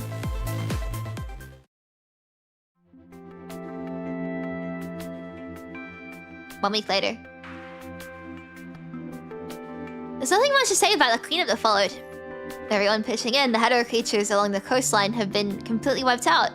However, a portion of the ocean remains tainted by the red tide. It's currently impossible to predict the extent of damage the red tide will inflict on the marine environment. It might autonomously evolve into organisms resembling Hero humanoids. Alright. After jotting down his final notes, Asimov gazed at the shard displayed in the center of the light screen. Heteroma shard. That isn't like typical Science Council, nomenclature? I guess it's like naming convention. I don't actually know what that means.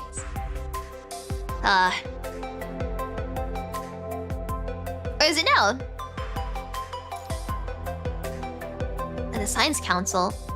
Wanna take a look? Alright.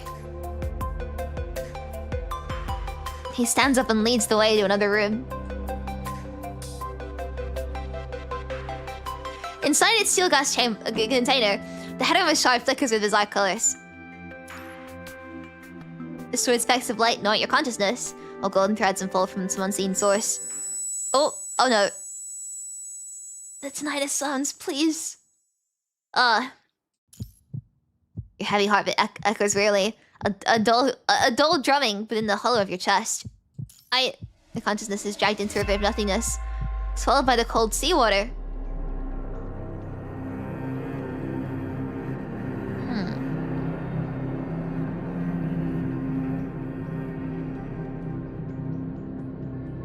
Bianca's lantern flickers into focus. She stands before you in a stigmata frame, an exact echo of the visions that have haunted you. Together, you and Lucia enter the aquarium with her. You rescue the Grace of the Scarlet Revelation, and Bianca is separated from the group. She finds Chico and falls into silence deep sea. Like this isn't missing. You confront Bianca, trying to buy more time for the hetero-humanoid Chico to incubate, only to be slain by Bianca, and then the coastline becomes a slaughterhouse of the living and the dead. Blood, vital fluids, and the creeping red tide stain the waves crimson. The witch slays the monster on the sea. This is every season identical to what you've already witnessed through your visions. It's like watching the director's cut of a film. I've seen the complete story of what if I encountered the aquarium with Bianca. Time prison alone couldn't possibly explain this. Look down at it all, and the nothingness devours the seabed.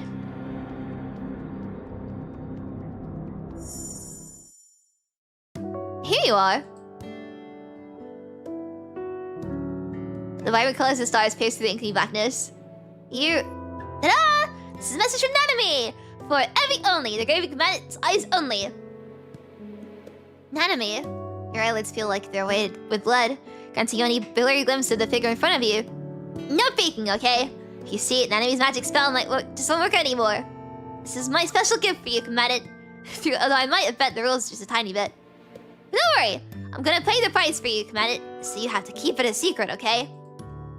What I want to tell you is, the answer is hidden within a secret only the Commandant knows. You must be buzzing with questions, Commandant. Nanami can't spill the beans. This is just Nanami's shadow. The real Nanami is already happily soaring through the starry cosmos. Well then, that's it for now. See you, Commandant. Suddenly, the star-cluster shadows, and countless golden threads wrap around you. Ugh. As usual to wake, the color start with a cold set you're only now noticing. The Hetero shard exhibited unusual fluctuations just now. What did you see? The words are right there on the tip of your tongue, but you can't seem to get them out. We can do is tell the answer by asking you questions. Have you analyzed the shard? Yeah. Appears to be a vessel, engineered purely for data transmission. However, its encrypted protocol is incredibly complex, way beyond my current grasp. The only segment we've managed to decrypt so far is this one. This is the gift of the future. The answer is hidden with a secret only the Commandant knows. The encryption code is... in the archive room. A handwritten file code. A faint stinging your fingertips. Q31206. The reason your mind is as hazy as shaded in white mist. Some messages seared into your brain, crystal clear. You mean you saw the decryption code? Maybe I did. The activation Asimov shows you into the examination chair and conducts another full body scan. Connectivity is normal and your mind beacon shows no issues. What in the world is going on here? Asimov really shows such confusion.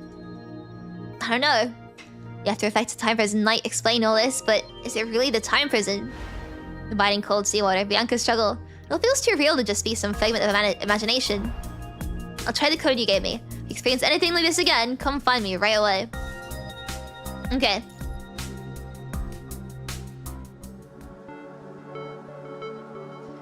You sit at the Science Council, your mind still buzzing with questions. Ding dong.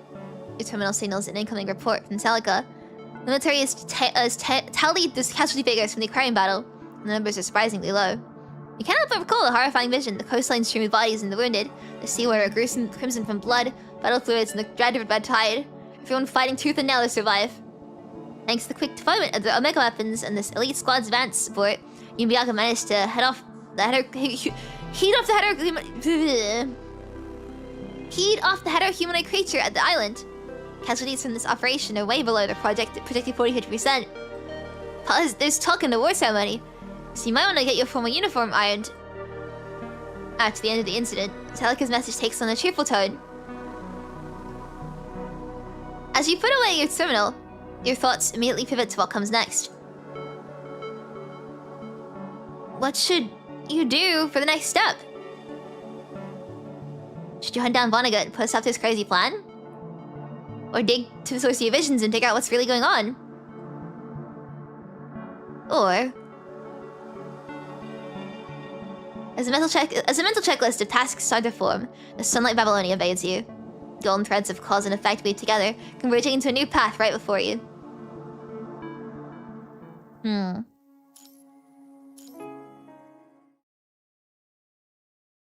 Q31206. The password is correct.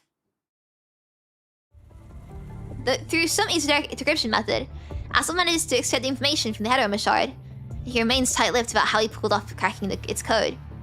What the Hetero shard reveals is astonishing. The Hetero Tower core, as well as unprecedented technologies that defy current scientific understanding. Curious. This data pattern, it's almost as if someone began with the desired result and worked backwards to construct the process. His approach to reverse engineering is familiar, and yet, in the Science Council's confidential research lab, Asimov murders to himself as he pours over the information he's pulled from the Hetero core. What in the world is the Hetero Tower? Why would this crystalline cube be called the Hetero Tower core? Maybe it's a special project? Never mind, there's no rush to decode all this right now. This will do. His gaze fixed on the mega weapon before him. I'm not sure why this document approach to modifying the mega weapon somewhat lines up with my earlier improvement ideas, but for what we need right now, this will do. Asimov proposes using the core technology to enhance the mega weapon and integrate with this central purification filter, creating a true safe zone. Technology is quickly validated, and the first batch of modified CPF cores is deployed to the surface.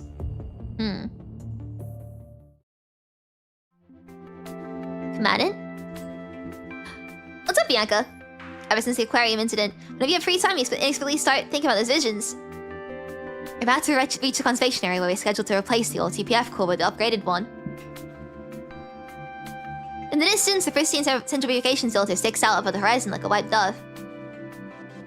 I never thought they'd send us down together to swap the centrifugation filter core. So I could call this a relaxing mission. I figured this one to get some free labor out of us. After all, every squad that was on rotation has been deployed. Replacing the centrifugation filter core is less demanding. But it's no simple task either. It's been a long time since I had a mission like this on the surface. Gentle sunlight filters through the canopy, dappling the moss-covered path. On either side, unknown flowers bloom in the riot of color, jostling for space among the branches. To avoid attracting noxious or corrupted, the conservation area was established deep in the forest. Approaching from this direction, you have to leave your vehicle at the forest edge and continue the rest of your journey on foot. This has been a while since we were on the surface together. So this really is a nice mission. Bianca softly smiles, pushing excited leafy branches in your way. How's your frame holding up, by the way? Are you talking about my frame's reliance on the Cub's external gear? Yeah. One of the Science Council pulled the data from the Hero core. They developed a new power core for my frame by combining the upgraded Omega weapon and the original reversal device. It's still not quite what I envisioned, but I don't have to stick to the 5-hour libs anymore. That's great to hear. Yeah, it's all good news. The seaside battle, the nightmarish aquarium, all of it feels like a dark dream, dissolving into the relentless downpour.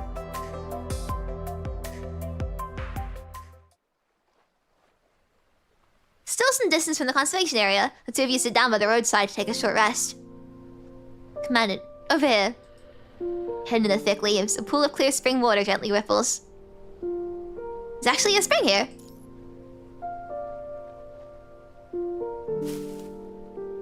Bianca pushes aside the foliage.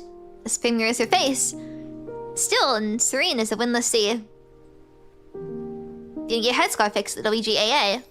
Her frame is pristine white, yet her headscarf still shows traces of burns. They said they could fix it, but I wanted to keep it this way. Bianca gently touches her headscarf, which is burned during the battle. It's a reminder, you know, to never forget how I face my true self. You seem different now. Zero Veritas, Stigmata, Crepuscule. She seems to have changed, yet somehow still the same. Maybe. Through a reflection in the spring, the blonde construct gazes at you with a smile. But no matter how I change, I'm always Bianca. Bianca, captain of the Purifying Force. She turns around and takes your hand in hers. There's still some ground to cover. Let's keep moving, Commandant.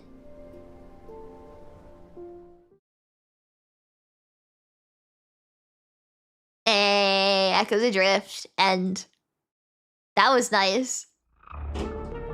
Oh! Epilogue. Willigan sits on the couch, scrolling endlessly through his old terminal. The Hetero Tower. You can sense the Hetero Tower has ceased its growth entirely. No, ceased growth isn't quite right. It's more like this concept itself has never existed in this universe. The agent taps his pen absently, lost in thought before scribbling a series of keywords into his notebook. Chico, the Aquarium, Hetero Tower, and me. On the surface, the terms seem disconnected, yet they weave together into the cause of the Hetero Tower's disappearance. We need to find a way to draw out the Hetero Tower. What about Cthulhu, mister? We'll see with both at once. Also, the quiet unease takes hold in his mind, swelling until it transforms into chaotic noises. The cradle of deep blue can be put into use now. Leave it to me, mister. The agent in black looks out the window. He never fails to accomplish what he sets out to do. Yay! We technically have... Wait. Oh, 21 now. Oh, okay, so it keeps going.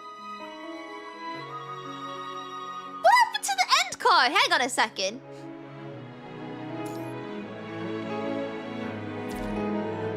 I guess this will be the,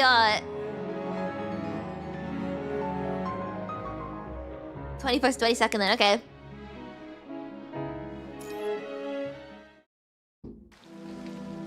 Outside the tent, the rain is coming down in sheets, fanning through every plant from the mountainside and wash away all the soil.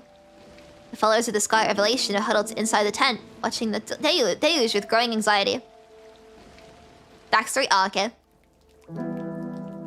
How can the rain be this heavy? Worriedly, Grace needs the linen pouch filled with ruined petals and silently asks, will the rain stop? After one deliberation, she pulls out the first pebble that her fingers touch. It's a wooden rune representing the letter H. Hail. Delay, restriction, termination. This isn't exactly a stellar divination result. When you're powerless to change your circumstances, all you do is put your faith in belief. Even though Grace was initially good at divination, she's really gotten the hang of it over time. God, please guide us. Our supplies are running low, and the seeds we just planted have been completely washed away by the rain. Please guide us and show us the way forward. Grace closes her eyes and murmurs a prayer for a moment before picking up the linen pouch again. After a quick shake, she lays the bag flat on the table and draws out another rune. This time, it's a rune carved out in stone. In a world like this, she's simply out of luck when it comes to getting a complete set of matching stone and wooden divination rituals. It was since the letter N. Restriction, necessity, peril. Sigh. Grace knits her brows together. She gathers up all the ruined pebbles. Lady Relationist, has God granted us new orders? Noticing Grace tucking away her runes, the follower swarms her. Desperate for the reassurance they crave. The rain will let up soon. They will definitely make it through this. Looking at their drawn, hungry faces, Grace steels herself and trots her usual speech yet again. Gods as we must endure, our current hardships are a test, and afterward, we will surely overcome these difficulties. 1 pack of rations, 2 packs. 2.5 packs, 2.7 packs. How'd you get 0.7? Oh, penalty 2. How'd you get 0.2 of a pack? God says as long as we endure through this time. 4 cans, 4.5, 4.8. How'd you get 0.3 of a can? Smoker! Oh, Lady Relationist, do you need something? The middle-aged man hustles back inside from the downpour, his makeshift tarp practically drenched. Do you seriously need to be counting cans right now? And how in the world do you end up with 4.8 cans? That's what I'm saying! Whoa. I didn't sneak any for myself. And half a can was from when Owen got sick. And I mixed it with rations to make him some porridge. There was 0.3 can. That was 2 days ago when Zoe was at death's door with a mild punishing by inspection. His voice catches as he blows his nose loudly. She was on her way out, and he told me to make her comfortable. So I gave her 2/3 of a can. Is this really all we have left? Yeah, that's all. We got them last month by waiting in line for relief aid outside a conservation area we passed by. But now, who knows when those conservation areas will hand out supplies again. They probably didn't have enough to go around for themselves. Grace sighs again, having lost count of how many times she's done so today. When will the rain stop? Outside the tent, a few devotees huddle close, mumbling passages from the Scarlet Revelation Doctrine scrolled on tattered paper. They skip right over the chapters on catastrophe and curse, whispering about confession and supplication and redemption over and over. I have nothing left to rely on. Nothing left to ask for. As long as I can find salvation. Oh God, I praise your holy name. Prostrate at your feet. God shall create paradise. God shall grant eternal life through the red tide. Thunder crashed overhead.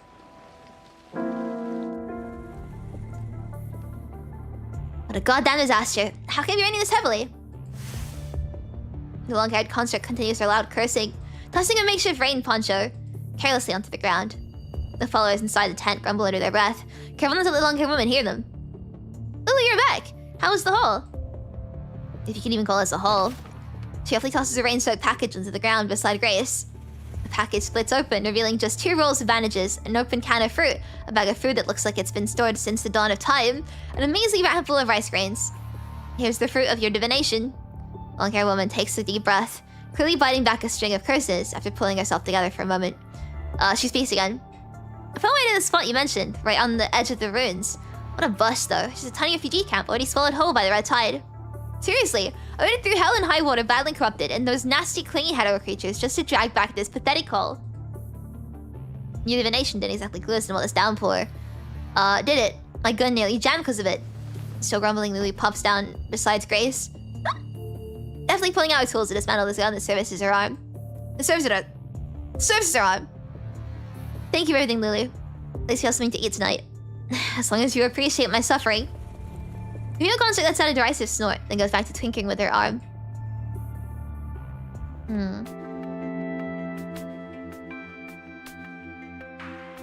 Soon a metal pot is boiling over a crackling campfire. The scent of the old rations isn't exactly gourmet, but it's not all for either. Aisha's extra 0.3 can of preserved food. Whatever the reason, everyone seems unusually stoked for dinner tonight. Oh God of the Red Tide, we thank you for providing us with food. Before digging in, the followers droned their usual prayers.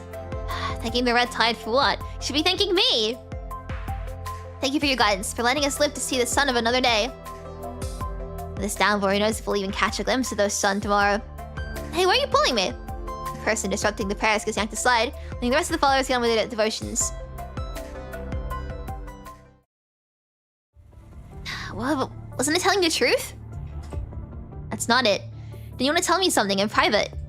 When Lulu sat down beside her, hesitating several times as if waiting to speak, Grace already saw through her intention. Well, I'm not sure if this is a good idea or a bad one, but Lily pulled a tattered piece of paper from a waterproof pocket in her waist. She dates for a moment before finally handing it over to Grace. This thing might have been left behind by some of your Red Tide folks. It's a Scarlet Revelation. Grace scouts Lulu's odd choice of words while taking the paper from her. Is this some kind of invitation? It's an invitation for the Scarlet Revelation members to check out the Copperfield Aquarium. Apparently, once you pass the test and hit that place by the sea, you'll be reborn in the Red Tide. This just doesn't look on the up and up. Did one of your folks leave this behind? I'm not sure. I haven't been in contact with other Revelationists for a long time.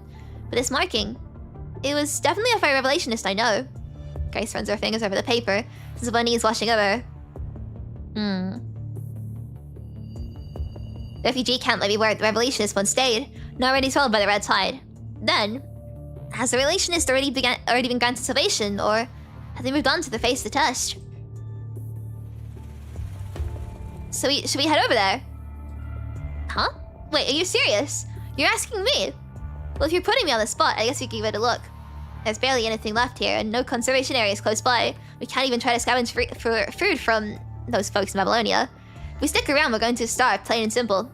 I've scoured every nook and cranny nearby, but there's not a single usable replacement part to be found. Once this downpour utterly ruins me, we can just hold hands and step into that salvation you mentioned together. We lets out a couple of dry laughs. What do you think? Aren't you good at divination? Let me try reading the signs. Grace nervously fiddles with her linen pouch. Torn about doing a divination. Nearly every reading has been a bust. Oh, one more thing. Before she can finish speaking, a sharp pop cuts her off. The dim yellow bulb inside the tent flickers and dies. Grace strikes in surprise, the linen pouch slipping from her grasp. Room petals clatter across the ground, scattering into the shadows. That's what I was getting at. When I got back, I saw the generator, which was working perfectly fine before, was trashed by the corrupted. I tried to fix it, but no dice. One of the screws is glowing red hot. Looks like this camp's going to be off the grid from now on. Grace crouches low, her thoughts a jumbled mess. Should they heed for the coast and face whatever test comes their way? Hey, don't think you can sneak around in the dark stealing canned food, you rats! Loga's booming voice cuts through the darkness. The tiny mouse-like rustling stops dead in his tracks. Saving those supply crates! Back off! Back off! Listen up, those who steal fruit will never enter the Red Tide and be reborn. No stealing meat cans, and absolutely no stealing fruit cans! Scattered footsteps echo as the children just jostle and shove each other, putting distance between themselves and the crates. 1 pack of rations, 2 packs of rations, 2.5 packs of rations, 7 packs of rations. Rations consumed today, praise be to the god of the Red Tide. 4 cans, 4.5 cans? I had to use another third of a can to feed those insatiable locusts. Only 4 cans left, and the rain washed away all the newly planted crops. Smoker sighs heavily, completely missing Grace and Lulu as they huddle behind the supply crates. Finishes his inventory count and steps out the tent. Should they go to the seaside? Grace bubbles around the darkness and accidentally touches the first rune in the ground. Our carriage travel and all your dealings will pan out in your favor. Hey! Why does it look like you've had some huge realization? It's nothing. The divine has already given me the answer. Grace is out to a huge sigh of relief. In the glow of the torch, Lulu finally got lit. Grace gathers up the rune pebbles. Fine, whatever floats your boat. The campfire flares back to life. Grace stands by the flames, facing her anxious followers, a faint light dancing in her eyes. Everyone, God has shown us the path forward. I've just received a new divine revelation. Thank goodness, Lady Revelationist. God has bestowed upon us a new test. In the firelight, the Scarlet Revelation emblem on the worn letter stands out prominently. She tosses the letter into the campfire just as the wind whips through the tent. The flames swallow the paper and sparkling crimson embers, breaking free, suddenly shoot skyward. We'll set out for the seaside to face this divine test. If we pass this test, you will enter rebirth. Oh God, I praise your holy name. Prostrate at your feet. God shall create paradise. God shall grant eternal life through the red tide. Prostrate on the ground, the followers murmur the doctrines of the Scarlet Revelation. Then with a flurry of activity, they start taking stock of the meager supplies, praying for the journey ahead. Grace stands in the center of the tent, her fingers idly toying with the linen pouch that holds her rune pebbles. She simply doesn't dare perform another divination, fearing yet another unfavorable outcome. She can only pin her hopes on what's to come.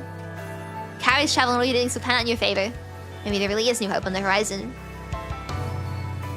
Clinging to this pipe dream, Grace follows the old map, leading a band of Scarlet Revelation followers towards the Confronting Aquarium, a place where people supposedly find rebirth. I see. I see. Okay. I think I'm gonna leave it here myself, because we technically did finish the chapter. But I have things I need to go do, because it's almost 6... Oh, it's almost 6 p.m. I need to go eat. But this is 5 then. No, it's almost 6. Okay, great. We finished the main stuff anyway. And that's what's important. I will end it here for now. Whew. I need to go pee so bad. Thank you everyone for watching and for reading with me. I like this chapter. It's nice seeing the good ending. Well, Chico is still... It is the better ending, I guess. But I really love Bianca's new frame. It looks so pretty. I gotta properly farm for it now. I'll see you guys on Wednesday.